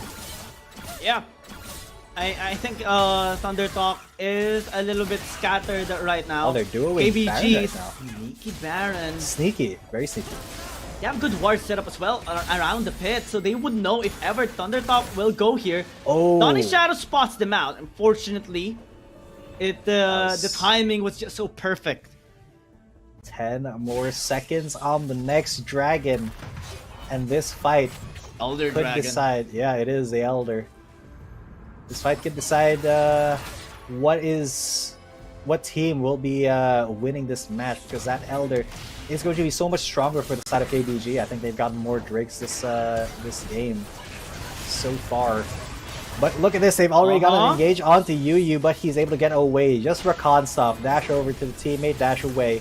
But the Elder Drake is going to be started over by Thunder Talk. They are kind of trying to bait it. There it is, Mega Inferno Bomb getting some damage, but not all too much. SMY though, gonna be taking a brunt of all the damage. Anran from the back, he goes in, Vault Breaker right onto a key target. The Nautilus is gone, but XBY, he's still alive. Who isn't alive though is the Gwen. XBY has to run along with Chin. That's 2 kills for absolutely nothing. He had to dash away, or that bomb would have gotten Shama on the chase now. He is just, that small Yordle Sorcerer is going against this God of Death here.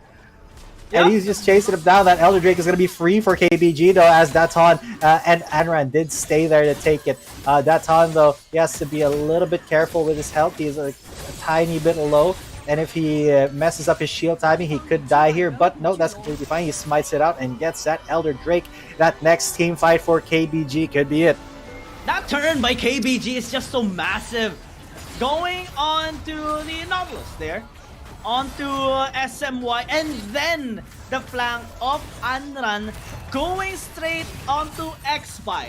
They know they have to take down the Aatrox, or at least scare him off, so that they can have the better end of the fight. Chen tried to sustain him with the heal and also the Dawning Shadow, but it's simply not enough. They just fell back completely in that fight. Though we did not see XBY dying, him not being the majority damage dealer in that fight was already key towards the victory of KBG. And now they're starting the Baron. SMY gonna be catching out Anran, but they actually turn! That is huge. That was a big turn there for KBG. They've already gotten the first kill, and Z may be next. Look at that. He is just a sliver away from death, and he will get taken out. Xiaoma is the one with the kill, and they're looking for more. Another kill for Xiaoma onto the Aatrox. There is nothing more that Chin can do here. KG, though, trying to duel here versus Shin. Shin and Chin, they will actually get that Guardian Angel, but not the kill. Anran, he also has GA, so he's just going to be going on to that Nexus Turret. Shin incredibly low inside the fountain. He can't out-heal the damage. Xiaoma's the one who takes him down, and the Nexus will fall. KBG take their first match in the Wild Rift League Asia. Yeah, and a reverse sweep as well against Thundertalk. They had a bit of a hard time in game number 1, but they managed to collect themselves, managed to correct what's wrong, and this time they had a much smoother game. It was still a bit of a back and forth game against Thundertalk, but they knew, they saw the opportunities now, how they can win the fight. How can we get the objective? How can we get dragons? How can we transition it into a tower? And how can we counter the initiation from Thundertalk? They knew XBY was one of the key problems, as well as SMY. So what they did is whenever SMY engages, everyone ditches SMY and the other members. Everyone goes straight at XBY. Try to remove the Aatrox as quickly as possible, and if you are successful with it, you'll have no problem anymore in the team fight. Absolutely. And I do also have to say that the Senna was not as effective as, we kind of sort of predicted here, as we were expecting, just because that Aatrox really was not as unkillable as the KBG Aatrox, right? It was a little bit unfortunate that Thundertalk couldn't hold on to that lead, but it was their mistakes. They started getting a little bit too aggressive, a little bit too ambitious with their plays, with their engages here, and KBG, they were ready to, to kind of scale back a bit, to retreat, and then come back in, and then take that fight when, the utility and all the resources have been invested already by Thundertalk. And when Thundertalk's already exhausted, and there's nothing, there's no big ultimates that they can use, what else are they going to do to fight, right? So KBG definitely had the tempo of that match. They were the ones leading the dance, and definitely deserve that win today, especially all of those dragon pit dances that they did. I think they won 4 out of 5 fights there in Dragon Pit. Also, massive amount of damage going to be thrown out there by Xiaoma, and I think he was one of those players as well that prevented the mid push of Thundertalk simply because of the bombs connecting. And yeah, KBG as a whole, as a team, definitely is known for their talent, known for their strategies, and known to just have that stability as a team, what in whatever obstacle they might actually face. This time, it was a tough battle, a tough mountain to climb against Thunderdog, especially having to lose the first game into the series, but they bounced back. They bounced back hard. They learned their mistakes and have adapted in this game. Even if they have given away the Aatrox, they found a way to take it down and make it as a weakness of Thunderdog. The Fiora pick of Andra was definitely massive. I think he is one of the key players here in this particular game. Yeah, I mean, that Aatrox, it had to be, you know, put to bed. It had to be focused on, and that's exactly what KBG did. The Fiora absolutely played a huge part in facilitating that.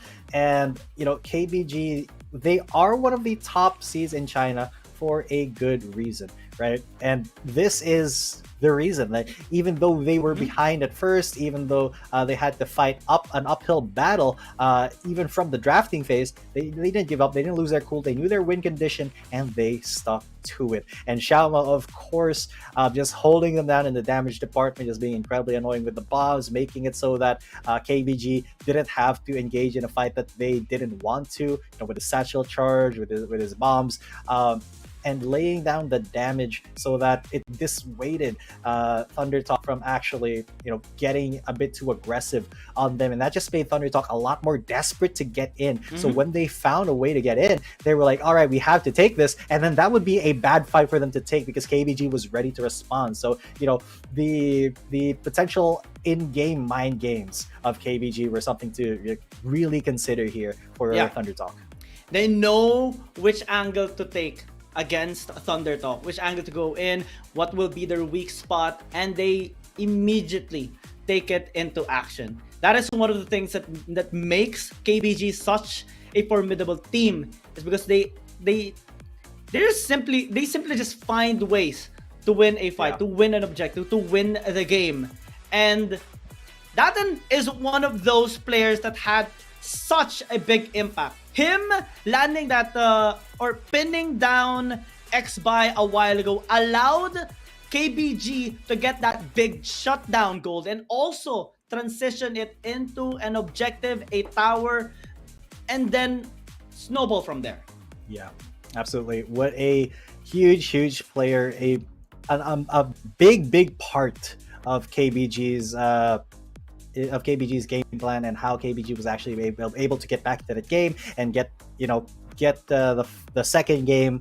Datan was just a big force to be reckoned with. I think he was also the MVP for our second game. Very consistent in this jungler of KBG. I gotta give props to him. But you know, that is our second match of the day. KBG taking their first win in the league. My name is Chita Kamanacha. With me is Giyang, and we'll be right back for our APAC match after this break.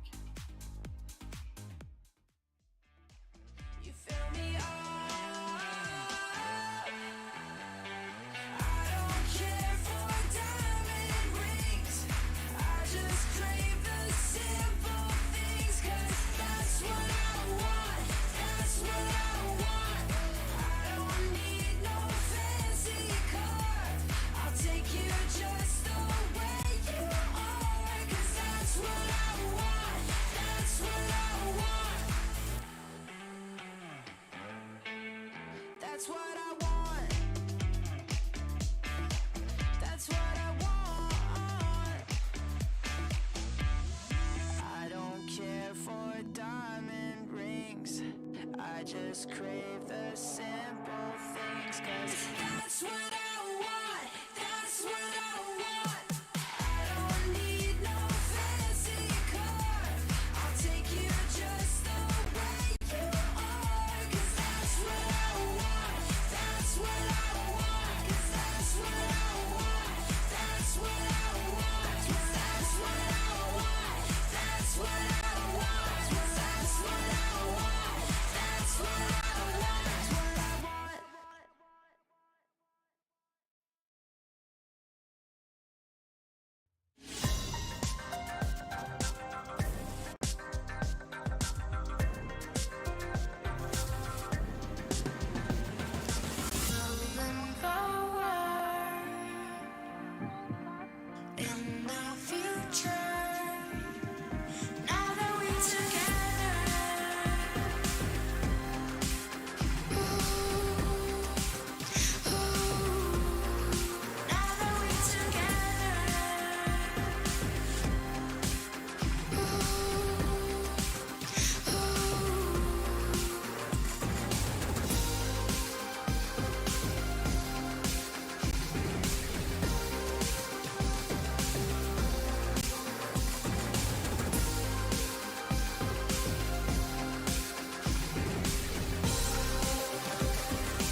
Don't you wanna tell me about the time that we felt fate?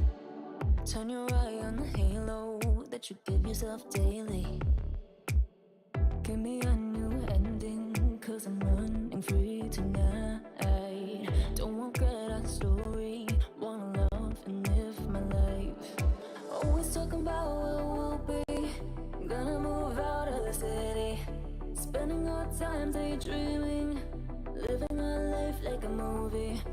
I'm the only one who can make me whole. Pick me up, I'm the only one. Gonna ride this feeling and write a new beginning. I don't wanna pretend that everything I wanted was gone in the end. And I don't wanna pretend again. And I don't need to pretend I'm living in this moment, I'm living my best. 'Cause I don't need to pretend.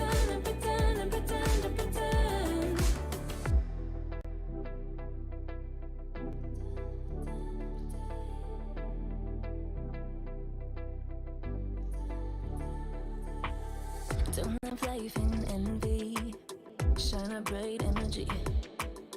With the waves I'm making, gotta make sure I'm happy. I'm the only one who can make me whole. Pick me up, I'm the only one. I'm gonna ride this feeling and write a new beginning. And I don't wanna pretend that everything I wanted was gone in the end. And I don't wanna pretend again. And I don't need to pretend I'm living in this moment, I'm living my best. 'Cause I don't need to pretend. And I don't wanna pretend that everything I wanted was gone in the end. And I don't wanna pretend again. And I don't need to pretend I'm living in this moment, I'm living my best. 'Cause I don't need to pretend.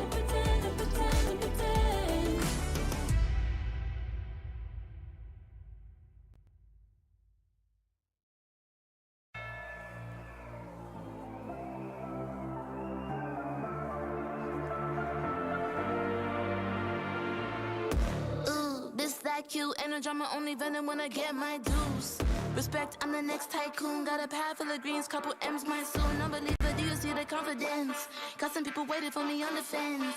I live here, never see me on the fence. Best believe that when I win, it's common sense. I'm designed to fly, defeat all demise. The best me, no fear, no compromise. 100 degrees, I breathe more to life. You should disconnect and throw in the wires. And the hand that's in this. Gotta back it up a high percentage. Got a heart in my sleeve, non-stop. Stepping up to the seat, more shots. Getting those. I'm alive, unleashed in the fire, out in the wild.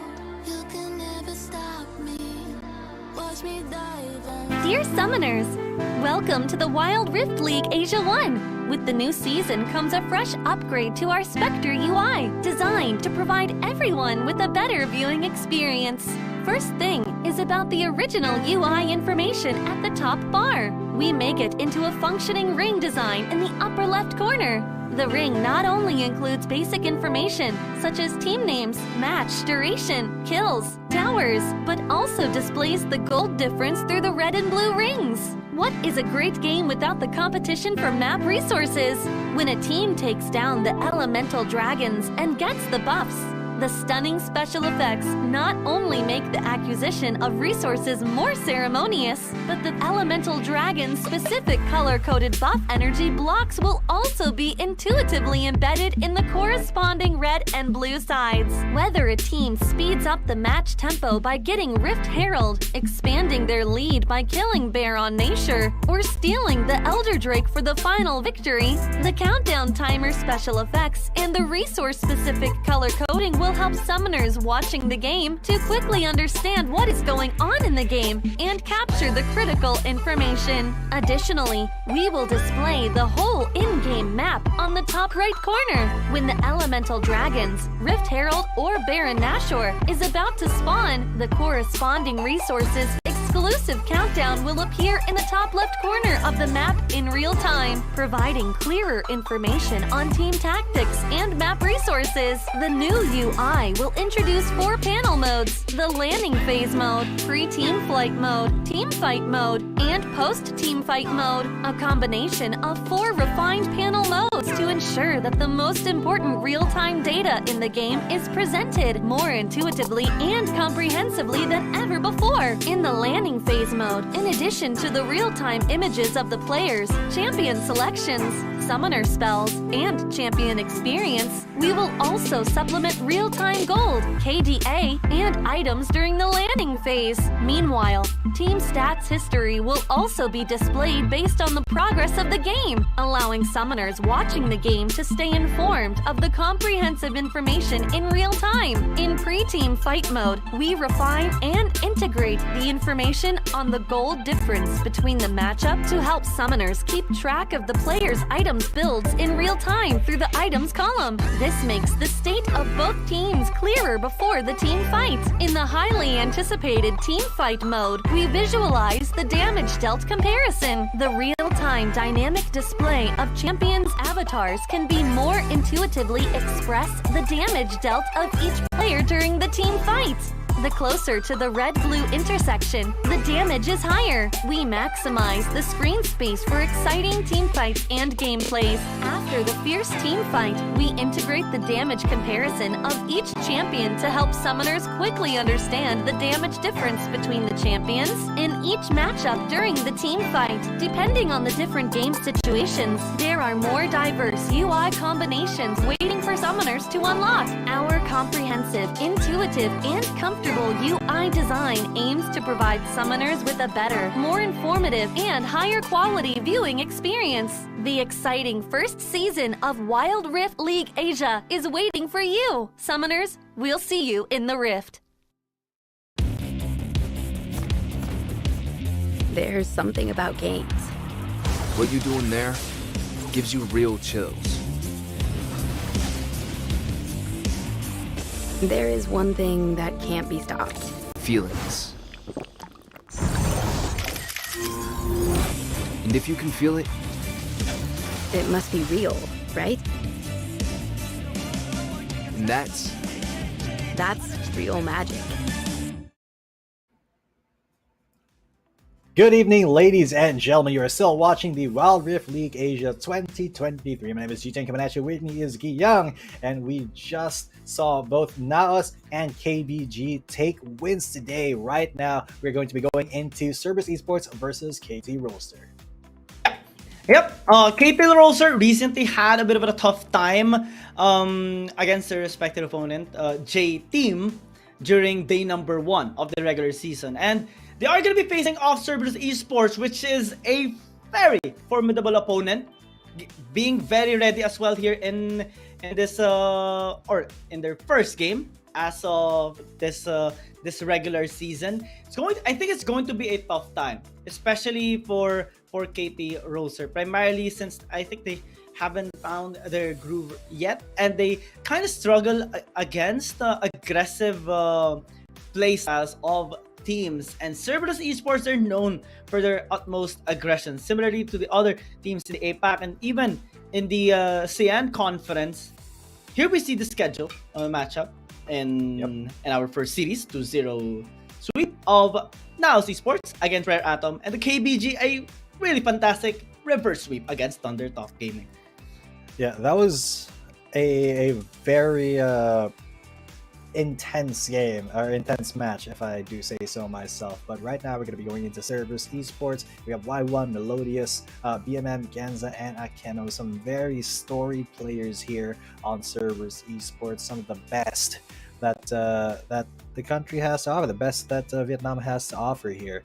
And they're going to be going up against, well, some of the best that Korea has to offer. And of course, we're going to highlight Melodious, who is one of the most talented players in the entirety of the region. Also, not only does he possess these achievements, second in the Snapdragon Pro Series 2023 APAC, fourth in the WCAO 2020, and also second in the Sports Championship 2023. But Meliodas as a whole is the key playmaker as well here on the side of Cerberus Esports, in line with Duckby or Akeno as well. We face off right now against KT.RY, who still has yet found their groove after their unfortunate loss against J Team. I think it's still a problem for them in terms of handling teams that have really aggressive performance, especially in the early game. Maybe this time they will find a way to slow them down or put them in a trap. But we're just about to see that here. Yeah, so dare to go wild. That is a tagline here for KT.RY, and you can see there.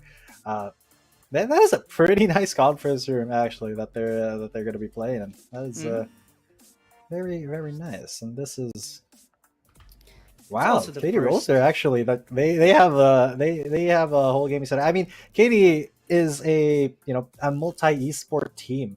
So of course they're not just Wild Rift, and they have gaming stations for their other esports teams. So good to see that making full use of their facilities.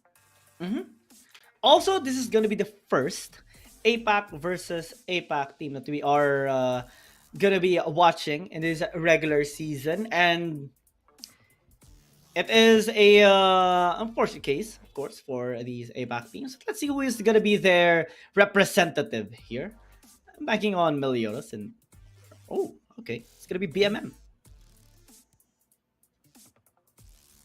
Yeah, man. All right, so we got that Fiora band out already. We're not gonna see that Fiora 1v1 like we did in the last match, the Riven as well. So they're taking these, skill-based champions out of there. There's still Yasuo, there's still a Teemo. No Gragas gonna be coming out though. So I wonder what champions these players will pick. There's like such a wide range of them. The Irelia, a very decent pick on Irelia mirror match, even for these guys. Ooh, we have seen an Irelia versus Irelia in the fight for side during the weekend. It was a matter of JDG versus Weibo Gaming, and we are going to be seeing it once again. Hopefully they do lock it in. I think it is locked in already, and it has been like a fast game. Yeah, you do have some sort of sustain, but inevitably you will engage onto your opponent. And whoever misses their stun, especially their Vanguard's Edge, will be on the back foot, of course. Yeah, that is not where you want to be on that particular back foot. So, these Aurelias, they have to be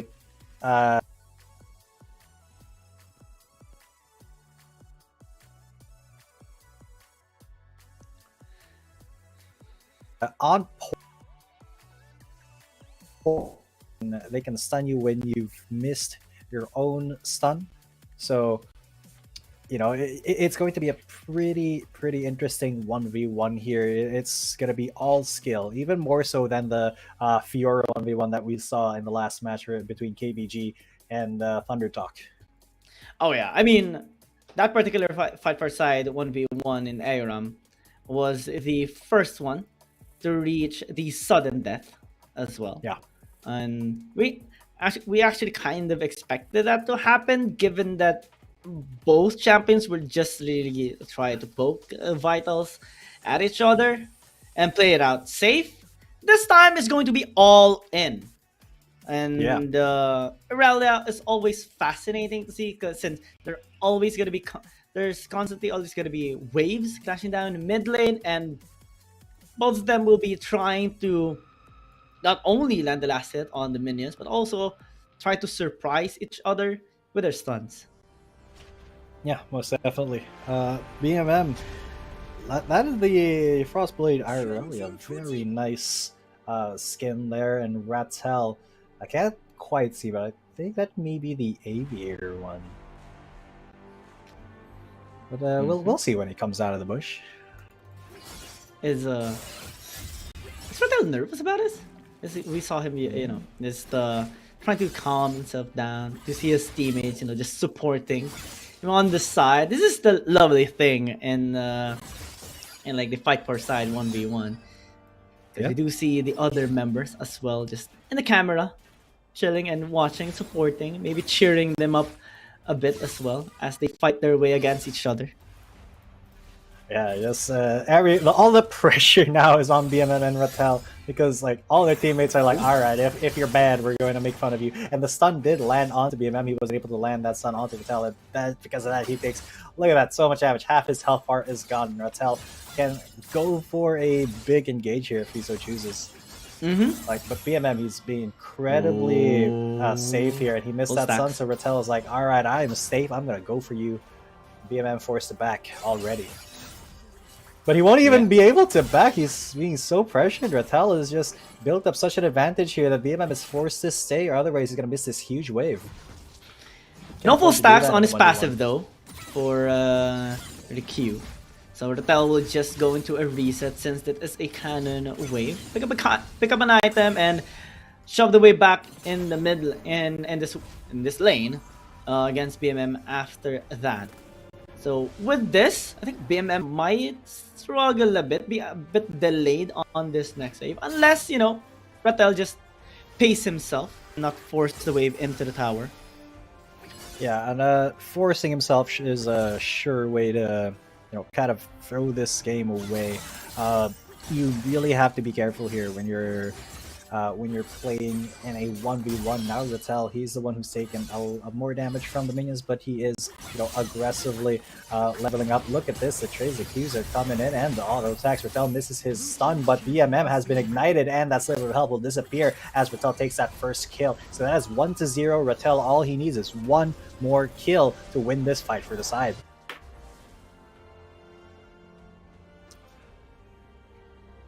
Decent start.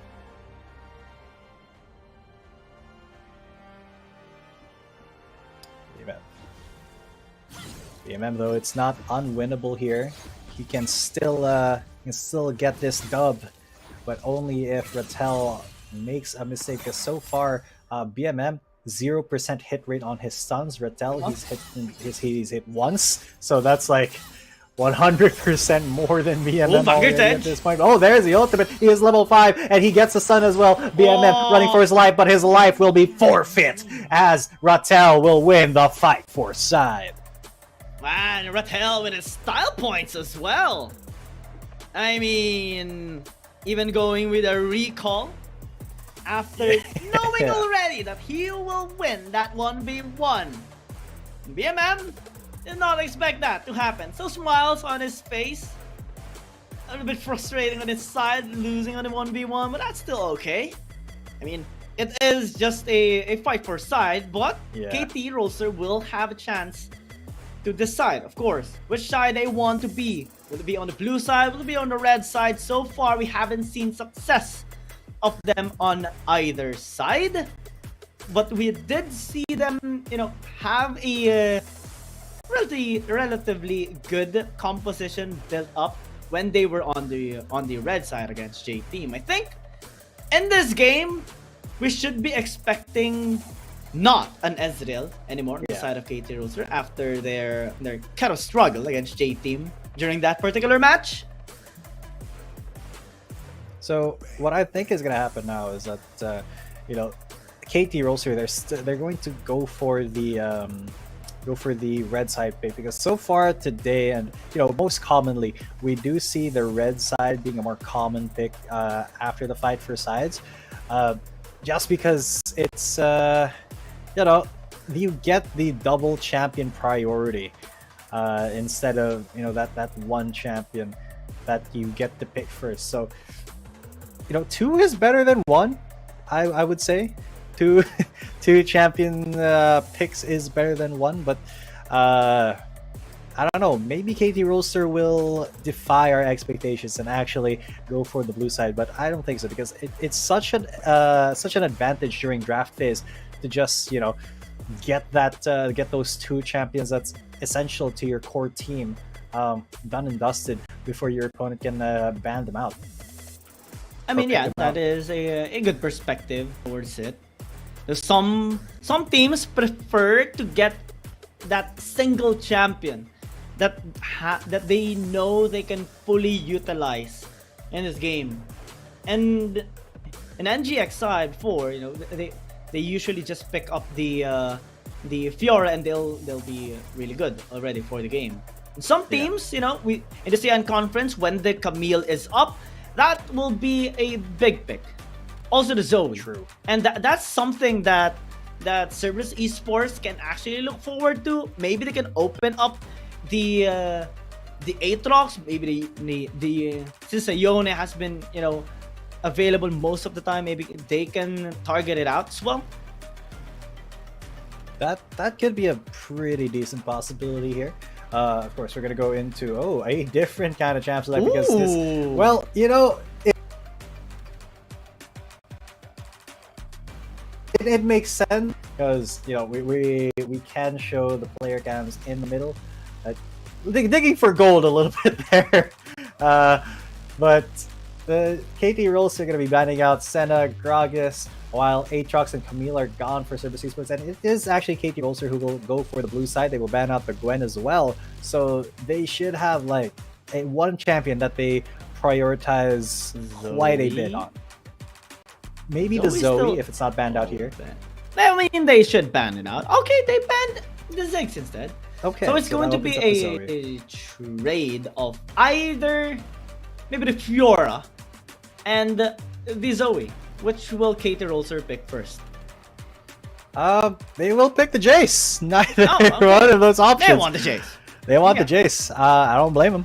I do not blame them one bit. Jace is a very flexible champion, very good in either jungle, mid, top. But that does mean that Zoe was left open, and Service was like, you know what, we will take it. Do not leave Zoe open against the Vietnamese team. And Dalio will be coming out as well, along with Fiora for Cerberus Esports, while Rivet and Nautilus will join Jace for KT Rolster. I'm actually loving these specs coming in from KT Rolster. They do possess the poke, they have the burst, they have the mobility as well, the necessary tools to set up a team fight for themselves. Yeah, we do see Cerberus Esports responding with a really side lane heavy champion like a Fiora that can have a massive impact as well in the team fight. We have seen Andran just recently use this champion to its fullest extent. And with the Zoe and the Galio, this is a lot of team fighting power and also pokes as well, especially with this Zoe dealing massive damage with a Paddle Star. True, that Paddle Star is going to be very difficult to deal with as the game goes on, and as you know, as BMM just starts to, you know, gain more damage, and if he's able to land those Paddle Stars and the Sleepy Trouble Bubbles from long range, that can be the way for Cerberus to just, you know, engage from a long way away and not actually let KT Rolster do much about it. Oh yeah. With the bans here, well, it is nice that they have banned away the Kazakhs and the Olaf, but still one champion is left open here for Meliodas. He is extremely strong whenever he gets his hands on Ione. Maybe he can actually path towards there later on. They are hovering the Akali, which is a relatively strong champion, especially in the late game. Perfect execution, high mobility, and good, you know, outplay potential as well, especially with the Shroud. Most definitely. Huge outplay potential, if I do say so myself. But it's Zed, please, Zero, pick the Zed. Zed into Akali, the two ninjas battling it out. I want to see that. And he will take it. So it's going to be Zed in the mid lane. A Rakan though. A Rakan Nautilus. What? Okay, so I'm thinking about it like this, right? So they put Nautilus down in the bot lane, and they put Rakan in the top lane with the No, it's gonna be a Nautilus jungle here. Nautilus jungle? KT Rolster. Yep, and have, you know, possibly, unless, you know, they would have the Jace in the Dragon lane. Yeah, no, I think you're right. Yep. And interesting enough, Cerberus Esports does lock in the Vi. Actually, we haven't seen this, you know, banned away, or we haven't seen this open in quite a while, and this is gonna help Cerberus Esports in their aggressive gankings in the early game. I think they're going to be looking to shut down Rattel, maybe Zero as well. And since it is a Nautilus jungle, it can be scary securing objectives. If Cerberus Esports gets their hands into the pit, counterplays and those steals are very much possible for Cerberus Esports, and Meliodas has a handful of it. Yeah, Meliodas, man. I trust in the Vi. I mean, this higher impact early game than the Nautilus, even though Nautilus has like 3 really early skills that are really impactful for ganking. Vi just does much more damage, and Nautilus is kind of dependent on, you know, the team kind of following up after he lands all the CC in the world. It is a little bit weird to think about a Nautilus versus Vi, but it just screams that the Vi has to be more efficient, has to have more impact on the game in the early stages. Oh, because that Nautilus, he's going to be very tanky come the late game.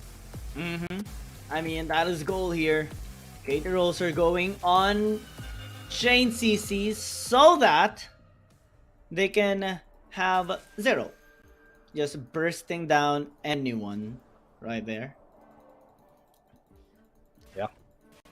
Zero going to be a force to be reckoned with if they let him do his thing, do his Z thing. So BMM has to shut him down, or at least match the roams, and he knows that. Okay, Zero going for the E there. He's very cheeky, does get more damage off of there. Okay, Luna though taking a lot of damage. He has to be very careful because Genza could look for him, though. Nomo looking for an early level 1 roam here onto BMM. Akano following. What is the plan here, guys? Are you just gonna scrap in the mid lane? Yes, they are. Oh yeah, I mean, just probably gonna groove here in the mid lane. Onto the Mel, not onto Zero though. So unfortunate, yeah. Still a safe laning phase for both mid laners here. But we do see an edge coming on the side of Cerberus Esports. And KT.RY transitioning towards it. And oh, okay. Ignite onto Y1. Yeah. So KT.RY here, but definitely if they try to fight this, could have a better chance of winning, because Nomo on that Rakan, very slippery, lots of ways both get CC on and then chain it into the Ribbon CC and get out if he is in a bad situation. But so far, not all too many like risky plays going on here from either side, except for now, because Cerberus is going to engage onto Rattel. They almost got him. They got the ignite. It won't take him down. The Q almost did it from Akeno, but that is just going to be a low Ribbon escaping with his life. Yeah, that was an almost first blood by Cerberus Esports, but it was still a nice attempt here towards top lane that will force out Rattel to just fall back into the base, and will not be able to catch some of the minions here in the top lane. Will signify that Y1 will have a bit of an edge in terms of money against this Ribbon, and so far that is something to consider. Cerberus Esports taking the proactive movements here across the map, and KT.RY still just being on the defensive mode. Yep. KT, they don't want to give out anything big here, like a first blood or first turret, so they're content with giving up a turret plate if it means that, you know, the first blood does not go over to Cerberus Esports and they can just look for it later on. Though it is a little bit touch and go here for Cerberus, because they do want to have, you know, a better early game, more impact here, and try to get KT.RY down before the Zoe scales up, before the Kali scales. Cerberus wants to get that before the Kali scales up, before the Zoe scales up, and really, if they get to the late game, it's going to be a huge problem for KT.RY. Now KT.RY pushing down the mid lane. BMM cannot do anything. So that is a plate that KT.RY has gotten thanks to their rotation here in mid. Bot lane though. Luna. Oh! That is a nice first blood. Genza without Meliodas securing that kill. And that was a bit unexpected there by Luna. Yeah, a little bit unexpected, but now Rattel has been grand challenged. He's got his wins now still, I believe. So he's gonna have to, Y1's gonna have to get out of there. Great with blood there. Going on to the side of Service Esports. This is why they're one of the best teams in the region, guys.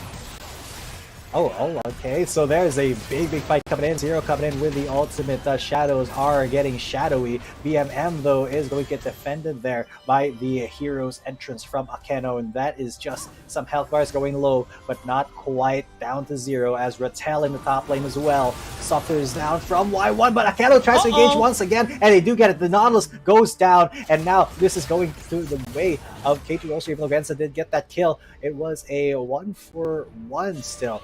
And they, KT.RY had to invest so many more resources there than Cerberus Esports did. Yeah, and Cerberus Esports now building a little bit on the goal, 2,000 goal lead at 5 minutes into the game. It's not massive, but it's something. It is momentum that is swinging towards the side of Cerberus Esports just in time for the first spawn of objectives.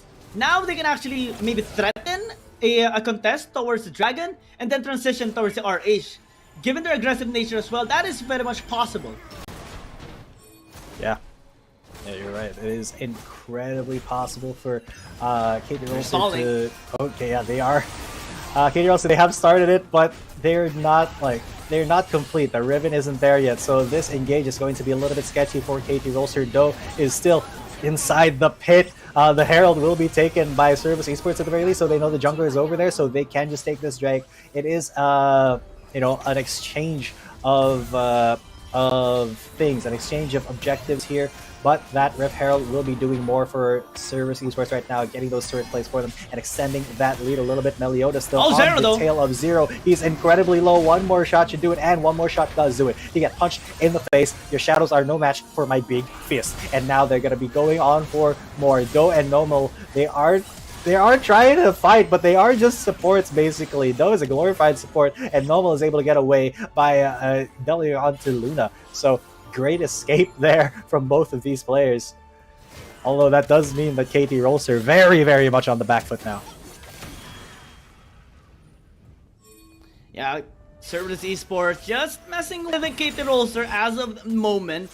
Most of their fights, this is the thing about their composition. They can actually just engage onto them. They have the tools for it. Bot lane, Zero might be in trouble. But actually, with the rotation there of Nomel, he is able to disengage. This, yeah, perfect gank, or well, perfect engage there from Meliodas. He found what he was looking for. The target was painted on the Zed's face, and he just broke that vault. Yeah, he punched him right where it counted. And you know, shurikens, they're not sharp enough to cut through a steel gauntlet.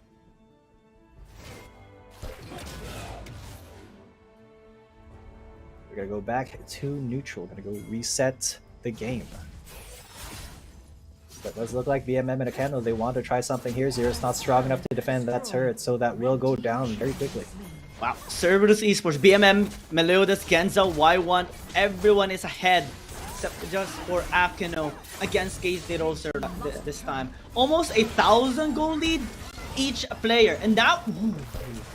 If that Justice Punch from Akeno connected onto anyone outside of KT.RY, or yeah, that could have been a kill already. That's how scary this lineup of Cerberus Esports is. They really love pick-offs. They really love to set in for these small fights. And here, you do see what happened, as it was a bit unfortunate there for Y1, especially with the rotation of Nomel. So things are still very much possible here for KT, especially that they do have the tools. Okay. Yeah, not just possible, but very likely as well if they're able to keep doing that. Just do the exact same thing and don't try to vary it. Just try to get those picks here, because Y1 looking pretty juicy, looking pretty low, but Akeno is there, and Rattel I think knows this. Unless he gets baited in, as Akeno comes in from behind. The Grand Challenge has been issued, and Akeno, he is behind. He is going to go for Rattel. The flash has been flashed there, and Rattel is going to get away but that was a lot of resources to scare the Riven away, and that does mean that this turret is going to be taking a lot of damage. If it's not going to go down, it's gone. Nobody's there to defend it from KT.RY, but on the other side, KT.RY in the mid lane, they are kind of putting a lot of pressure onto Genza here, who can just wave clear all day, every day. So this is not an avenue for KT.RY to get back into the game with. It's small movements, but very consistent here on the side of Cerberus Esports, and it keeps providing some problems here for KT.RY. Do they contest the push? Do they transition onto objective? Do they step into the river, wherein most of the time they do spot out members of Cerberus Esports, and that causes them to adjust their pathing and adjust their movements as well. And it delays also their farming. It puts Cerberus Esports in a much more proactive state, and now they're looking for a fight. AB here for this RH. KT.RY still disengaged with that charge. Gonna be used. BMM has it flat. That is pretty big. Yeah, and look at this BMM. Oh my god, the WRL has gone all the way to the way of CES, but now KT.RY, they have just absolutely melted. Rattel is now on the back foot. Although the Vide did go down, Meliodas is gone, but Akedo, he's gonna try to go for the Zed. He got him knocked up.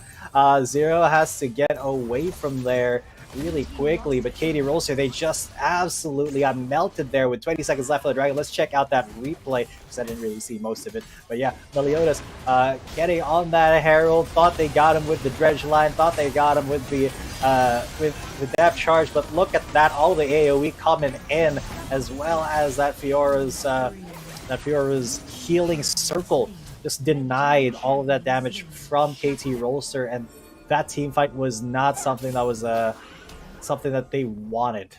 Now, Cerberus Esports, they are very, very ahead, almost 5,000 gold, and KT.RY are trying to do something cheeky, trying to do a death rush over here in the bot lane. And it may work here as Meliodas has found Nomo, but the rest of KT.RY there is on to Y1, and that Fiora is going to fall down. Akedo and Meliodas now, they're going to go against these four. Genza's there, so he can lay down the damage here as the Zoe, but will it be enough? Because KT.RY, they have the damage of their own, and they are going to lay it down onto Akedo pretty thickly. But Akedo survives just barely with a sliver of health. BMF finally arrives to the party. He's a little bit late, but he's not too late. Zero is over there in the river, and only one kill will be going over to KT.RY.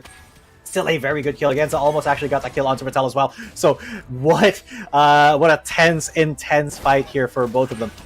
1-for-1. One kill was just gotten here, but it's out of KT.RY. They are transitioning here towards the Mountain Drake. Here comes kind of going with the Shield of Duran. Ooh. Oh, Genza!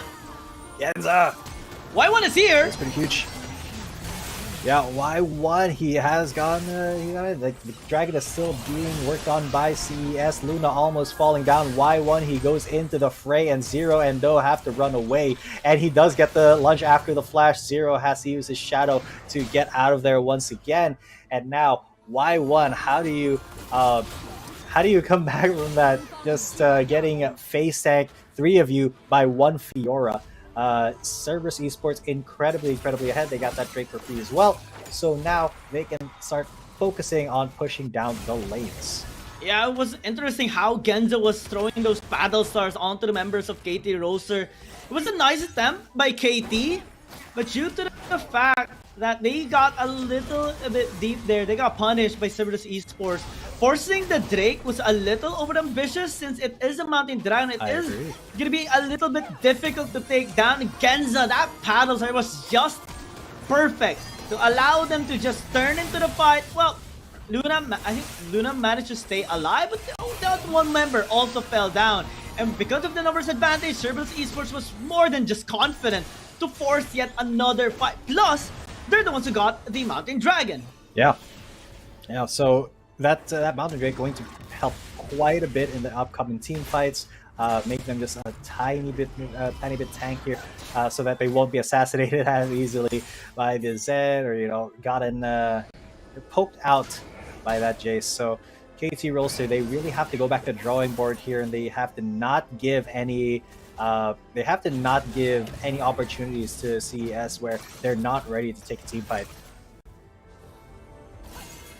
Now, speaking of team fights, this is something. There's a fight maybe KT.RY wants, but it's hard not to do so given Direct Herald marching into the mid lane right now. Oh, there's a nice flank on the Oh, side. that's huge. That is pretty huge. That flank could be big as BMM has gotten very low, but Akeno, is he going to be the victim? Yes, he is. Although the re-engage from Meliodas, he did get one kill, but now he's burning. He gets dredge line, he gets caught, he goes into stasis, but will he be saved? Yeah, no, he won't. He almost got it with the shield, but now Y1 and Genza, they are chasing all the four, and Y1, he is on the warpath. Genza gets that battle star. He almost gets a sleepy trouble bubble as well. He just kind of aimed into the wrong place. Do gets away. Oh, but not. Oh man, BMM just making that play happen. Good stuff on that Akali. Now it's 6-9. Nice 7,000 gold ahead for CES, and they could start running away with this. The Infernal Drake coming in soon. Here's how it happened, you know. Nomel had an Ice Plant towards the side. Akeno trying to protect BMM, and he did! You know, buying enough time. Stasis was also amazing. Yeah, I traded his life for it, but that is already his job well done. And here we do see KT.RY just piling onto them. Genza throwing the battle stars. They do secure both of the kills. But here is when things became complicated. Because of Genza, you know, throwing those battle stars, sleepy trouble balls, and making that irritable move, Cerberus Esports had the opportunity to punish that overextension. BMM went back with a shuriken and got the trades equal to the kills that KT.RY had a while ago. Yeah, so that does mean that Cerberus Esports, they are, you know, they can make mistakes. They can be they can still throw this game. However, with such a huge gold lead, KT.RY has to find the perfect team fight, the perfect mistake to exploit. Because you saw, even though they did get Akeno, it was still them on the back foot against like everybody else, and this could be it. BMM has been caught once again, but he gets away because Akali is just a very slippery, goes into the smoke and then bashes out of it. The waiting arms of Akeno. Yeah, BMM is making these, you know, miraculous plays. A while ago it was saved by Akeno, but this time was all low. You know, just avoiding the possible kill, because if he dies, that could have been an objective already by KT.RY. And they have been looking for ways to come back in this game.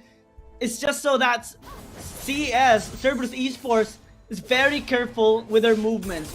They're even sending Y1 investing on side lane push, just to make sure that they have the upper hand in case this objective spawns up. Here in the Dragon. 25 seconds in, it will spawn up. Send Fertile Dragon as well. And we already see Cerberus Esports setting up vision here in this red side jungle of Do. So can be quite difficult to interfere. And let's see how they're going to be doing it. Yeah, let us check it out. As CES, they have gotten the primary position here. They are in front of KT.RY and KT. They are trying to get some side lane pressure going, keep BMM there and away from the fight. But so far, CES actually they are going for the fight, and it looks like Akeno has been out. But he will go golden, and now he's going to be re-engaging, getting the taunt onto one, and KT.RY now they are in trouble, but they have found a lot of damage onto Akeno. Akeno goes for the hero's entrance just to survive, and now Genza, look at that damage from that battle star, and he gets out of there. He flashes in and goes for the trouble bubble. There's the Bolt Breaker coming in. BMM, he's going to be chasing down the Zoe, but Nobel is going to fall to the vibe, but oh my god, in the mid lane, Y1 this is like, you know what, you can fight all you want, I'm going to end this game, I'm going to be the XPK here, and you're not gonna see me coming. And he just went for it, and that was a very quick game end for Cerberus Esports. Yeah, I mean, it was already kind of going towards there. We're just looking at many, you know, small fights happening since KT.RY were finding ways to get back into the game, get back into the fight. Cerberus Esports was very careful. I want to actually commend them for their careful execution all throughout the game. Their ganks in the top lane, their ganks or the death brushes they were setting up in the top side or bottom side of the river, the way they're actually able to escape engages from KT.RY was clean. Sometimes it does require some of them to sacrifice their life, like Akino. Sometimes you do see Y1 as well getting caught, but they managed to pick up something out of that. It might be a kill that they can actually transition into an objective or even a tower. And at that very end, well, it's already 8,000 gold lead. They were CES, Cerberus Esports were just, you know, drawing them in, trying to put them into a deeper well. But another member just wanted to end the game. And CES, they're just match point already. One game away from taking this series up and putting KT.RY in a much more deeper hole. I mean, they had their loss against J-Team 0-2. I hope this time in this upcoming game number 2, they do find their groove. I think we're still not seeing like this aggressive nature coming in alive in them. And if you cannot deal with these aggressive teams, especially their executions in the early game, then you will definitely struggle. Because here, if we do see the goal difference over time, it's so stable towards Cerberus Esports. Yeah. There has been some attempts by KT.RY, but it's simply not effective enough.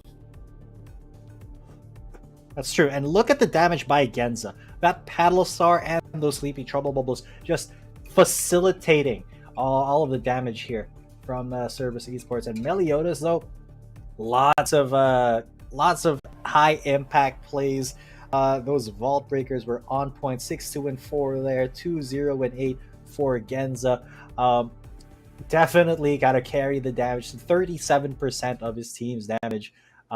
So very, very well done. Maybe going to get the MVP there just due to the damage. But I think that Meliodas, you know, because of his ganking, because of the way that he kept KT.RY on their toes, definitely will be getting a commendation here from me, if not the MVP.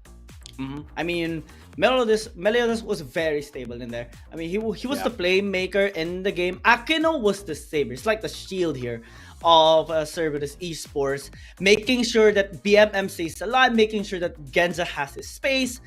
And Meliodas keeps on making the plays so that they can get the kills, so that they can get the numbers advantage, so that they can get the objectives, any objective that they want, may it be a tower, may it be a dragon, or a Rift Herald.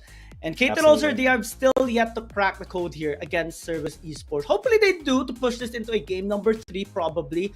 But until then, it's just a landslide victory of Cerberus Esports. Yeah, so right now, Cerberus looking really strong. They are one of the best teams in the C region, and maybe even in the whole APAC region for a reason. I mean, you saw that. You saw how dominant they were. So you saw how clean their play was, their composition. Hardly any mistakes. I think they only had probably 1, maybe 2 big mistakes. But they were early enough, or they were also like really good at covering them up so that KT.RY couldn't super exploit them. However, you know, their proactive plays were a little bit too much for KT to deal with. So it is going to be Genza getting that MVP. He did have a perfect game, 2-0 and 8, as well as 36% of the team's entire damage. Yeah, I mean, Genza is so good on this champion. I believe in some of the tournaments he did secure like 40,000+ damage in the Zoe. It's one of the strongest Zoe players actually that I have seen. And he is going to be looking forward to competing against the CN Conference teams as well. So props on this player. Big props, and I can't wait to see how he goes up, as you said, against the CN Conference team. But before we go into that, we are going to be taking a little bit of a break before our next match. So don't go anywhere, ladies and gentlemen. You're still watching the Wild Rift League Asia League.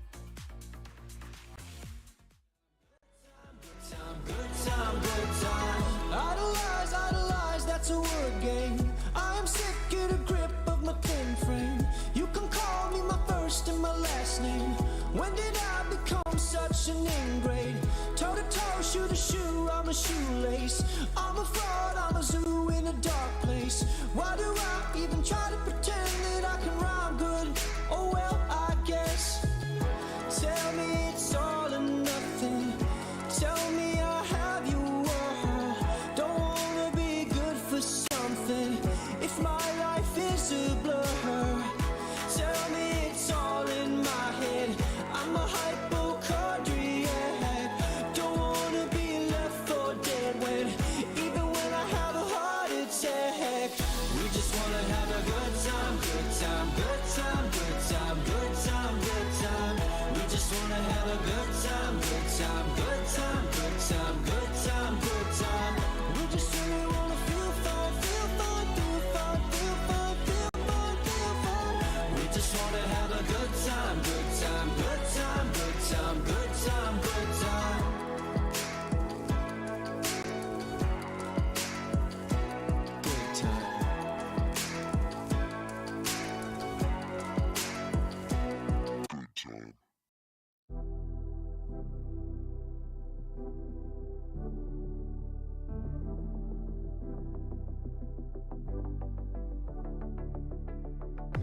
Don't you wanna tell me about the time that we felt free?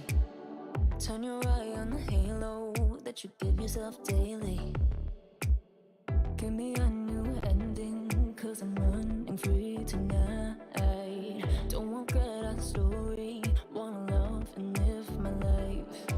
Always talking about what we'll be, gonna move out of the city. Spending our time daydreaming, living our life like a movie. I'm the only one who can make me whole. Pick me up, I'm the only one. Gonna ride this feeling and write a new beginning. I don't wanna pretend that everything I wanted was gone in the end. And I don't wanna pretend again. And I don't need to pretend I'm living in this moment, I'm living my best. Cause I don't need to pretend and pretend and pretend and pretend.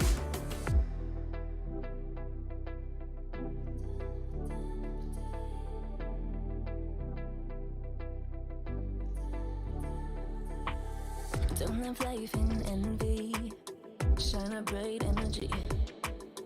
With the waves I'm making, gotta make sure I'm happy.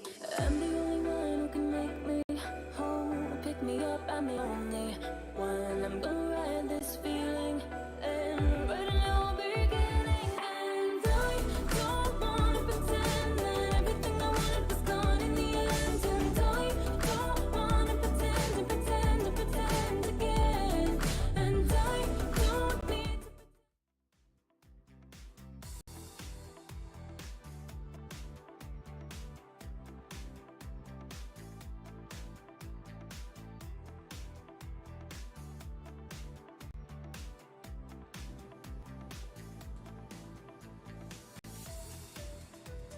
Yep, and so far, well, we have discussed the events that transpired earlier against between Cerberus Esports and KT.RY. But Oh wait, hold up. Oh, what? My VMix microphone was off. My bad. So I guess welcome back, ladies and Round two? gentlemen. Round two. My name is Jitan Kabanacha. With me is Giyang, and we are now in game number 2 of Cerberus Esports versus KT.RY. They just had a commanding victory against KT, so now we're going to be going into Chap Select number 2. We have the bans Yumi, Senna, and Fiora for Cerberus Esports, and Zoe, Jace, and Aatrox for KT.RY. And interestingly enough, KT switched sides. They are now on the red side.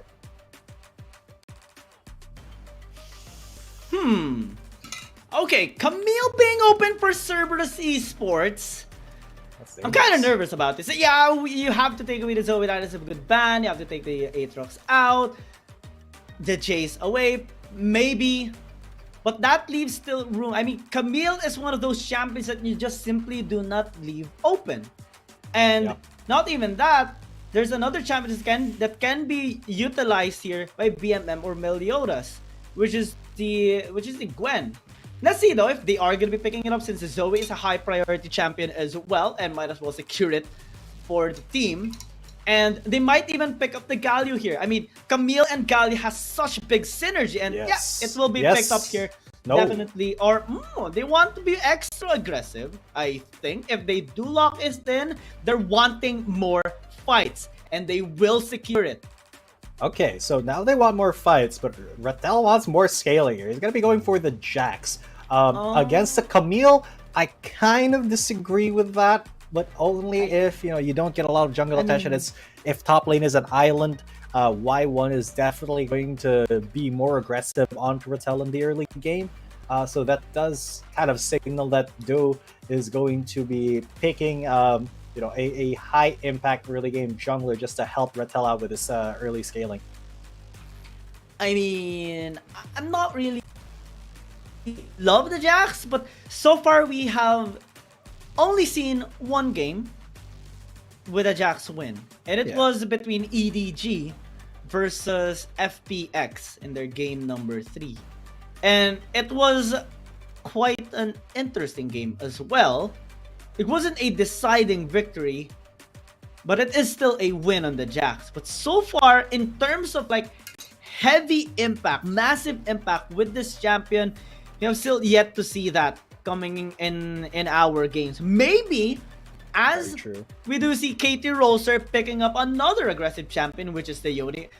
Maybe things can turn around this time in a positive manner for KT.RY. I do love that they are willing to now pick up these aggressive champions. They still have their scaling taste or flavor here with the Corki and the Jax, but playmaking is much more potent in this game. What they only need to avoid is the punishment available here for Cerberus Esports. Take note, it's still a Camille, it's still that Mega Inferno Bomb, it's still that depth charge that can catch a Yone or a Jax off guard.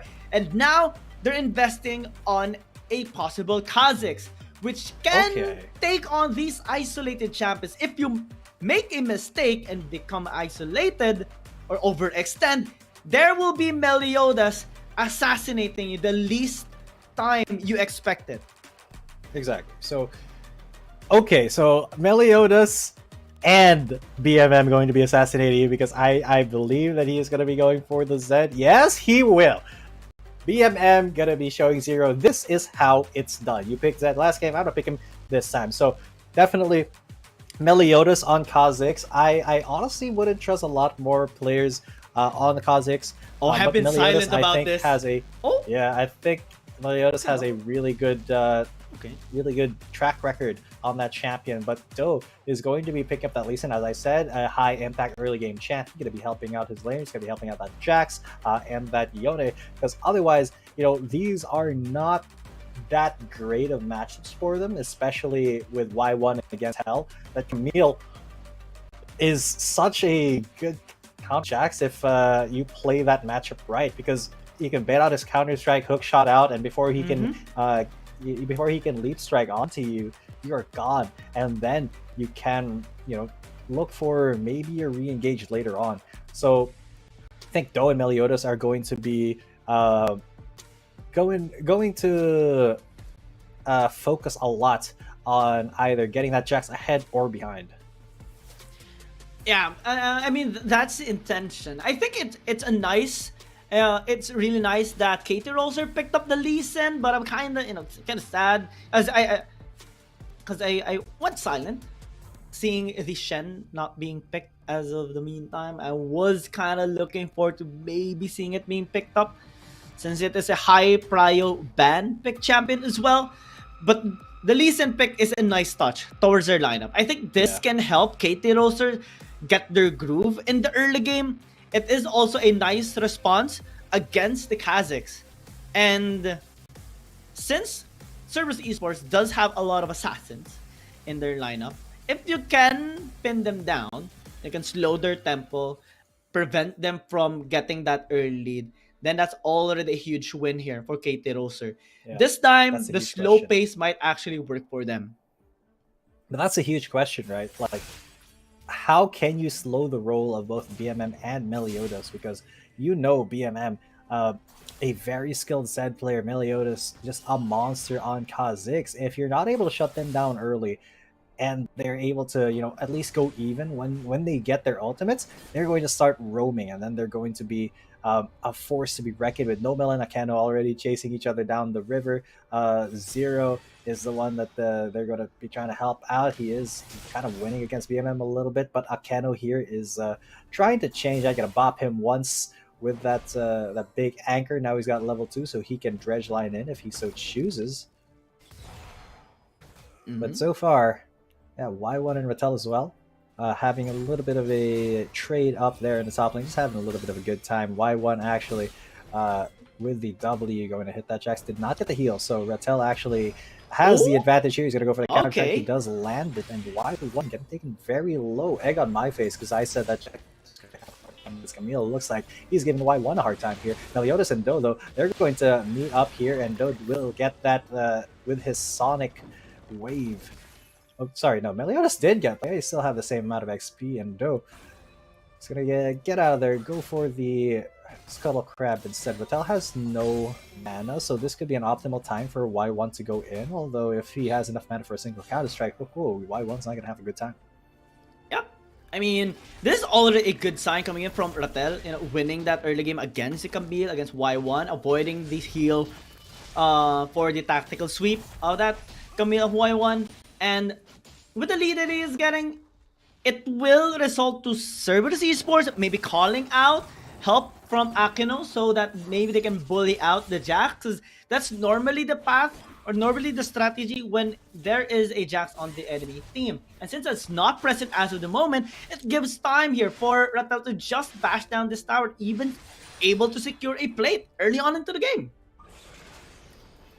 Yeah, good secure there. KT.RY, they are being a little bit more aggressive, a little bit more proactive here in their game compared to the last one, because they know that Cerberus Esports, they do have some weaknesses, some very clear-cut ways to actually get in their heads to try to win.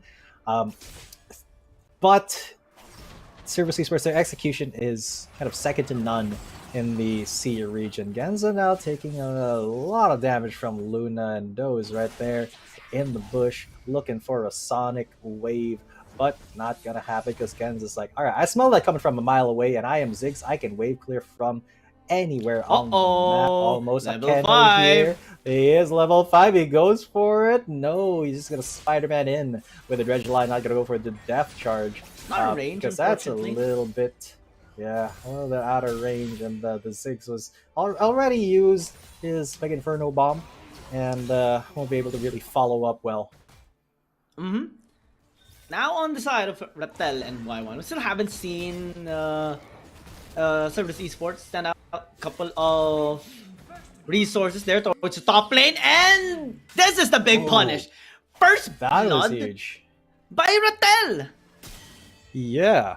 I don't gotta. I want to see that again because Rattel, he was a little bit lower. Yeah. Oh, that was a huge bonk though. That was a third hit, and then he went for the immediate counter strike, leap strike, the flash bait as well. He just did a lot more damage than Y1 expected, and that's going to be first turret already for KT.RY. A really great start here. And that is one of those rare mistakes that Cerberus Esports makes. Yeah, and because of that, that is a big gold, a huge amount of gold that Rattel has gotten over just 1-2 minutes. A kill plus that tower takedown in the top lane thanks to the help of Do. And that will unlock the Jax. That will pretty much give him such a good time in the next few minutes. Possibly even an item secured already by Rattel. And yeah, we do see the Divine Sunder picked up. Oh my, okay. Plus 2 longswords. That is a big win. 1,000 gold ahead against Y1. If you're the Camille player here, if you're Y1, you're going to be asking for help now. Yeah, but unfortunately, that was a little bit ambitious from Meliodas. He does get away, just barely getting missed by the big one there. So Meliodas has to back out. This is not looking all too good for Cerberus Esports because they have kind of made it past the early game without getting too many, without getting kills, without getting these assassins ahead. So that makes things a little bit more difficult coming into the mid game. They are going to try to contest the Herald though, but will it be enough? Oh my god, Zero just going to get onto Y1. The Hexic Ultimatum brings him over the wall actually, and this is really bad for Y1, and he gets taken out as well. Sorry, as the Rift Herald, but so many health bars are low here on KT.RY, but the hesitation from Cerberus Esports means that they all will live, and no kills go over to Cerberus Esports. BMM now getting aggressed on. Yeah, I don't think Rattel will back down against Zed. I mean, he has the counter-strike, he has his ultimate to become much more durable as well. And Cerberus Esports, we're seeing them now struggle a little bit, and here's the replay on how it actually happened. Started off with a bit of a messy fight. Zero going on to the Camille, onto Y1, and despite that attempt, Cerberus Esports kind of pushed their boundaries. They already lost Y1. Still, they tried to get a couple of kills inside the pit. But KT.RY was ready for that. Now they get the Dragon for absolutely free. BMM gonna get caught. Sonic Wave. It actually goes in. Dragon's Rage. Really good. Dragon's Rage. BMM goes down. The smite to finish him off. Oh, that Mega Inferno bomb. Ooh, a little bit of a clench there for both Doa and Rattel. But now KT.RY are looking really, really clean here. Very much ahead of Cerberus Esports now. Absolutely clean. You know, they're getting the towers, they're getting the objectives, they're getting the pick off. 3,005, almost 3,500 gold lead at 7 minutes into the game. Basically, almost every single member except for Nomel is ahead against Cerberus Esports. Almost 1,000 gold up per member. And a massive lead by Rattel as well against Y1. That's almost 2,000 on his part alone. Now they're fighting mid. Akeno. Oh, Akeno. He has to get out of there. He just barely survives a sliver of health. Just barely. Look at that. You can't even see his visible health bar anymore. But he does not give another kill over to KT.RY, and this is getting a little bit out of hand. That Jax is getting scary. Rattel has actually gotten all the tools he needs to succeed in life on this Jax. He's already got his Divine Sunderer, he's got his Hullbreaker ready. And now Y1 is in a lot of danger because Zero is there, but he's not the only one who's there. Doa and Nomel are there as well, and he's going to be meeting Doa and Nomel here in just a second. He gets away just barely. The Sonic Wave is there. He doesn't take the second part of the queue. So that is just KT.RY letting him know, hey, we are here. Please do not come in this lane and try to push it while we are pressuring you. And please do not try to fight, because we will not back down. We have 4,000 gold lead, we have all the kills so far, and every objective that he can actually take to gain more lead. Meliodas has been having a bit of a hard time. It's a dredge line, not connecting though. And Cerberus Esports will just back away for now. Rift Herald gonna be spawning up in the next 45 seconds, and we do see KT.RY already setting up in this red side jungle of Meliodas. Bot lane Y1 doing a really good job taking the tower down. Forced Zero as well to use that Fate Seal just to escape. It'll be a reset for now. Yeah, for now. Although Akeno, like, face checking into that bush may not have been the smartest thing to do, but thankfully it was just normal there. And the Lee Sin wasn't really interested in scrapping with him at the moment. You can see the gold is, you know, it's kind of pulling away in favor of of KT.RY. Much more on that Jax. He is 2,000 gold ahead of that Camille, and that just means that, you know, the split pushing is going to be super effective here for KT.RY. Yeah, Hullbreaker as well picked up. Yeah, but while split pushing could be the key here, BMM, oh my god, he just absolutely got spotted out and destroyed. His health bar did not exist after like 1 second, and now that is a big engage by Rattel. They bring Akeno back, and Akeno goes golden. He's not going to be able to be safe though, so that means this Rift Herald could be free for KT.RY to take, and absolutely no mistake committed here by KT.RY this time. It is Cerberus Esports who have been kind of a little sloppy in their game plan. And this is what I'm loving this from KT.RY. Such clean movement, such clean execution. And this time they're the ones who we're seeing making the plays, being aggressive, and forcing Cerberus Esports on the back end of these fights, making them be the ones responding to their plays, making them being the ones who actually escape and try to flee from their attacks. And this is causing a bit of a confusion here towards Cerberus Esports. They drafted this highly aggressive comp, and this time they're the ones who we're seeing to avoid the fights, and this Jax is becoming a monster in this game. What is happening right now? I think it's just because Cerberus Esports, they did draft an aggressive composition, but they didn't play that aggressively in the early game, right? They didn't set up ganks or invades or anything all too spicy after that first blood by the Jax. So they kind of play passively, and that is a detriment to their kind of team composition.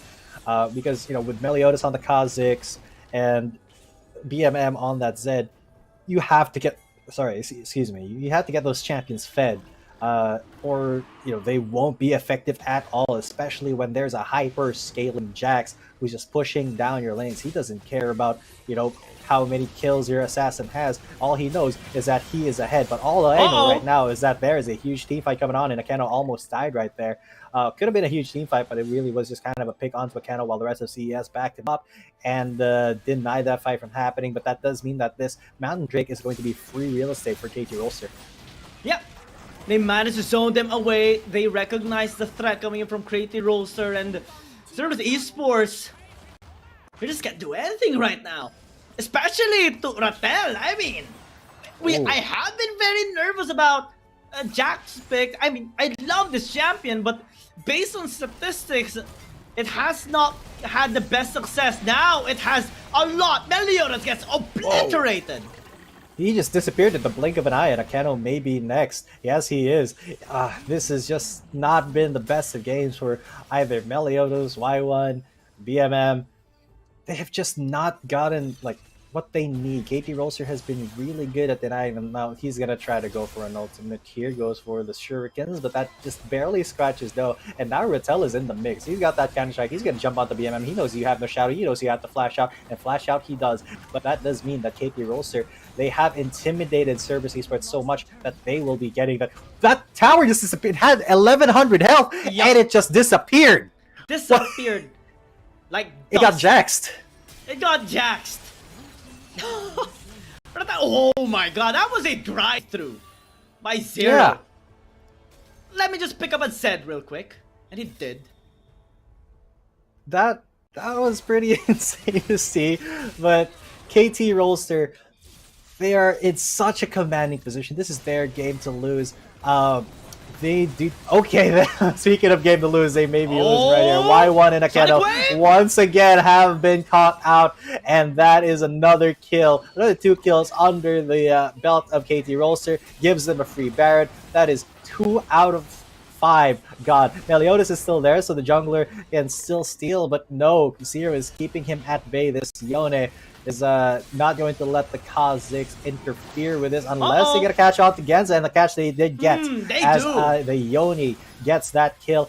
Oh my god, the MM tried to go in a little bit too aggressively there onto Luna, but he doesn't even get the kill. This Zed is so underfed, and that Baron goes very, very freely into the pockets of KT.RY. They are 11,000 gold ahead, Kiao.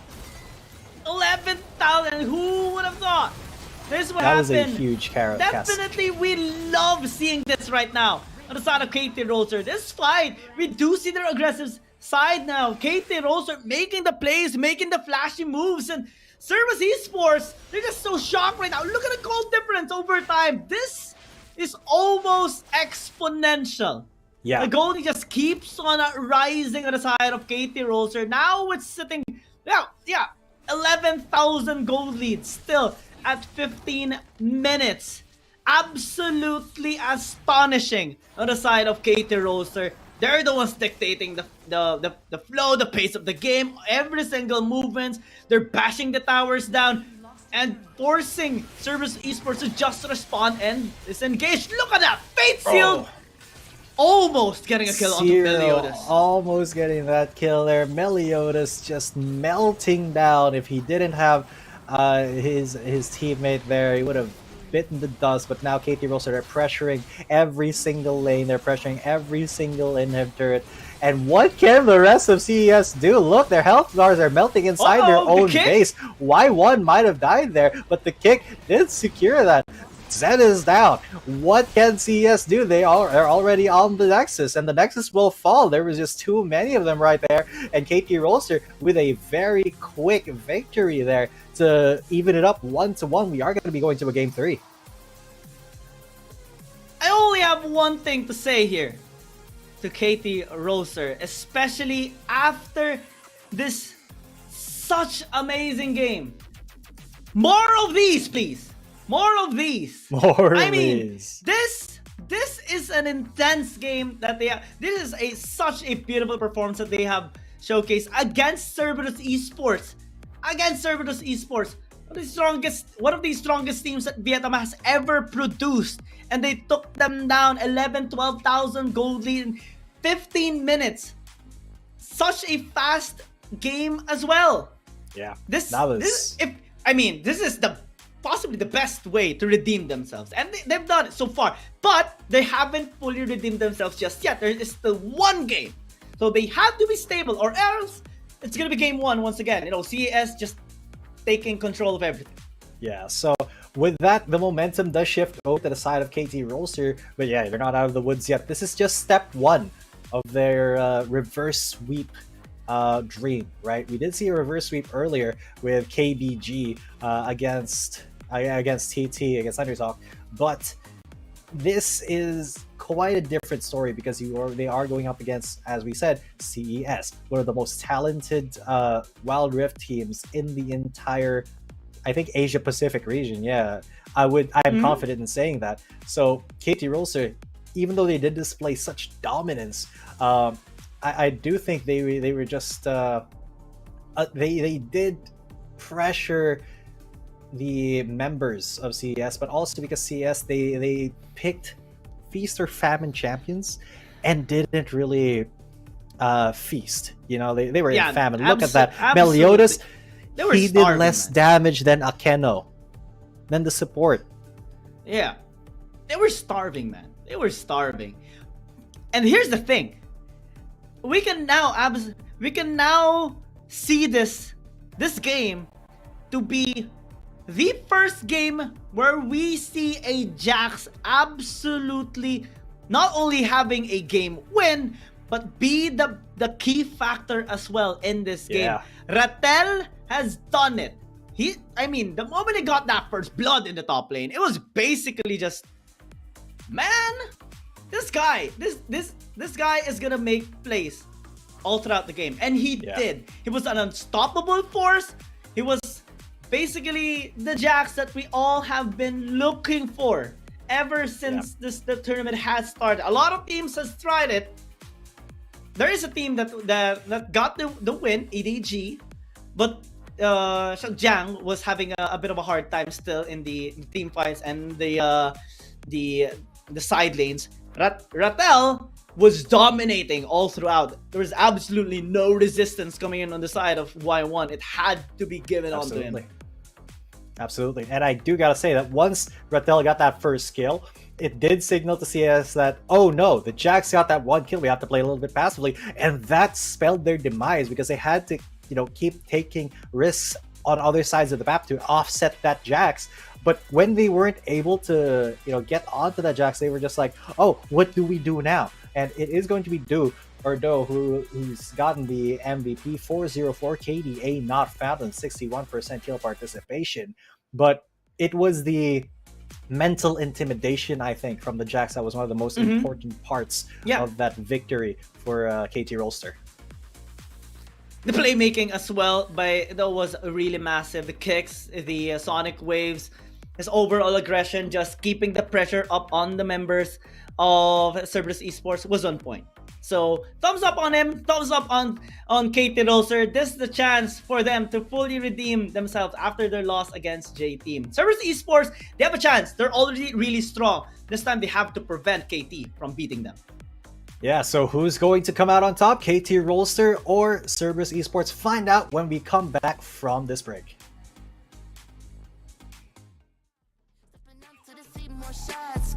I'm alive and leaves in the fire, out in the wild. You can never stop me. Watch me dive and feel, and it's my time. Up in the stars, you'll never forget me. But not holding back on the side, only get better with time. Ready to own what is mine tonight. I'm alive and leaves in the fire.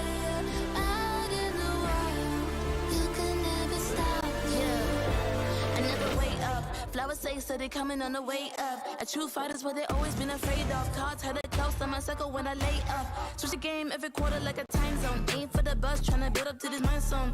Pave the way with only items that I might own. Imagine what I'm about to do, be an icon. And the problem just the haters that I might know. It's a night show. The way I'm about to make a movie with these lights. No, they wanna be like me, they can try. All gold, everything when I write. Can repeat it, every legend gotta fight. A new world when I flip, make it tight. Ain't nobody doing minutes.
One touch from you takes me to paradise, paradise. One look from you and I fall in your arms, in your arms. Baby don't stop, baby don't stop, baby don't stop it. There's something about games. What you doing there gives you real chills. There is one thing that can't be stopped. Feelings. And if you can feel it, it must be real, right? And that's real magic.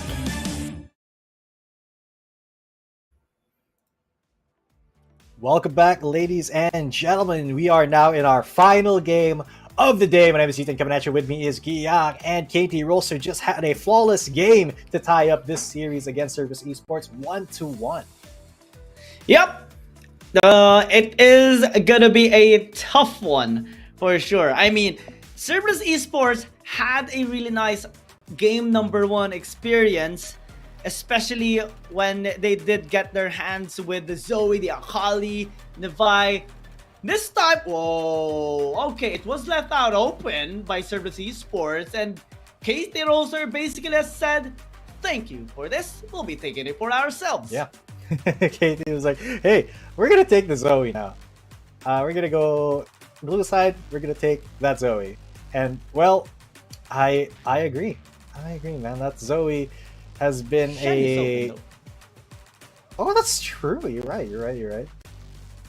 This could in be this, the CN conference, it is a high priority champion. But in the APAC, we haven't really seen that much priority into the Shen. That's why it's not, that much being looked into, especially in this game and even in the previous game. More so, we do see prioritization on these champions like the Ziggs, like Wukong, Riven, Jace, and stuff. Yeah, so no Shen so far yet, but it does look like Meliodas is going to be on that Lee Sin once again, while Do will be the one on the Wukong. Not gonna lie, I'm kind of excited to see what either Luna or Zero can pull out on this Zoe, because we have seen some fantastic Zoes over the time that Wild Rift has been around. And honestly, even in their first game, Genzo with the Zoe did get that MVP, and the damage from a Zoe is just nothing to scoff at, man. Especially in the late game when one paddle star can change like the entire angle of a team fight start. Because if you land that big damage paddle star or even the sleepy trouble bubble, you could completely turn the tide over to your team side. So KT.RY are kind of banking on that right now. They did ban out the Jax though. Big respect on the Jax this time. But I'm really excited about this game simply because we are about to see Meliodas on the Lee Sin. This guy really loves aggressive champions, and he is very much known on his Lee Sin performance as well. This time, he's gonna get his hands on this blind monk, and look at how Cerberus Esports is building around it as well. Very aggressive Baron laner, which is the Renekton here. Or Y1, possibly they can maybe pick up something like a Yone in this game as well, or maybe even a Riven if they want to go into that route, utmost aggression. But support set. Okay, is this gonna be the support set? This is very much popular in the CN conference. We have seen quite a few of these in the APAC region, but I am 100% a fan of this set. This guy does love fights. And the Yone, ooh, they're going all in. Yeah, they are going all in. The Yone, the Akali, the Set, the Wukong. This is such an aggressive lineup for KT.RY. Absolutely no safety here. It's all in all the time. Pedal to the metal here. They just have Luna on that Zoe as their one range champion, but far by large, KT Roaster is ready to scrap against Cerberus, but this Lucian coming out in the mid lane for BMM. Yep. Maybe to try and bully out Zero in the mid lane as the Akali. Interesting enough, this is kind of like a 50-50, a coin flip here for Cerberus Esports. Because they're banking on this really aggressive composition to work out in the early game. And if it doesn't, such scary situations is going to happen to them from KT. Yeah. Man, I'm just thinking about this game, and it's going to be very, very scary for Cerberus Esports if KT get any sort of like advantage in the early game, if they get ahead in any sort of meaningful way, if they get like one free kill, if they get a 2-for-1, it is very, very easy for KT Roaster to snowball this game. Oh yeah, absolutely. I mean, this composition of KT Roaster is really scary. If you give them an edge, even a single lead, that can be very challenging to take away. Similar to game number 2, you know, you give a kill to Rattel on the Jax, you will not be able to come back from him, and that's basically how KT Roaster is right now. You have to pay due respect to them. You have to bully them in the early game. You have to prevent them from scaling, since they do love scaling champions. And in this game, they can go with both. Cerberus Esports with the Lucian, they'll be trying to bully out. I love the Renekton and the Lee Sin combination, which they can use to bully out there's Yone. But let's see if Rattel is gonna get cut out. Y1 already. Really quickly on to Rattel. He's like, hey, what's up, Yone? I am a Renekton, a very early game lane bully. And Rattel, you know, he does have range as an advantage against the early Renekton, but that really won't do much when, you know, all you need is one Q, one spin, and maybe one auto attack to bring that Yone's health down 30%. But later on, it would take just the... oh my god, speaking of, look at that, Y1, yeah, taking that Yone's health down to 0%. I was about to praise the Yone, but then Y1 says, just don't. Yeah, don't do it. Don't do it. I am Y1. I'm Renekton in this matchup, and I get to say what I get to say my piece here. No, though, kind of spotting out this this attempt at a counter jungle. Looks like Meliodas though will start to continue it. Akeno is there to assist in the stealing of this blue buff, the thieves of CES. But yeah, let's take a look at that, how that actually shook out in the top lane, because we didn't get to see it. We were focused on the mid lane, but yeah, Rattel looking pretty healthy here, still at 80%. But then at Y1, level 2, then he gets level 2, and then he immediately goes for the combo with the W, and then he just... That was so much damage for a Renekton with no items. Ignite as well was invested to secure that kill, and you have to respect the Renekton. Level 2, that is a big power spike already. An all-in is very possible, and it was made by Y1. Yeah. Very unfortunate there for Rattel. Mid lane though, BMM doing a really good job poking down Zero. Quite a bit. Little down to 35% HP. This is kind of what happens when you pick a ranged mid into, you know, Akali and the assassin mid. You just get kind of bodied for the first few levels until you get your ultimate, until you start roaming. But until then, Lucian, you know, he does what he wants in this lane. Akeno looking for something onto Rattel here. Maybe a tower dive, but he is just level 3. And Rattel knows that something's up. He knows that Y1 is playing a little bit weird. So he does call over Nomel. Akeno's there as well. So if this is going to be a dive, at least it's going to be a 2 versus 2 dive. And that does dissuade Akeno from continuing it. Unless Zero comes back in and then turns this into a party with 5 people, BMM is there to follow him as well. So just a little bit of a feeling out phase between these two teams. It's also going to be very effective to have this set, because when you're against, you know, a Renekton or the Nautilus, even the Showstopper is going to be a big tool to counter in the team fight. Top lane, showstopper. Oh! Yeah, the Road Aurora coming in from Nomel. Yeah, I love making that reference whenever there's a set, because you guys know that the voice actor for set in the Japanese version of League of Legends is the voice actor for Dio. But let's go! There's the dive! Y1 already popped dollars, but he was sagging the turret, so that does mean that this is a little bit more dangerous. Yoni does go down. Look at those health bars. They are incredibly low, but Nomel is not able to actually follow up because he's set, and they all live. 0 for 1. Though he's trying to make some more happen. He did go over that wall, and look at that flash dominus stun into the queue, and Y1 gets out of there. Meliodas and Keto to follow up, and they get away with slivers of health. No kills given there by CES. Such clean execution overall here on the side of CES. Cerberus Esports making the plays, making things work here in the early game. Very, very similar to game number 1, honestly.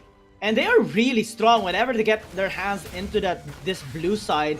They know their movements. They're now invading. That's engaged though. Will still stay alive. Just he left out his clone there in the blue buff.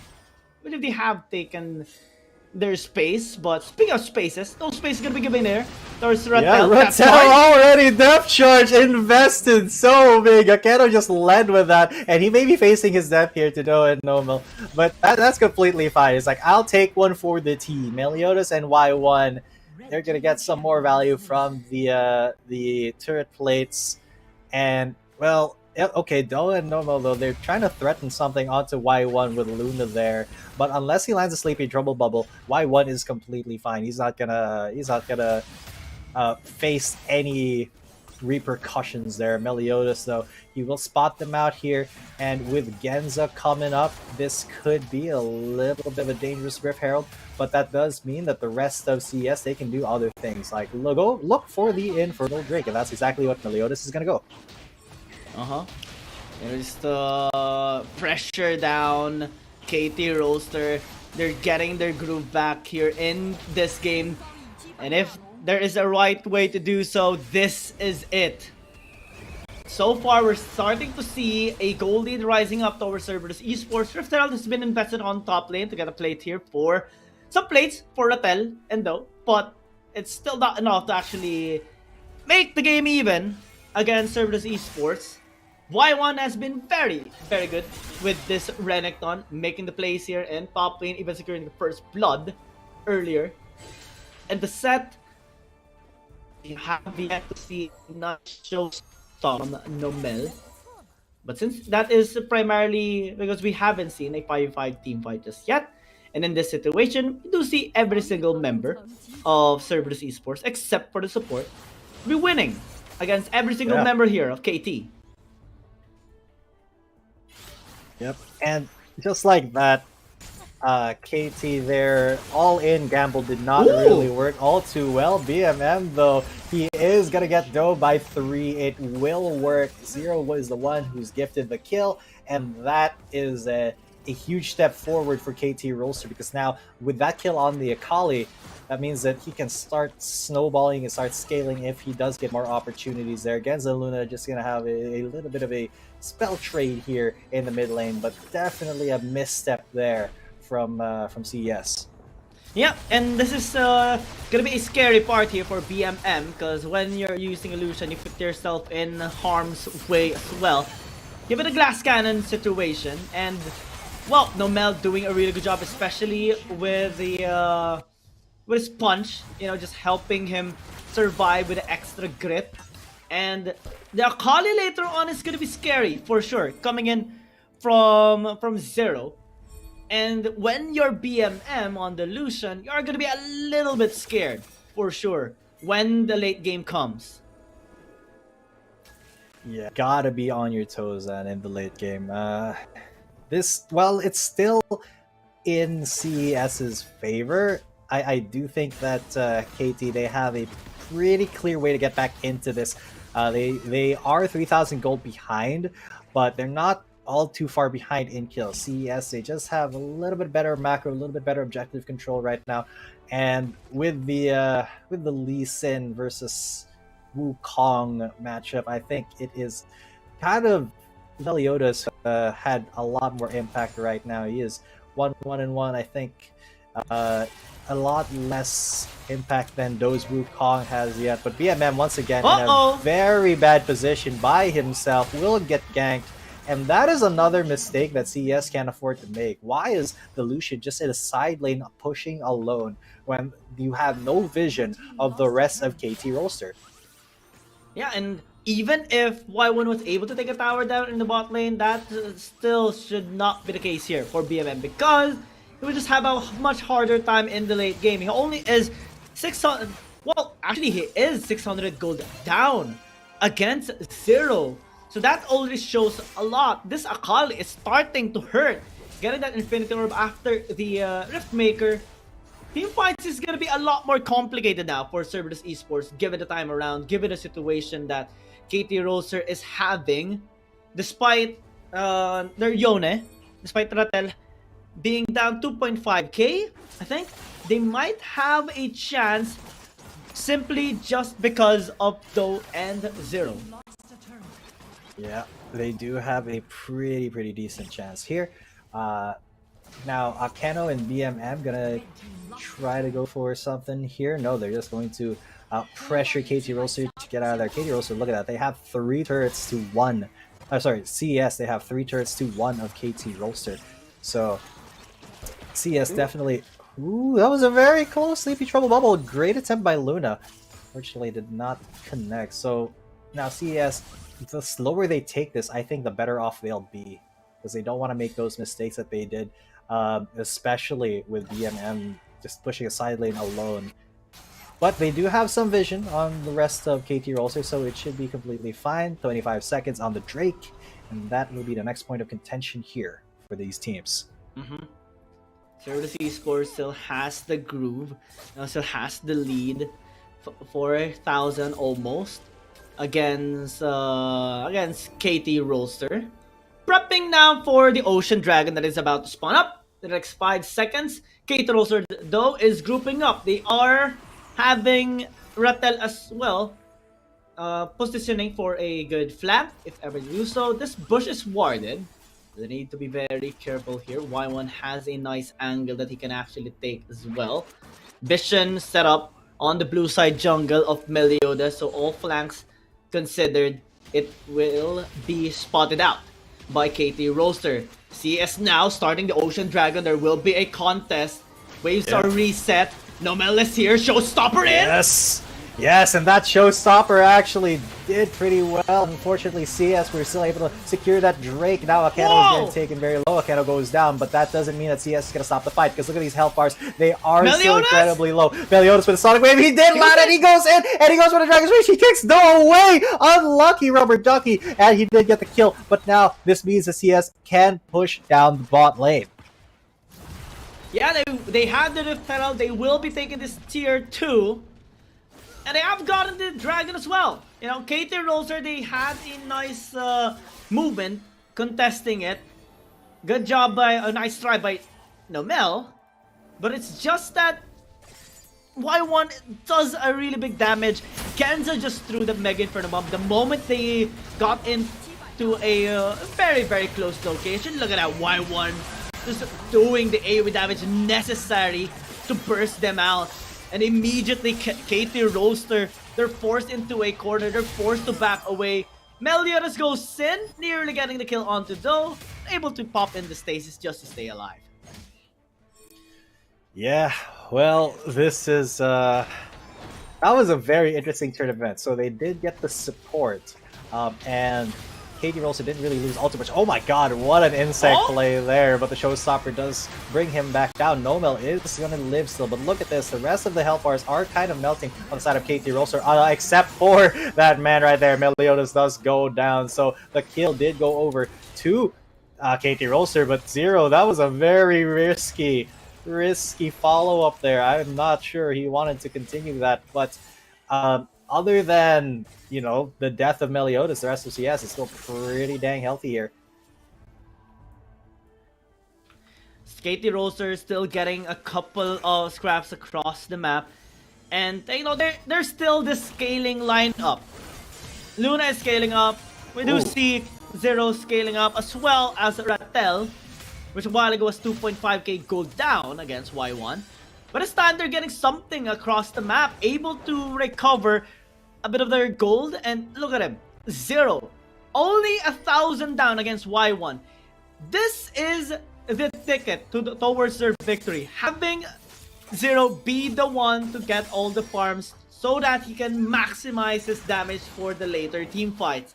And Nomel has been trying on and on again with those showstoppers, with those initiations into the face breaker. It hasn't been making that much impact just yet, but it's only a matter of time before it does. Absolutely. It is just a matter of time, but I still commend him for trying. It's just that they haven't been as effective as you would like, and it's still CES technically who are in the lead. Gold-wise, even though kill-wise, it is KT who's gotten more kills up to this point. It's still the pressure, though, from CES is something that you can't really shake. And even though, BMM is 0-2, he sells 3 items, that Lucian is going to start to hurt. Oh yeah. If he can position correctly, I mean, KT.RY are going to start to melt. That's the thing. That's a 50-50 about Lucian. You're still this squishy champion that can be easily bursted out by not only Zero, but by almost every single member on the side of KT.RY. So even the set later on, simply because of that showstopper and the haymaker. So he has to really, create some space between enemies. Big responsibility for Akado to hold anyone down, whoever is chasing this Lucian of BMM. And now we do see CES, Cerberus Esports, setting up a death rush over this blue topside river. Luna will be checking one. That is so scary though. Ooh! Nautilus. That was incredibly scary. Touch and go here for both teams. One catch could spell the game here. It's 15 minutes in, and KT.RY, they still have a long way to go. But if they, if they have a good team fight here, that is going to go a very long way towards winning this game and actually getting their, their reset, or sorry, their reverse sweep, not reset, but. Looking at how the levels are, looking at the state of the game right now, CES, they have a lot going for them, and with 15 seconds left on the Dragon, their jungler is back, and this is going to be a huge team fight. I think that Ziggs is going to be a little bit late to it. It should be fine, though. Oh yeah, I mean, this is a good thing about Esports. Since they do have this wave is very eminent. Oh wow! Oh, that is a big catch. The red neck, then he goes to Dominus, will keep him alive for a little bit longer. But Y1 he's just stalling for the rest of Cerberus. He wants to come in, but that is a huge pick for KT.RY because that is the main tank of Cerberus. And look at that, the Nautilus as well goes golden. Akedo just barely makes it out. The health side of KT.RY not looking all too good. So Meliodas on the chase. He's looking for Zero, or they're looking to start this next Drake. They will get the Mountain Drake. At least started now. Nomel is there, so is Doe and Rattel. They are a little bit healthy. And the steal coming in from KT.RY. Great smite. Doe did not even die for that. He got over to his Nomel, and just a sliver of health on that Funky, but he gets away scot-free.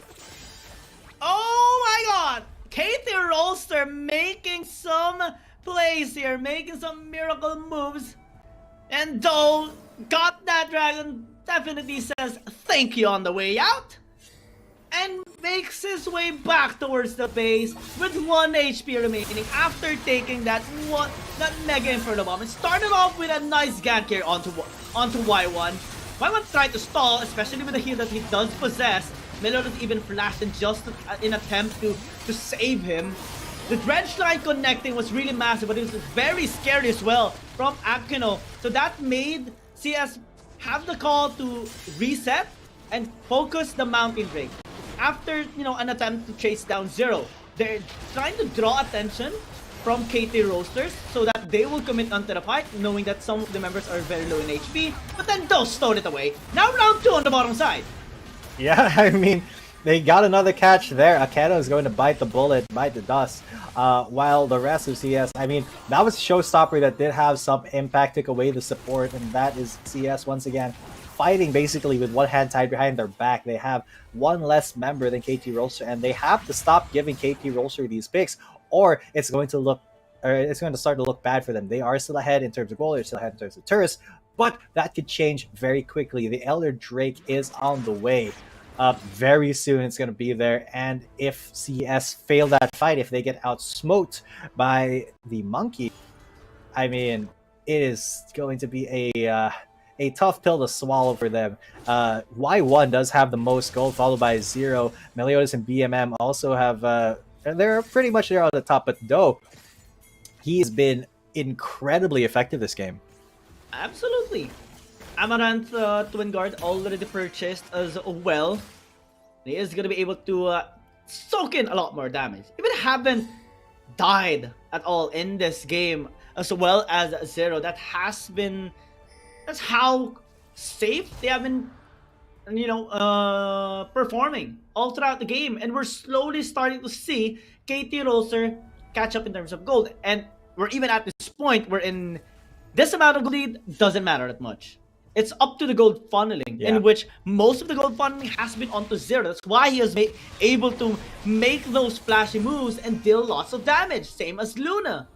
And even if, Ratel has been a little bit on the back end, it's okay, because all he needs to do is land that Fate Seal. When he does, that's already a big set for the members here of KT. Now it's Elder Dragon. Yeah, Elder Dragon. This could be the end. This is the fight to end all fights, and it's already been started by Do. KT.RY is there. The rest of CES, how are they going to try to come into this? Meliodas, he gets tagged up, but is it going to be enough? Now, Akeno comes in. Do is in. He's getting pretty low there, and he may not be able to participate in this. Oh my god, he is just a sliver of health. He's going to try to smite that Drake. No, he won't. Oh my god, Zoe just melted. I didn't even see that. The Lucian came in and said, hello, I see you. You're gone. I don't see you anymore. Zero, he's trying to actually double get the kill defense, even. and he does. Great double kill there by Zero, but Meliodas and Akeno, they can make stuff happen here. Zero is very, very low. He won't be able to heal all too much here off of Akeno, maybe, but it's fine because Do is right there. He's healed up enough, and that is actually a big, big blunder from CES. They lost 4 of their members for only 2 kills. Yeah, and it's really crucial to not have Y1 in the mix there in that fight, and that's actually the reason why KT forced that fight. There's no Renekton. We can actually win this. There was a nice flank coming in from Zero, and here we will see the replay of how it actually transpired. Do was very low in HP, forced a little back, especially with the Mega Inferno Bomb there by Genza. As we're checking out the replay, actually, Elder Dragon, they started off here by KT. Meliodas, will he be able to steal it out? Might not be the case. KT, they get the Elder. They got it. They got it. This could be it, because if they go for team fight now, unless CES can dance perfectly around them, that Elder Drake is going to burn them down, because not only do you have, that auto attack burn, but the execute when you get to, what is it, 15 or 10% health. Look at this Deathwish being set up right now. CES, they are risking it all on this one strategy, and they get Luna! Luna is down! Melted, absolutely! But now, KT.RY are going to try to re-engage. There's the showstopper. Nobel coming in hot. He does get in the face breaker. He gets broken, and the Lucian gets his face broken right there by the monkey. He gets poked in the face with the staff, and now that's 2 kills, yes, for KT.RY. And man, this is getting a little bit touch and go there. Nomal trying to chase onto Meliodas, though, and Zero here. Genza, you're in danger! What are you doing? He tries to get away with his Hazard Charge, goes golden, but Do is ready, and there's the execute from the Akali. KT.RY just got 3-4-1. They can get Baron here, or they can start to pressure for the end, because this is now solidly KT.RY's game. They're all max level. And CES, they are just making mistakes left and right here. Yeah, KT.RY. Just like this, another mistake! Trying to face check into a Baron take. That Lee Sin is not long for this world. The auto attack coming in. Yeah, Y1 is there, Akeno is there, but no steal coming in, and it's going to be on Ace for KT Rollster, because this is not a team fight that you want to take. This is definitely an end angle. They got the Baron, they got the Elder. All they need is a lane to push. Unfortunately, the most pushed lane they have is this top lane, with and they are starting it right now. Genza is going to be there. He was the first one picked off, so he's the first one to respawn. Luna tries to go for some damage, some very quick damage, and he tries to go for the wave clear, but your Mega Inferno Bomb is not strong enough. You are not enough to get the KT Rollster getting out of here. They will take the third game. They will take that reverse sweep, and CES has been humbled by Korea's best. KT.RY has pulled off a reverse sweep against Cerberus Esports, one of the best teams that Vietnam has ever produced, in a very fantastic manner as well. KT.RY, I mean, we have been looking forward to this possibility that KT.RY will be finally getting their groove back into the game, and this has been it. Especially that pinnacle moment in the late game, that Elder Dragon fight, that was huge, because that was very low already, but simply because Y1 is not part of the equation, since he was split pushing in the top lane, just being held off by Rattel, that gave the opportunity for KT.RY, that gave them the confidence actually for that fight. The flank coming in from Zero was massive, getting 2 kills in the board, making a lot of flashy plays, as Nomel just became a big obstacle for the escape path as well of Cerberus Esports. When Y1 joined in, it was a little bit too late already, and that also allowed KT.RY to take that Elder Dragon for themselves for absolutely free. There was no access for Meliodas, and at that point it was already the curtains closing for Cerberus Esports. It transitioned to the Baron. Meliodas got caught once again. They got Baron. They pushed top lane. It was a game-ending push. GG well played. 2-1 reverse sweep. KT.RY. Yeah, I mean, KT.RY, they just kept on that grind, man. They kept the faith. They kept their heads down, and they didn't let that early lead by Cerberus Esports intimidate them in any way, shape, or form. And they were just like, you know what? If we can keep getting small fights, if we can keep getting small picks here and there, eventually we'll build up. And then that's exactly what happened. And I think it all kind of snowballed when CES, they left that Lucian alone, and you could see Cerberus Esports, they were ahead almost the entire game, except at the very end of it, where KT.RY, they just went ham, and they took everything, and they snowballed incredibly quickly. It's like in boxing, right? Exactly. You're already winning, and then the opponent just happened to land an incredible haymaker onto you. Boom, knockout into the floor, and then done. And KT.RY, they have done it. They have closed this game out in an incredible fashion. This guy, Zero, suffered no deaths at all in this game. Was making very risky but also flashy plays all throughout the game, and we can't help but be happy for KT.RY. They had a really tough time in their match in the weekend against J-Team, but this time it started off really bad, but they were able to recover and end it in their favor. Yeah, it was kind of like an upward trajectory for KT.RY here in this match particularly, because they did get absolutely rolled in that first game. Then they rolled in the second game. They had that perfect game, and then this time they were like, all right, we are getting dominated in the early game. We'll just hang out. We'll keep getting advantages and picks where we can, and eventually they were able to force enough mistakes from Cerberus Esports to actually take that game and get that reverse sweep and really kind of make their mark here, because Cerberus Esports is one of the teams that's expected to do incredibly well here in the Wild Rift League Asia. So getting that feather on their cap, that win under their belt, definitely a huge victory for KT.RY. And Nomel 1-0-13. 77.7 kill participation, gets the MVP here. He was trying the showstoppers, the face breakers, the haymakers left and right. That support set, something to be scared of. The first set in tournament and first MVP as well in the set. Yeah. Congratulations to KT.RY. They managed to get their group back, managed to recover, and now they have the momentum towards, you know, their next upcoming games as well. And well, it has been a bit of a hard time for Cerberus Esports, but still a really fun time. We're just gonna be looking forward to seeing them recover. I mean, it's just their first game. They're still kind of looking for their tempo, finding their groove in this tournament as well. Lost still. This is a 10-week long tournament, and we're just on the technically the second week. Yeah. Well, so speaking of that, those were our results for today.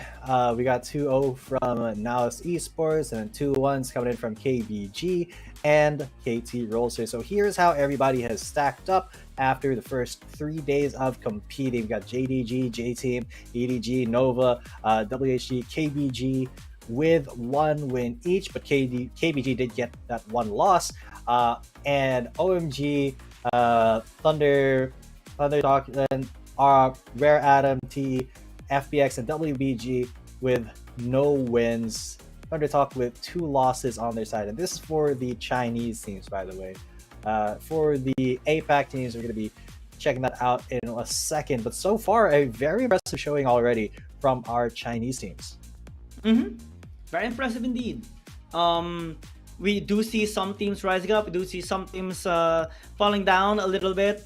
And some teams recovering, picking up the slack. Enigma Galaxy still sits at the very top, of course, alongside with NAOS Esports. And KT.RY now having to tie up their score after their loss against J-Team. CS received their first loss. Still haven't seen Invade Esports, Team Flash, Fennel, and BRU. But we are about to see them in the next upcoming day. So let's just wait for them. Yes, sir. Yes, sir. And already you can see the level of competition here for the APAC teams, man. Cerberus Esports, they're kind of one of the favorites in this bracket, in this region, along with Invade. But Cerberus just got taken down by KT.RY. So tomorrow we're gonna be seeing another team from a team from Thailand this time. Invade Esports going up against the Team Flash from Saigon in our first match. EDG versus OMG for the second, and Fennel Adversity versus Weibo Gaming for our last match tomorrow. So that's going to be a jam-packed day once again of Wild Rift action tomorrow. Oh, absolutely, absolutely. Another batch from the APAC, another batch from the CN conference. EDG, after securing their first win, will be battling again. Weibo Gaming will have a chance to redeem themselves after their loss against JDG, but it is going to be against Fennel, in which Fennel, one of the really strong teams as well from the Philippine region, will have their first match tomorrow. Definitely exciting thing to look forward to for tomorrow's games. Yeah, so we're just waiting for the interview of the winning team. I think that's going to be on the main stage. So, ladies and gentlemen, please keep your eyes glued to the screen for that. But meanwhile, let's take a moment and talk about what transpired today. Yeah, what are your thoughts on all of our matches today? So, of course, now it's 2-0, KBG 2-1, and the last that we just saw, KT.RY with that reverse sweep. Well, it is a little bit downing on losing, of course, but I am happy for the teams that have won. NAOS Esports, such an incredible start tournament, 2-0 against Rare Atom, a really strong team in the CN conference. KBG finally got their group back. It was a tight series against Thundertalk, but they were able to pull it through at the very end in a sweep. KT.RY as well, able to pull up a reverse sweep against one of the best, if not the best team that Vietnam has ever produced, Cerberus Esports. So a lot of teams are now, showing signs of growth as the days progress, and that's something that we are constantly going to be looking forward into this tournament. Absolutely. So we should be just getting into that interview soon. But I gotta say, I think my favorite matchup today was the last one. KT.RY, they held on, man. They were at match point already. They were gonna get 2-0'd by service, but they were like, you know what? No, let's go for the interview right now. 打野选手 Deal 先请他和大家打个招呼吧。Hello Deal, thank you for joining me. Would you mind a greetings to our audience here? 관중들한테 한마디 부탁드립니다. 안녕하세요. 저는 롤스터와의 정글러 도우입니다. 이번 경기 많이 응원해 주셔서 감사합니다. Hello, this is Do, jungler from KT.RY. Thank you for your all support. Thank you so much. 那这个我们的打野队友选手说呢，我是来自 KT.RY 的打野选手，非常感谢大家对我的支持。首先第一个问题想要问到他的是，因为其实泰坦这个英雄是很少会出现在打野位的，想要问一下他为什么在第一局会有这样的一个选择。So come to the first one, it's kind of surprising that it seems now the meta pick to choose Nautilus in the jungle. So why do you think it's gonna be like a good choice in the game one? 먼저 첫 번째 게임에서 노틸러스 정글을 선택했는데 노틸러스 정글이 현재 메타픽이 아니라고 보여주고 있습니다. 이에 대해서 어떻게 생각하시나요? 저희 팀은 그때 AP도 없었고 거기서 아래에서 서폿이 더 좋은 이니시를 챙길 수 있다고 판단해서 제가 노틸 정글을 쓰고 서폿이 다른 픽을 나갔었습니다. Our team lacks AP damage, and it's more important to our team to make team fights better. So we chose Nautilus jungle. OK, thank you. 那他说，可能他觉得他们团队当中呢需要更多的 AP， 就是更多的这种法术输出呢，来去帮助团战取得胜利，所以他觉得泰坦可能当时是一个比较好的选择。那下一个问题想问到的是，我们发现在第二局开始，他们的整个打法会有一些改变，变得更具有侵略性一些，更加激进一些。然后尤其是在前期，他就有很多这种入侵或者是去越塔的行为。想问一下他们在第二局开始的一个前期打法是怎样的一个团战的思路呢？ So come to the game 2, we noticed that you got change your a little bit about your playstyle. You became more aggressive and you try to invade and dive in the early game. So what is your plan around early game in the game 2? 두 번째 게임에서는 초반에 다이브나 공격적인 모습을 많이 보여주셨는데 초반 경기 플랜이 어땠는지 궁금합니다. 초반 일단 상대가 조합을 전체적으로 약하게 뽑아서 상대 정글을 들어갈 설계를 하고 있었고 그거에 맞게 상대도 저희 예상대로 시작을 해줘서 저희가 좀 초반 동선 짜기가 수월했던 것 같아요. I think the opponent was weak in earlier combinations, so I think it would be good to go aggressively into the opponent's jungle. OK， 那我们的这个队友选手说，他发现就是从第一局之后发现呢，对面的对手呢，其实在前期是非常缺少团队作战的能力的，所以他就觉得可能在前期呢，他们更加具有侵略性一些的话，就会比较好，容易去打乱对面在前期的一些节奏，来帮助他们把这个经济滚雪球。那最后一个问题想要问到的是，在下一场这个比赛来临之前，他有没有想要提高的一些地方呢 ？So for the last one, any improvement you just want to make before the next game come? Sorry, could you say one more time?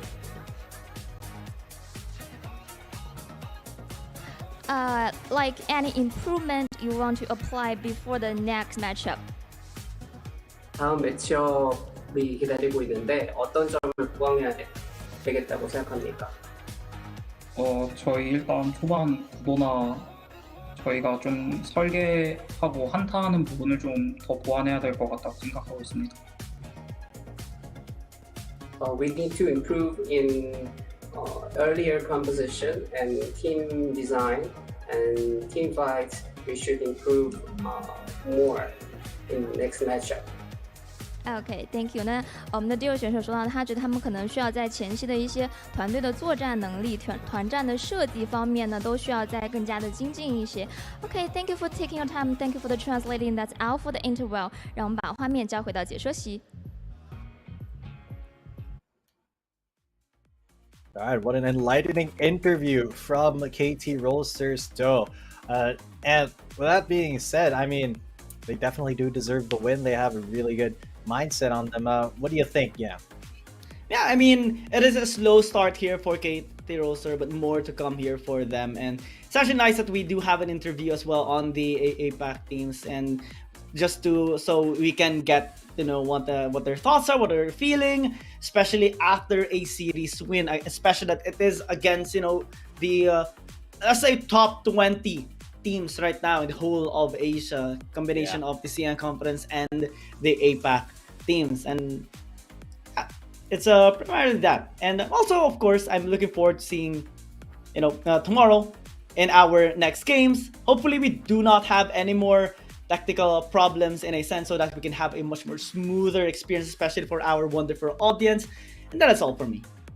Absolutely. And with that, we are going to be signing off. My name is Ethan. Coming at you. With me is Gia. We'll be seeing you tomorrow for day number 5 of Wild Rift League Asia. We'll see you then. Same place, same time.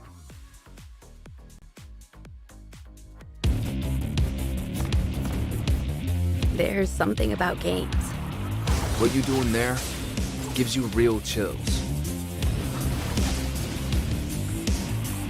There is one thing that can't be stopped.